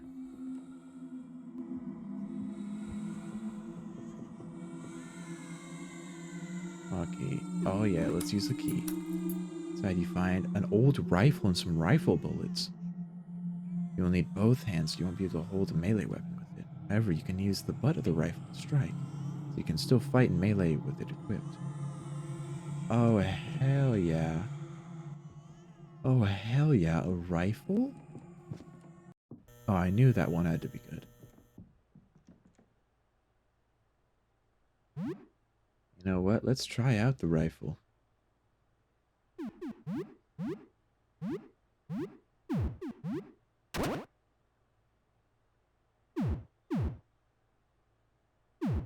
Yeah, let's try out the rifle. Alright.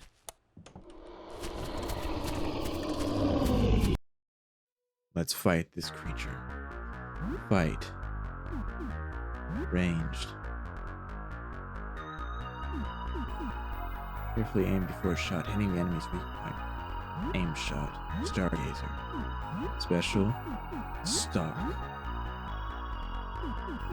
Item. Acid flask. Special.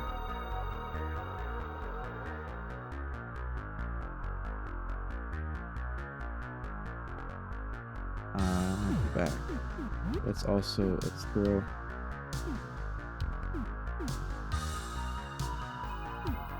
Throwing knife at it.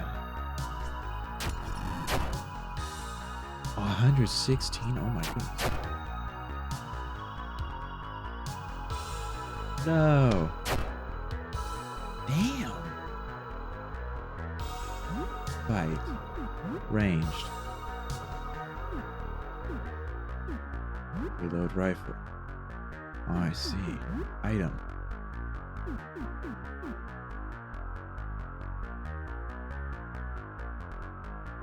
Another acid flask. Item. Let's throw a gas bomb. Acid flask. Those are good. Blinded. Nice.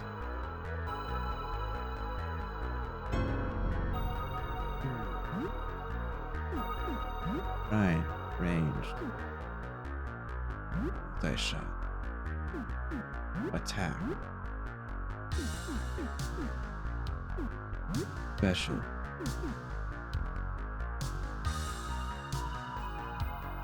Hail.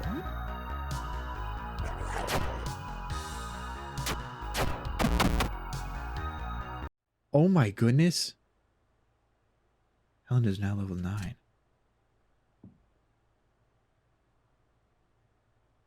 Did it.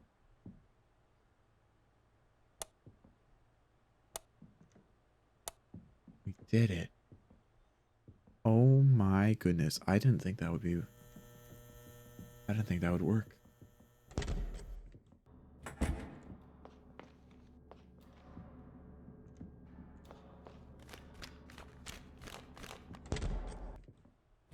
That's freaking awesome.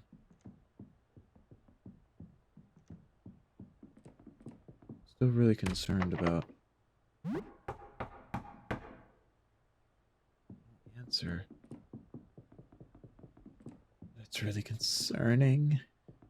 That's really oops, wrong room. Had to go through Lyle's room. I forgot.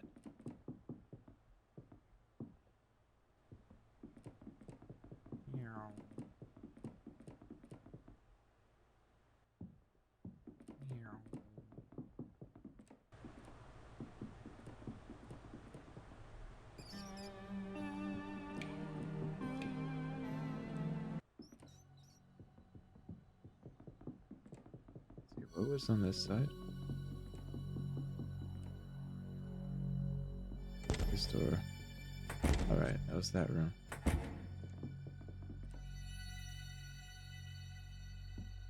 The painter's room. And there was the letter room.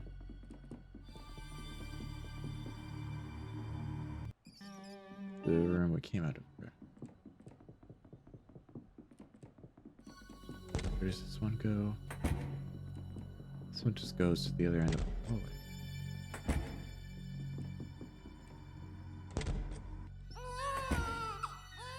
Okay, we'll explore this room. Find nothing usable. The wedding picture.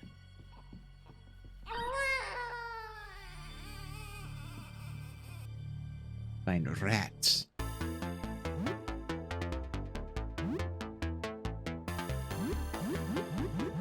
Rats. Rats. Power rat. Let's go. Wait, isn't the RE8 a monster? Hopefully not. I can only hope. Yay. Rat tail belt and cheese wedge. An urn of ashes. Grandma's... Grandma's urn. Awesome.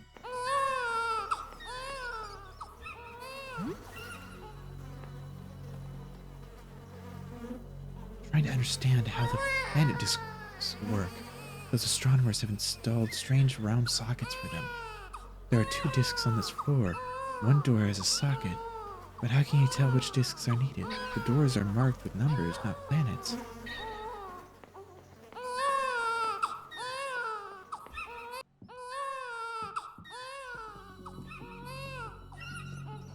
What is that? A fountain pen. Oh, I need that.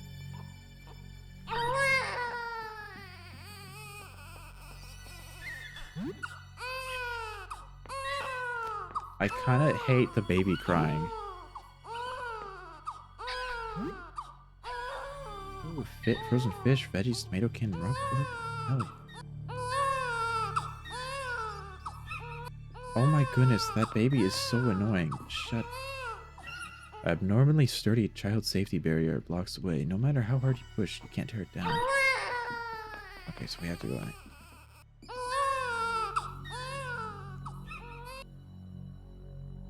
Fight, fight, fight, fight, fight, fight, fight.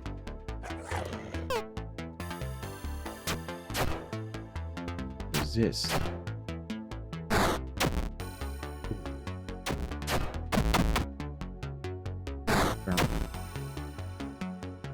Fight, fight, fight, fight, fight.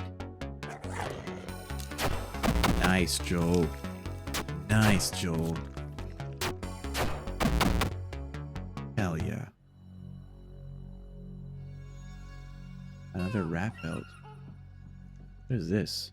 Stack of geography magazines. Oh, hell yeah. Oh, we found the child barrier key. And a hoodie. Oh my goodness. Yes.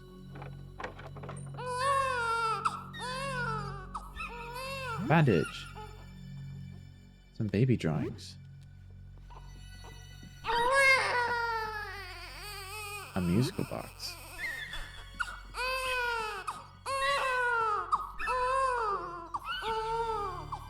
Child restlessly squirms beneath the blankets in his crib.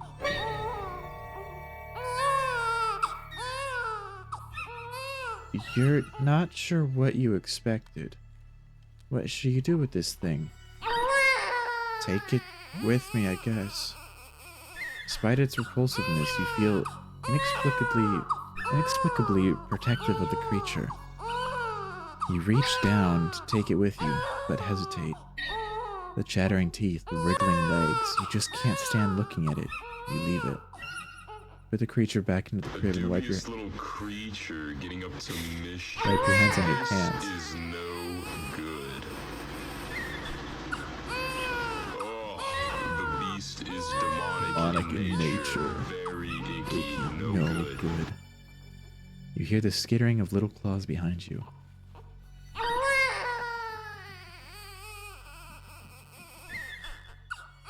The weird rat baby thing is following you. It crawls up your leg and buries itself in your pack. It looks like you won't be getting rid of it that easily. You are now the proud parent of a rat baby thing. Congratulations. Yeah, baby, that's what I've been waiting for. Hell yeah. Good, at least it stopped crying. Great googly moogly. That's right. Oh. Goodness. Gotta go this way. Rat baby thing. Whoop, not that way.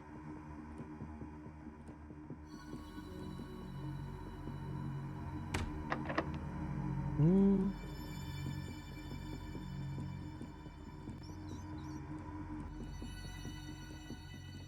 Oh, thank goodness. Wait, what? We're in the same hallway. Wait, what? Oh, shoot. Oh, crud. Uh-oh. Uh-oh. This ain't good. Whoopsie.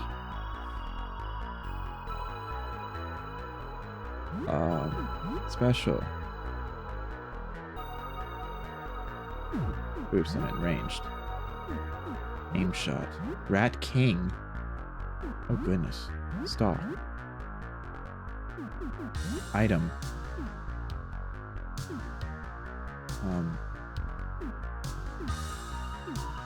Table knife. Item. Table knife.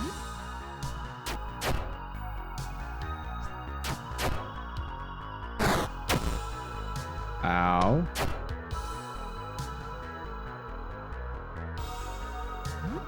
Fight, ranged, reload rifle. Special, stab.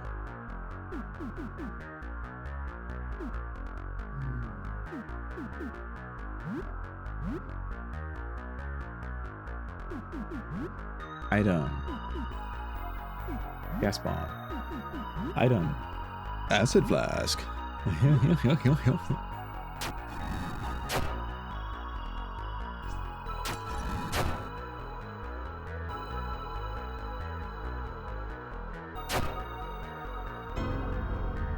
Holy shit.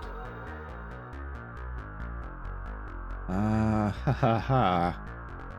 Ah.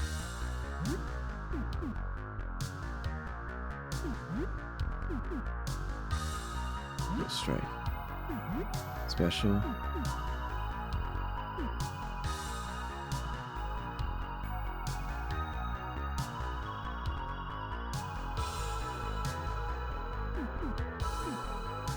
Flash. Deep cut. Massacre. Attack. Rat King. Special. Impale.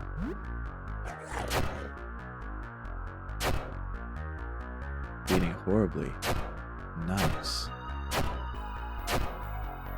Ooh. Nice.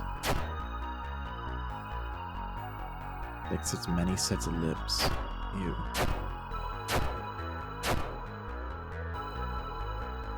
It's still alive? This thing has so much health. Uh-oh. What are those marks? Ghost Strike Special. Oh, I can't stalk anymore. Attack. Attack. Oh, impale. No way. Hell yeah, Joel. Hell yeah. Good job, buddy. You devoured a rat king. Rusty crown found. Good job, Joel. Holy moly, you did such a good job, bud.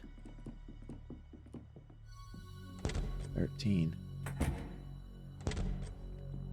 It is now evening. Where the hell am I?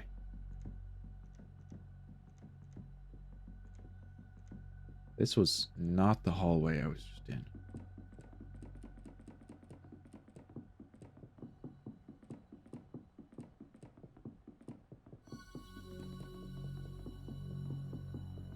Um...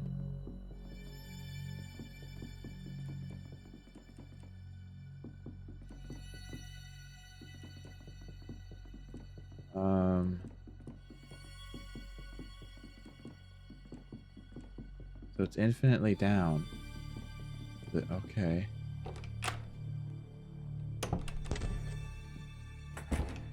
Well, shit. No escape. There's a mouth in the wall. It's salivating as though it expects to be fed. Feed me a child. I don't want to feed it the rat baby thing. It's my rat baby thing. Why not feed me? All of my food instead. No.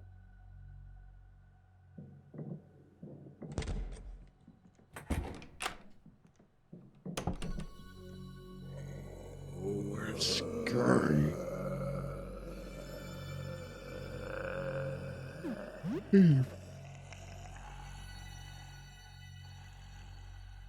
I can't. And stay here.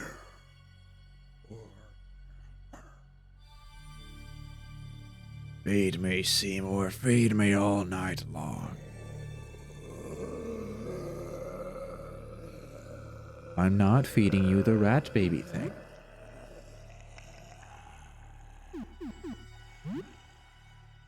I guess I have to feed it my arm.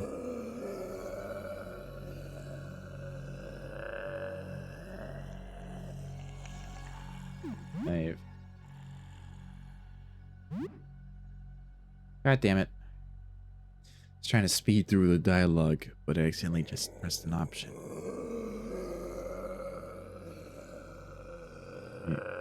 Feed me a child. No. Why not feed me?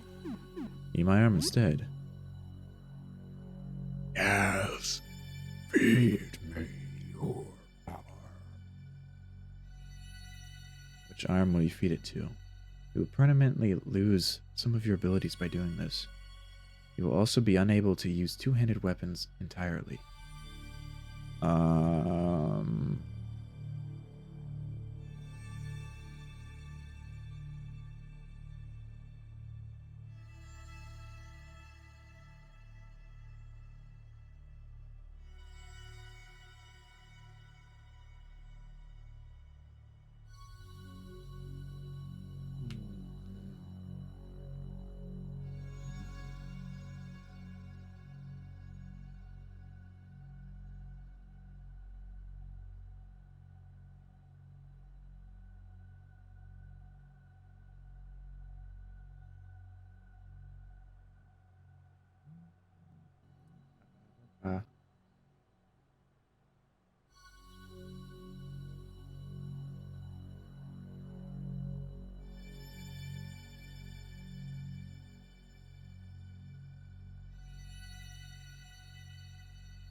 Ba, ba, ba, ba, ba, ba.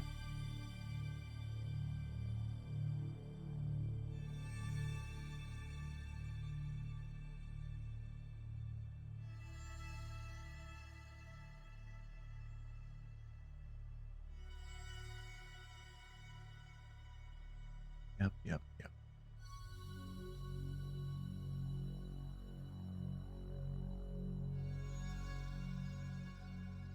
Hmm. Guess I could just have someone else use ranged weapons. Left arm. You cautiously slide your left hand into the hole. We have no food to give it. I guess it just didn't want our food. It didn't want our snacks.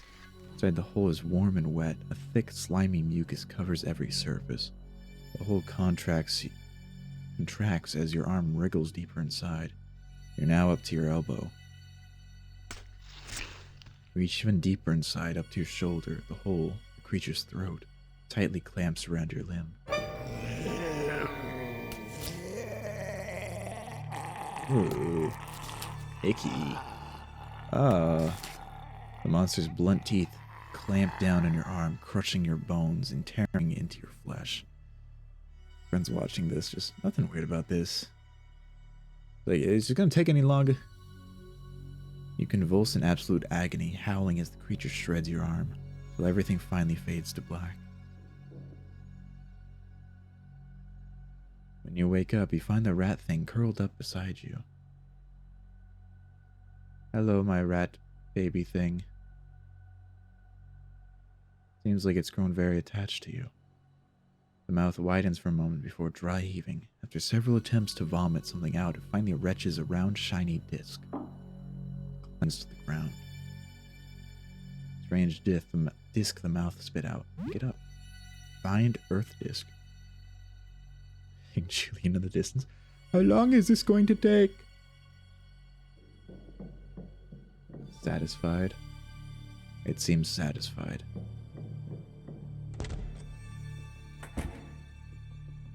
Oh, good grief. Wait a second.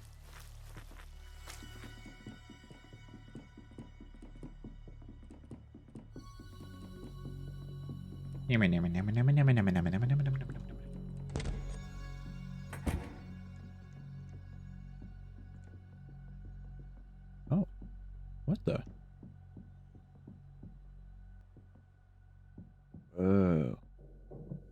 Oh, hello. Hello, friend.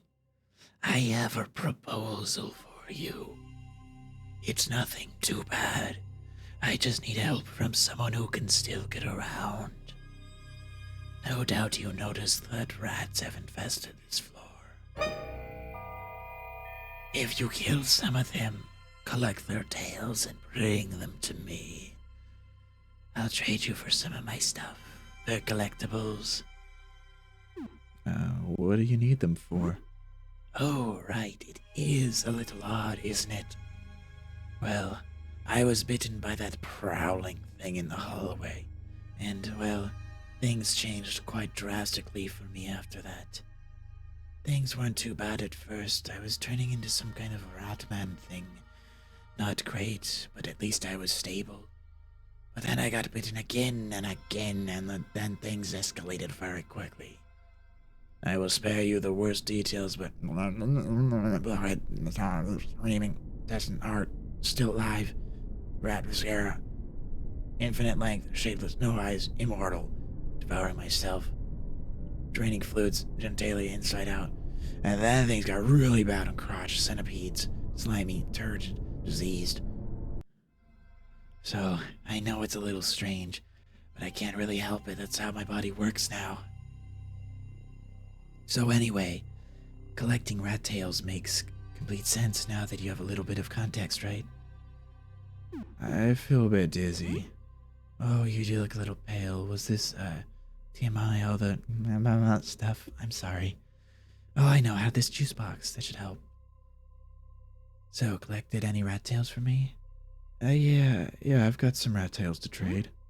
Yeah, I know. I can feel them. Here's my selection. What would you like?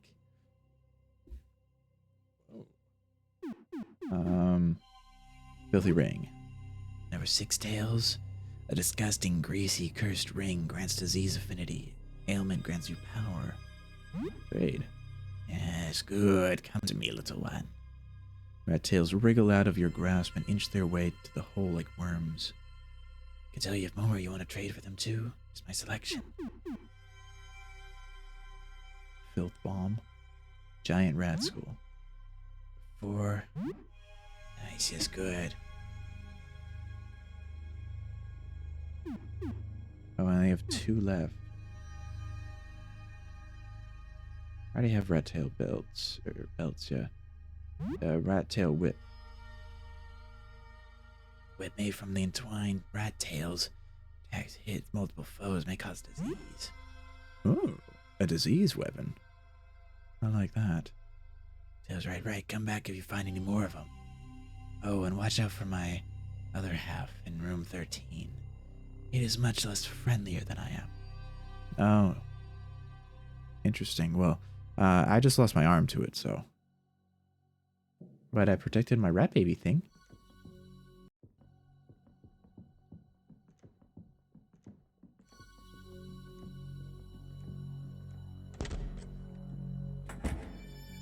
My rat baby thing. My rat baby thing. What the hell is over there?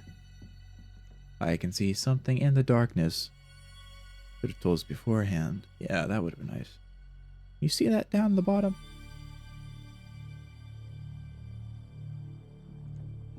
A weird thing. That's a weird thing. Elevator's this way, so that lets me down.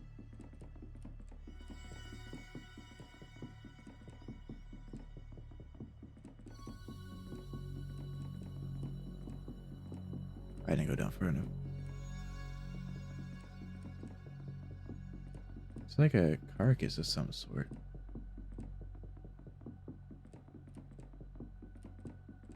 There's a door I came from.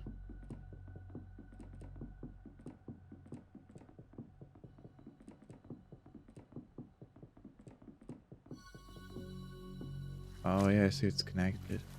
There's that door I can't enter yet.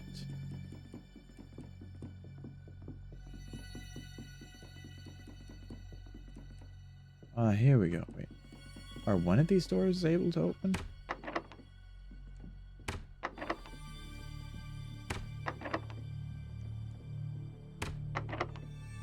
That one. That one. Not that one. Not that one. Not that one. Not that one. Not that one. Not that one. Not that one. Not that one. Not that one. Not that one. Not that one. Oh. Ah!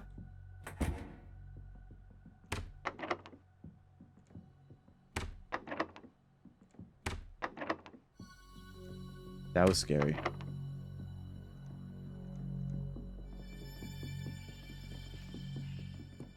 Dude, that just loops.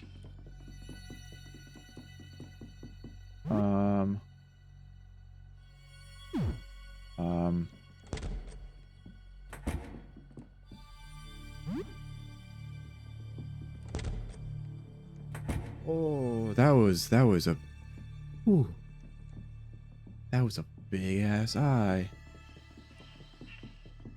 What's in this room? I don't know yet. Oh, you can insert a disc. Lose any health? Oh, that's a. Actually, I think we did. I think I lost a little bit of health.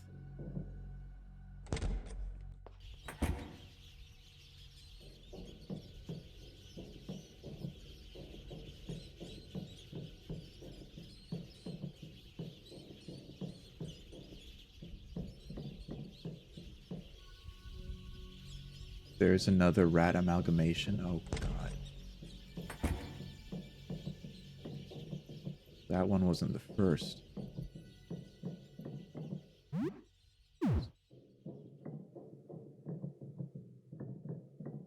that? A necklace. Odd necklace. Uh-oh.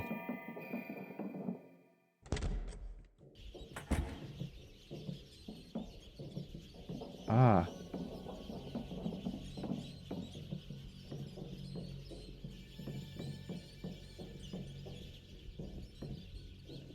That. Oh, it's the wall. Small disc. Oh, it's a picture of Mars.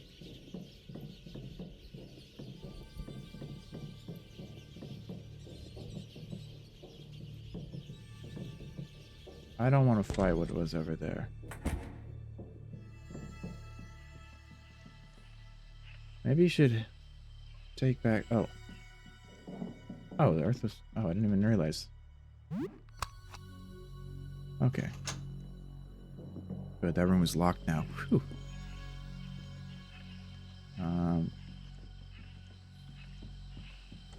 Frick, okay, let's...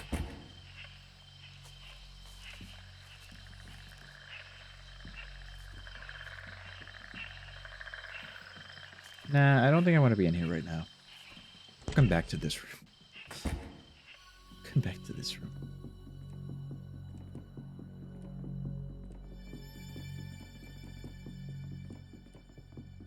Let's go to the stairs. Through the muck. Past the red line. Up the stairs, because we gotta go into a room inside Lyle's. Ace.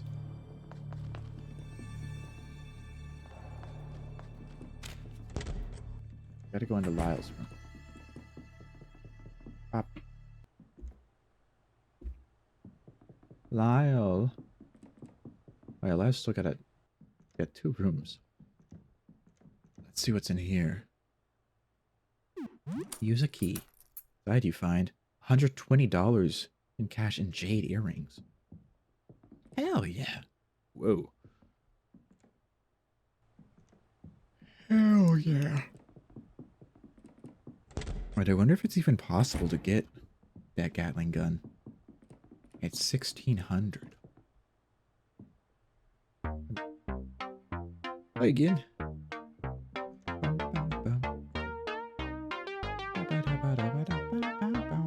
Whoa.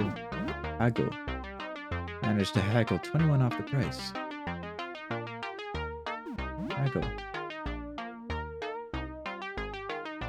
Haggle.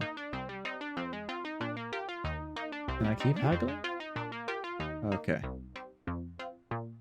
Hey, but I got like $50 off. Let's go.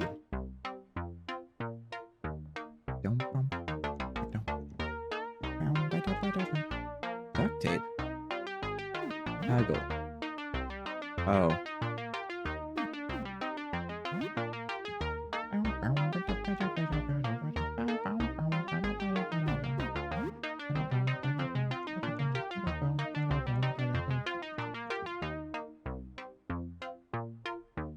Hey, welcome. What do you need? Buy something? Just have a look on my tables. I found some good stuff on floor 1, but it's pretty easy to get lost. I think the layout's changed. There's definitely something dangerous on floor 1. You can hear it when it gets close. Hey, welcome. What do you need? To buy something. Okay. I was trying to sell, but okay. I'm back again. I get new stuff every day. Well. You can only get so lucky. No answer still. Philip.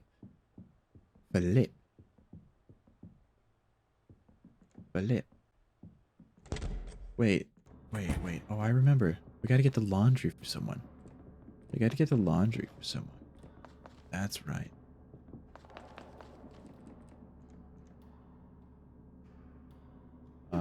Earth. And Mars. Yippee!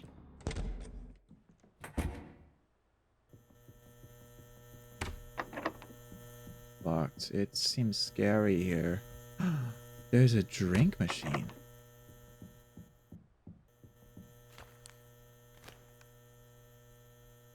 vending machine. It sells coffee at 150 cents per cup.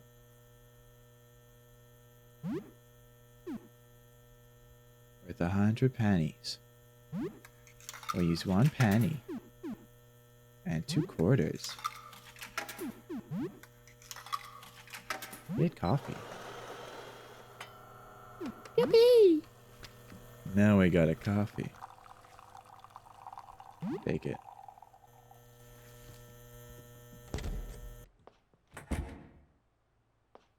Bathrooms. There's a dude. There's just a dude in the bathroom.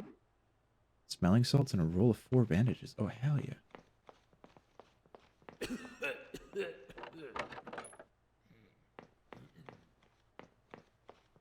Come on, gang. A new friend? Maybe. He's occupied.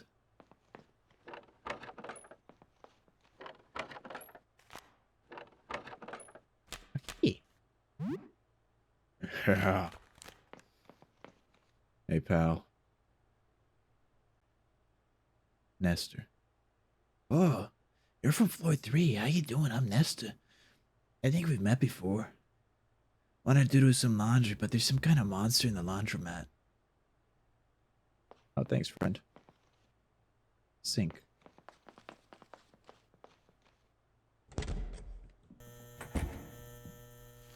Laundromat.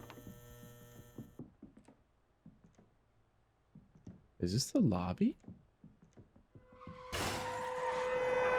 Oh my god!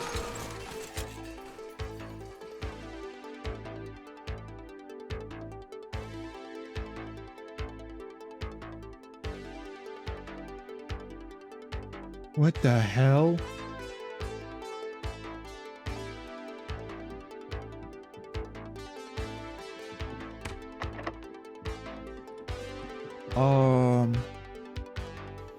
Yep, there goes transport. There goes the main lobby. Oh. My knife.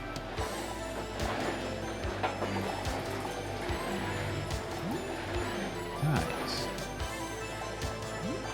Nice.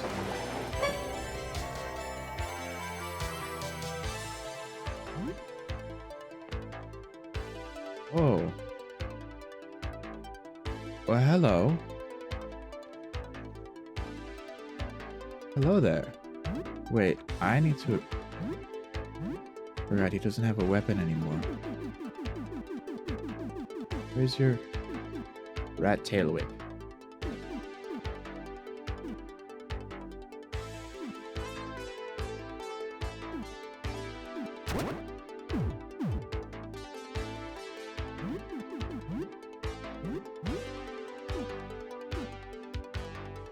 Yeah, let's give her that.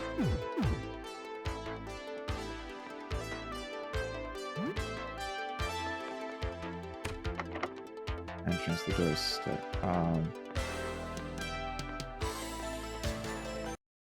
Brick. Flip. Flip. Roll with me. Item. Bro.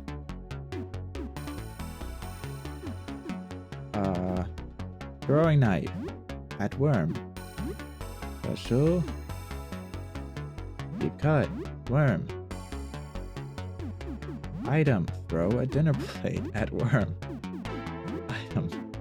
Throw a table knife at worm. Youch. It's stunned. Bee! Oh. Bleeding horribly. Crawl with me. Still stunned. Attack, attack, attack, attack, attack, attack, attack. Joel, eat it. Eat it, Joel. Eat it. Aw, damn. Joel didn't eat it.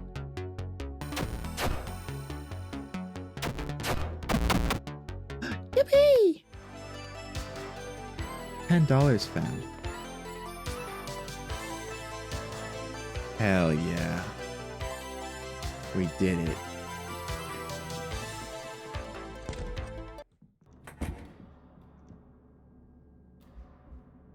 guess I should maybe leave those there for now. I need to go back up to the second floor. And we can... This person? Yeah, this person. Hello. Isn't that hungry? Nice to see you, friend. Please help me. They're out of control. I don't know what to do. Come in, help yourself. Make yourself comfortable. They're away, they'll eat you.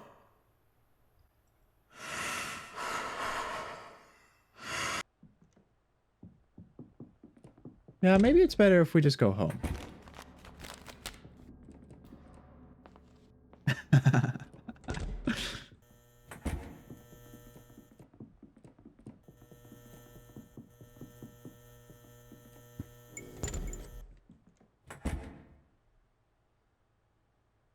Wait for a while. Lindsay's now level 10. It's level 8. Devour learned. Oh. Little rat thing hops out of your bags and scampers off into your home. You should give it a name. Rat. Rat. Rat. Rat-tat-tat. Rat-tat-tat. Rat. Rat-tat-tat.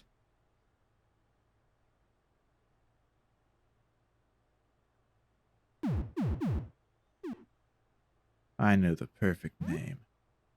Beans.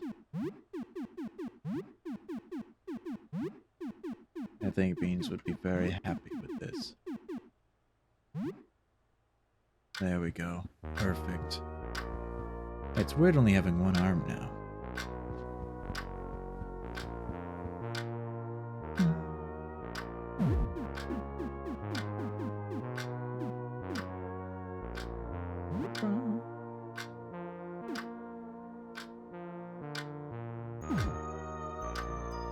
You know what? No, I want to see what it does.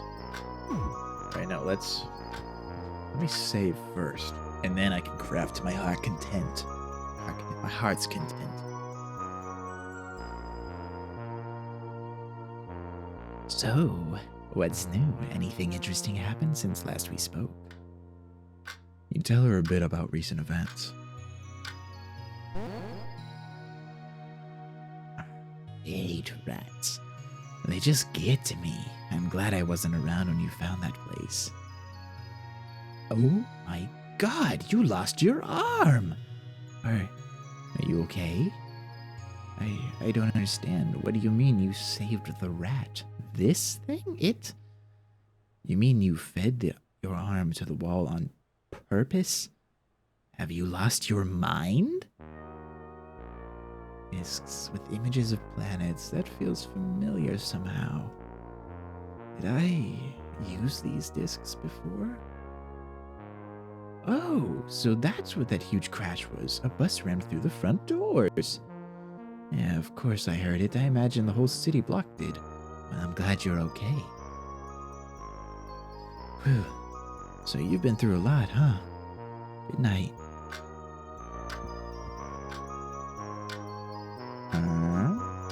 Herbicide. Declogger. What do I make? 2 explosive. Oh. That's... gasoline? Nothing. Fly socks. Nothing. Tonic? Nothing.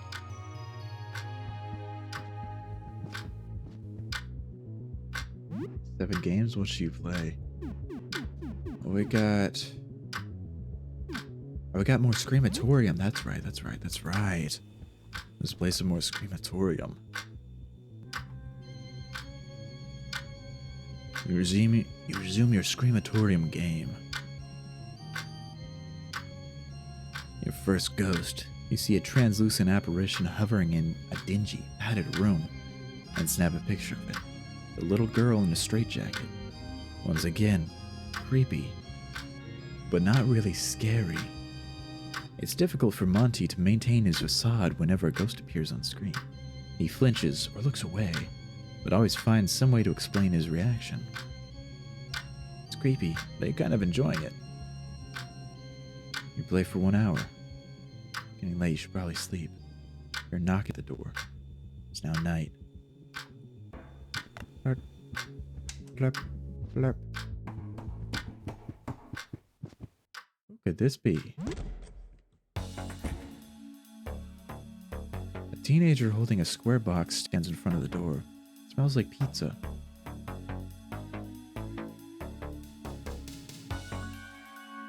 Why would he have pizza?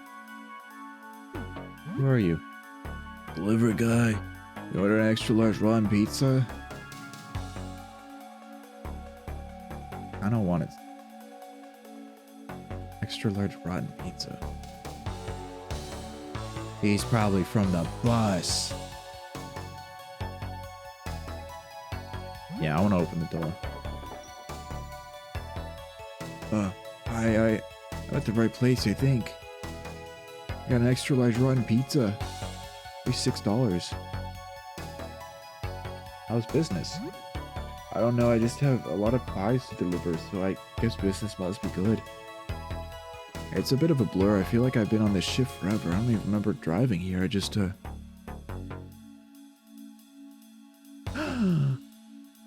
Mattias. How much did you plan on playing this? Okay. You have a good night. You have a good night as well. Have fun lurking. Thanks for stopping in. It's a bit of a blur. what were we even talking about? I shouldn't be talking this much on the job. I had a lot of work to do. $6. Sure, why not?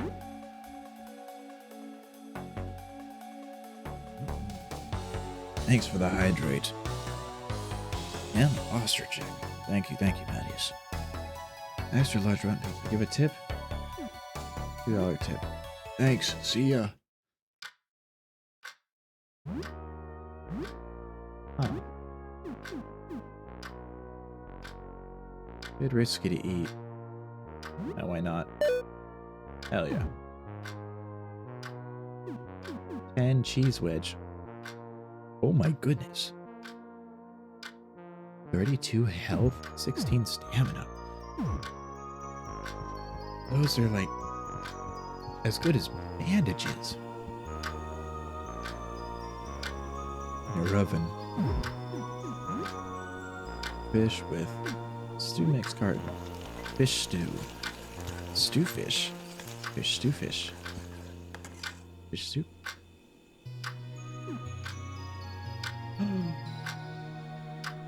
Share with friends. You eat some fish stew.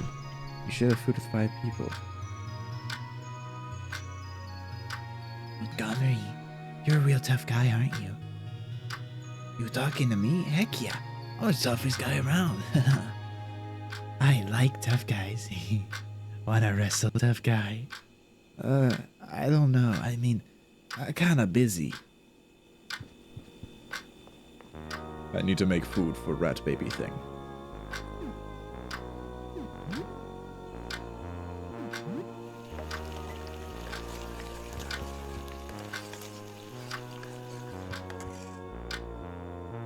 Feed beans. Hey, Monty, how'd your face get all burned up? Didn't feel like going to class, so I burned the school down. Got this scar in the process. Pretty badass, huh? I guess. How'd your face become teeth? My baby sister bit me. Nice, looks killer.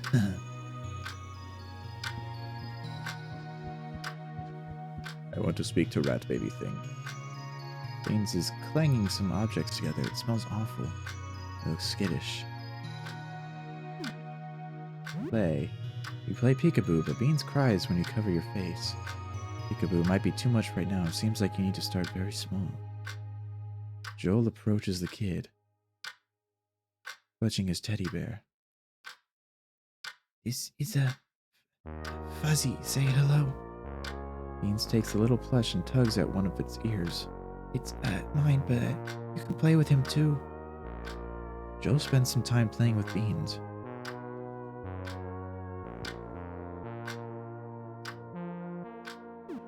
Care. Soothe.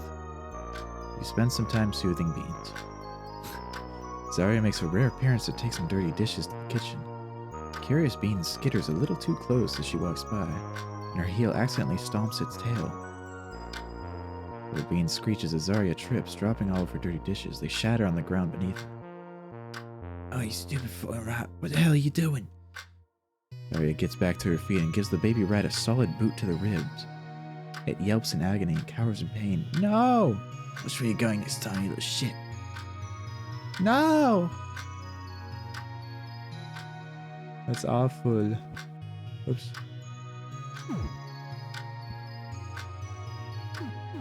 Care. Clean. You bring Beans to the sink and give it a wash.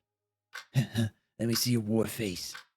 Beans snarls at Monty. Its tiny squeaks are more cute than menacing. No, come on. Make it scarier. Show me some teeth like this. Baby rat growls again. It yips aggressively at the end, though it sounds more like like the giggle of a baby. Yeah, that's what I'm talking about. There we go. That's a little better.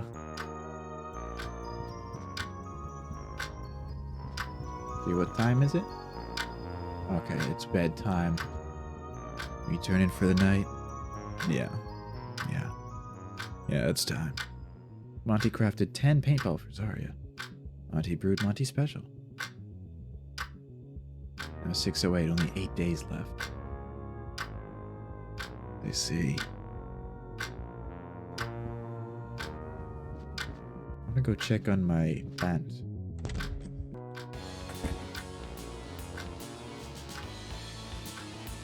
Water it.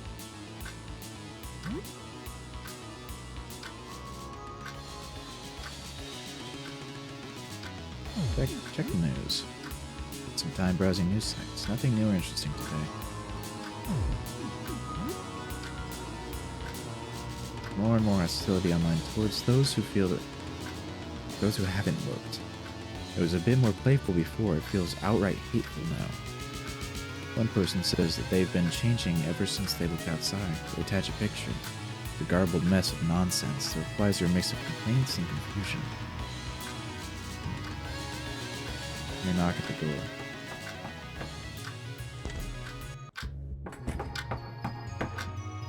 Yes, I'm coming. A hefty man wearing a hood is standing in front of the door, carrying a bunch of bags, potato sacks. Hello. Hi, I'm selling food. You want any? Open up and we can trade. Yeah, I think I've traded with him before. Hello. You chat for a little while. He doesn't know much what's happened, but he's keeping away from windows. So let's get to business. Would you like some food? Let's trade. Potatoes. Cola.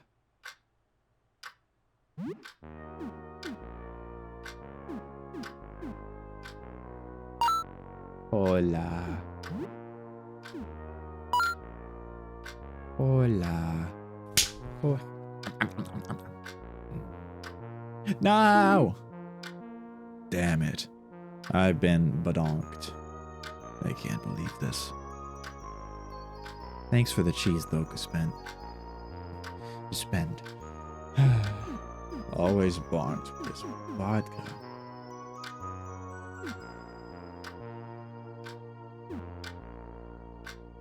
$25 of them. Yeah, that's a good deal.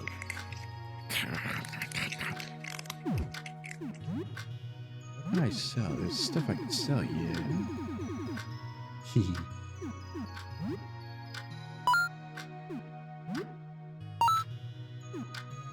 Grandma's errand.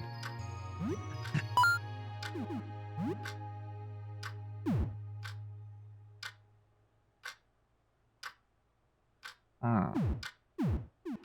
We got more. 98.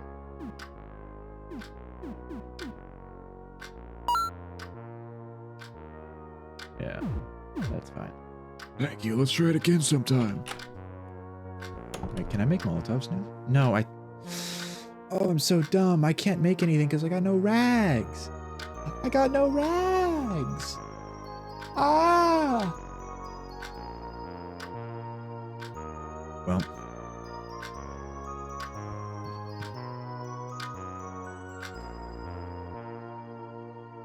Hello, how are you doing today? Yeah, most of my perishable food is pretty gross now. I couldn't fit a chicken into the freezer, so that's gone now. Oh, I'll be okay as long as I ration, but I'm getting kind of sick of canned food. Canned veggies, canned tuna, canned beans. Oh, don't forget frozen pizza bites. I just want to eat something real again. So, what's new? Anything interesting happened since we last spoke? you tell her a bit about recent events. Wasn't anything too stressful then? Okay, I'm not gonna lie. Sometimes I can smell your cooking through the wall and get jealous. Let me know if you find anything good to eat out there. I'm sick of frozen food.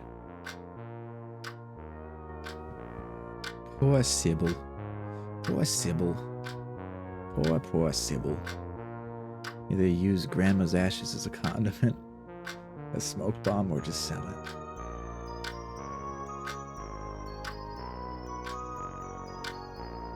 Condiment?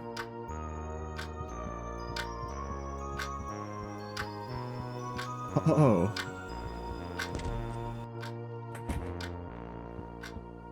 Well, that's something else. I can see a smoke bomb.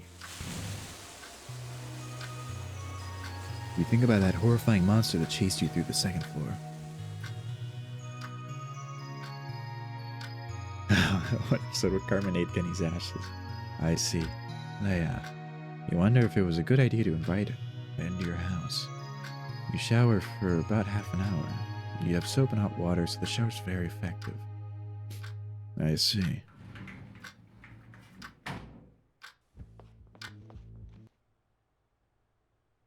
Strangely, you feel great. Should you brush your teeth? Yeah. Wait, I only have one arm. Hey, wait. I only have one arm. How? Ha. Ha. How does that even work? I only got one arm. I only just got one arm. The book of crossword puzzles. If you need to kill some time, this might be one way to do it. However, it's soul-crushingly boring. Only to play crosswords is a desperate last resort. Playing video games, watching TV, or even exploring the building are less soul-crushing options. Jeez Louise, that's... RIP for anyone who likes crossword puzzles. Holy gamoly.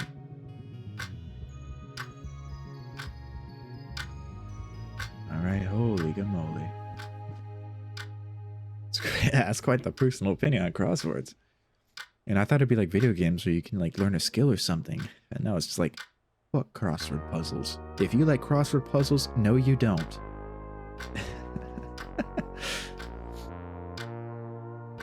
Yeah, it should be bad after 1 hour. When you start it, it's like, okay. When you start it, it's okay.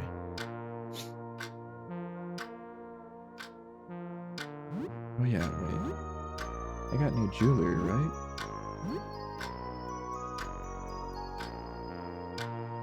A disgusting greasy cursed ring grants disease affinity. Ailments grant you power. Strange necklace. It feels very cold to the touch. You have a bad feeling about it.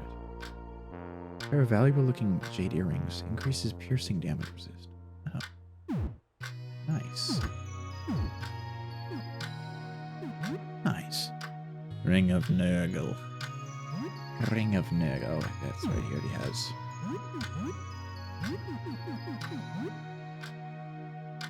Rat tail belt. Boosts luck and agility. Oh, hell yeah, wait.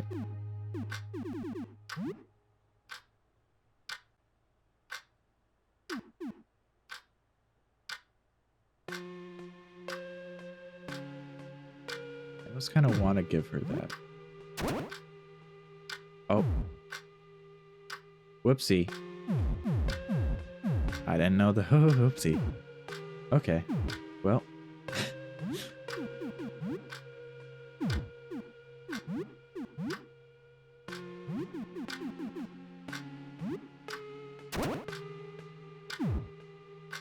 Yeah.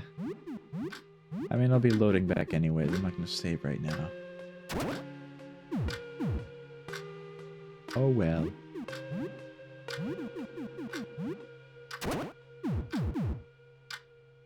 Oh well. Oh well. Oh well. That was fun. That was fun today.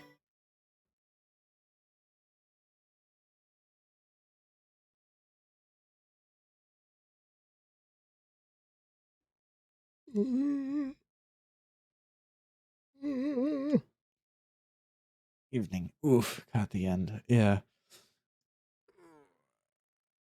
Unfortunately. But hello, good evening, Di. How are you doing? I'm ending. I'll end in a little bit. In a little bit. Ugh. I accidentally gave a cursed ring to someone, so.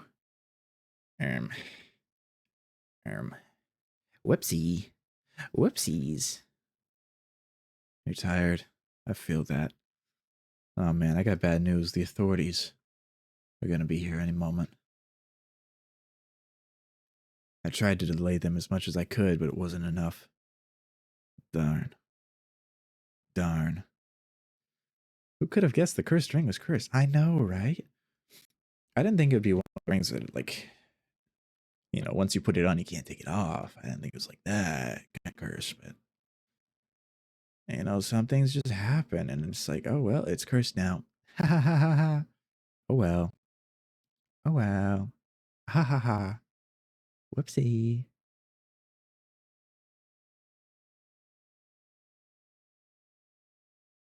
Yeah. Ay, ay, ay. Not what I had hoped for, that's for sure.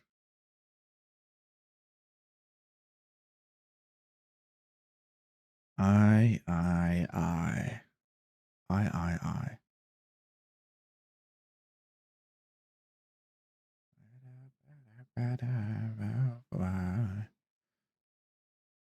And here the authorities are. Damn. Banished to add dimension. Yeah.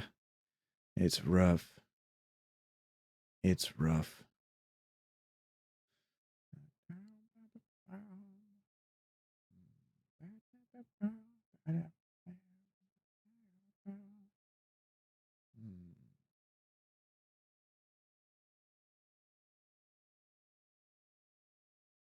Ay, ay, ay. I can't believe the authorities would arrive now. Of all times. Of all times to arrive. Now? Curse you, authorities. Curse you. Frick you. How dare you? How freaking dare you?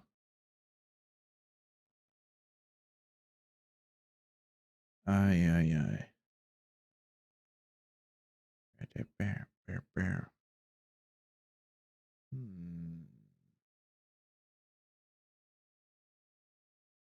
Ah, ah, ah.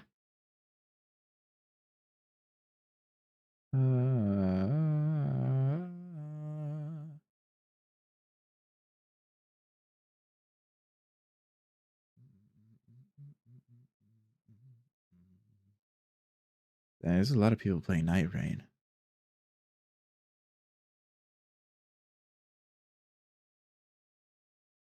Oh man, we still got another minute. Curses.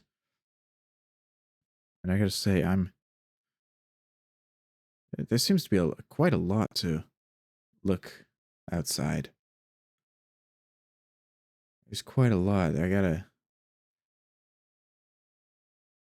I want to mess around with like party compositions. It's so many allies now. It's crazy. I got 3 just at the ready. I lost 1, but I mean, I think I got her back to her mom. I'm not too sure. I ain't too sure. It's quite the predicament, I gotta say.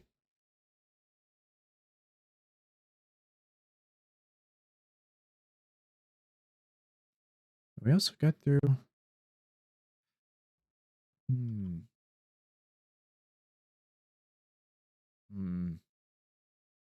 Oh, good. The authorities are gone. That's good news. I was gonna say we did earlier in the stream, at the start of stream.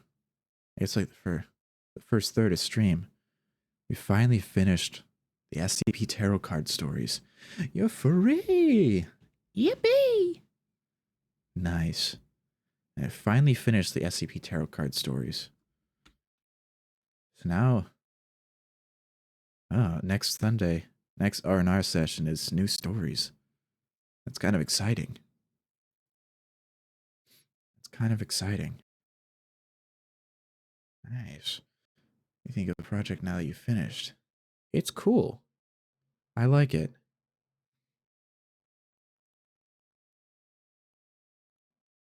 I like it. Some of them definitely explained a little bit in like a little preamble about what the card is, and I appreciated that. I think if I knew more about tarot cards, I probably would understand the stories and poems and whatnot even better. But I thought they were cool. They were interesting.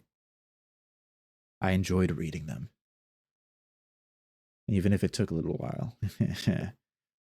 Even if it took a little while. Yeah, it was fun. It was fun. I want to play more Lies of P, and I want to play more Look Outside. Those are so fun. A lot of it was artistic interpretation. It would have made for a nice background. Yes, that is true. That is true. I think one of them, it was the Lovers one that we read, the first one. That one is quite long, but I thought it was neat. But an artist,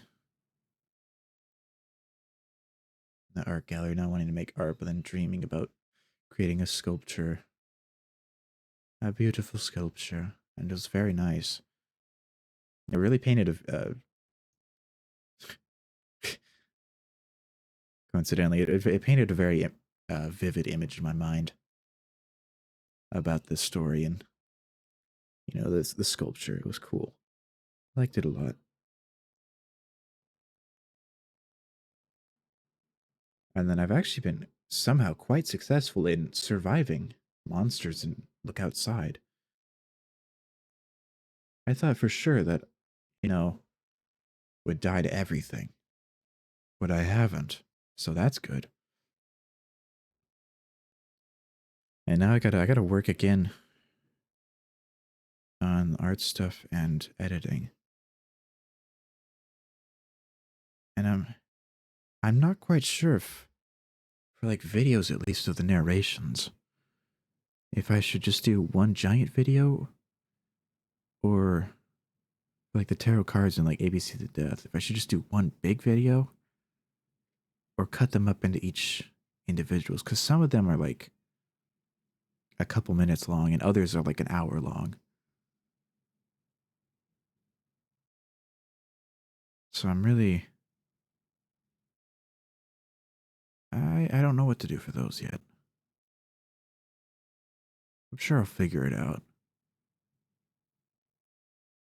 I don't know, maybe I'll do them all individual at first, upload them over time, then do a big collection. They bunch up a bunch of the smaller ones and then save big ones for their own VODs. That's true. I could do that. Make them all about the same length. That's probably a good idea. Thank you, Dari. I do eventually, I think, once they're all uploaded, then I'll wait a bit and then do a big compilation video of the entirety of the collections. Because I know there's a lot of people who like listening to like long videos just like in the background. I know those long videos, the big videos, can be a lot easier to listen to than like a playlist. So that's always a good option.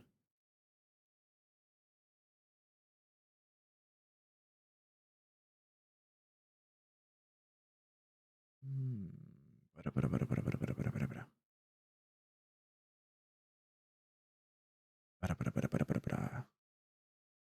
Let us see.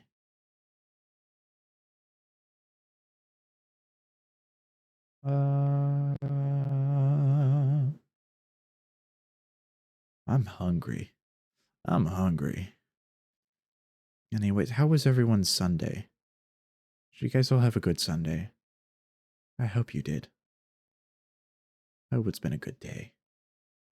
Or at least a tolerable day.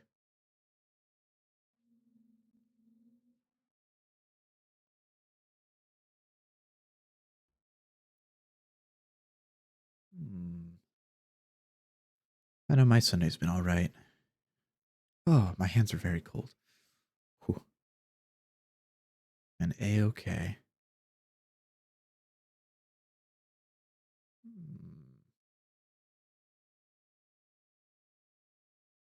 Brain eated itself and it was not productive. But that's too bad. That happens. Now that happens. That's very true. That does happen. That does happen.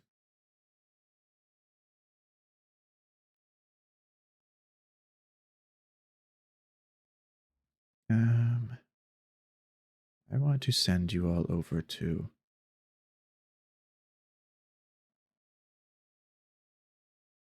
hmm,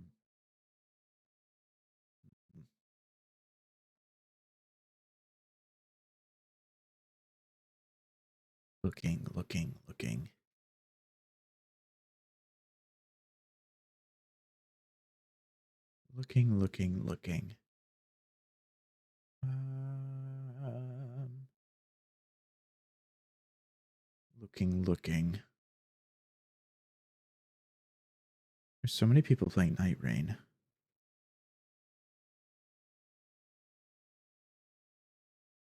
So many people play Night Rain.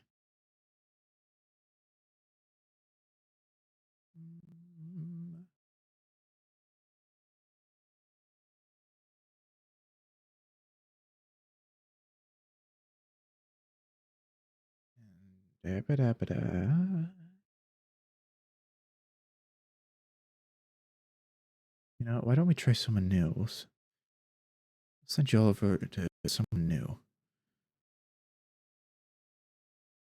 VTuber Needle. Looks like they're going to play Undertale. I've never played Undertale. I've seen a little bit.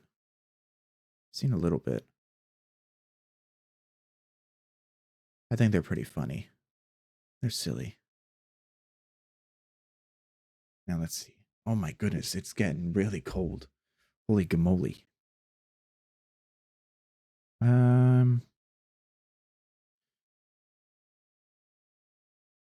Let's just do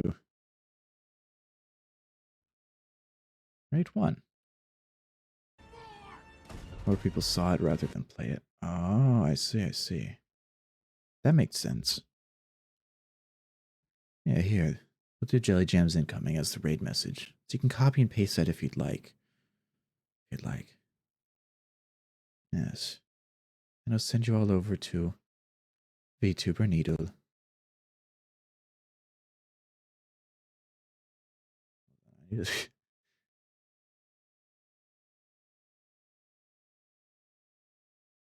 But I want to thank everyone for hanging out with me, even if it was just for a little bit. Saying hi, stopping in. That's more than enough. I appreciate it. I had fun today. I'm a little tired, but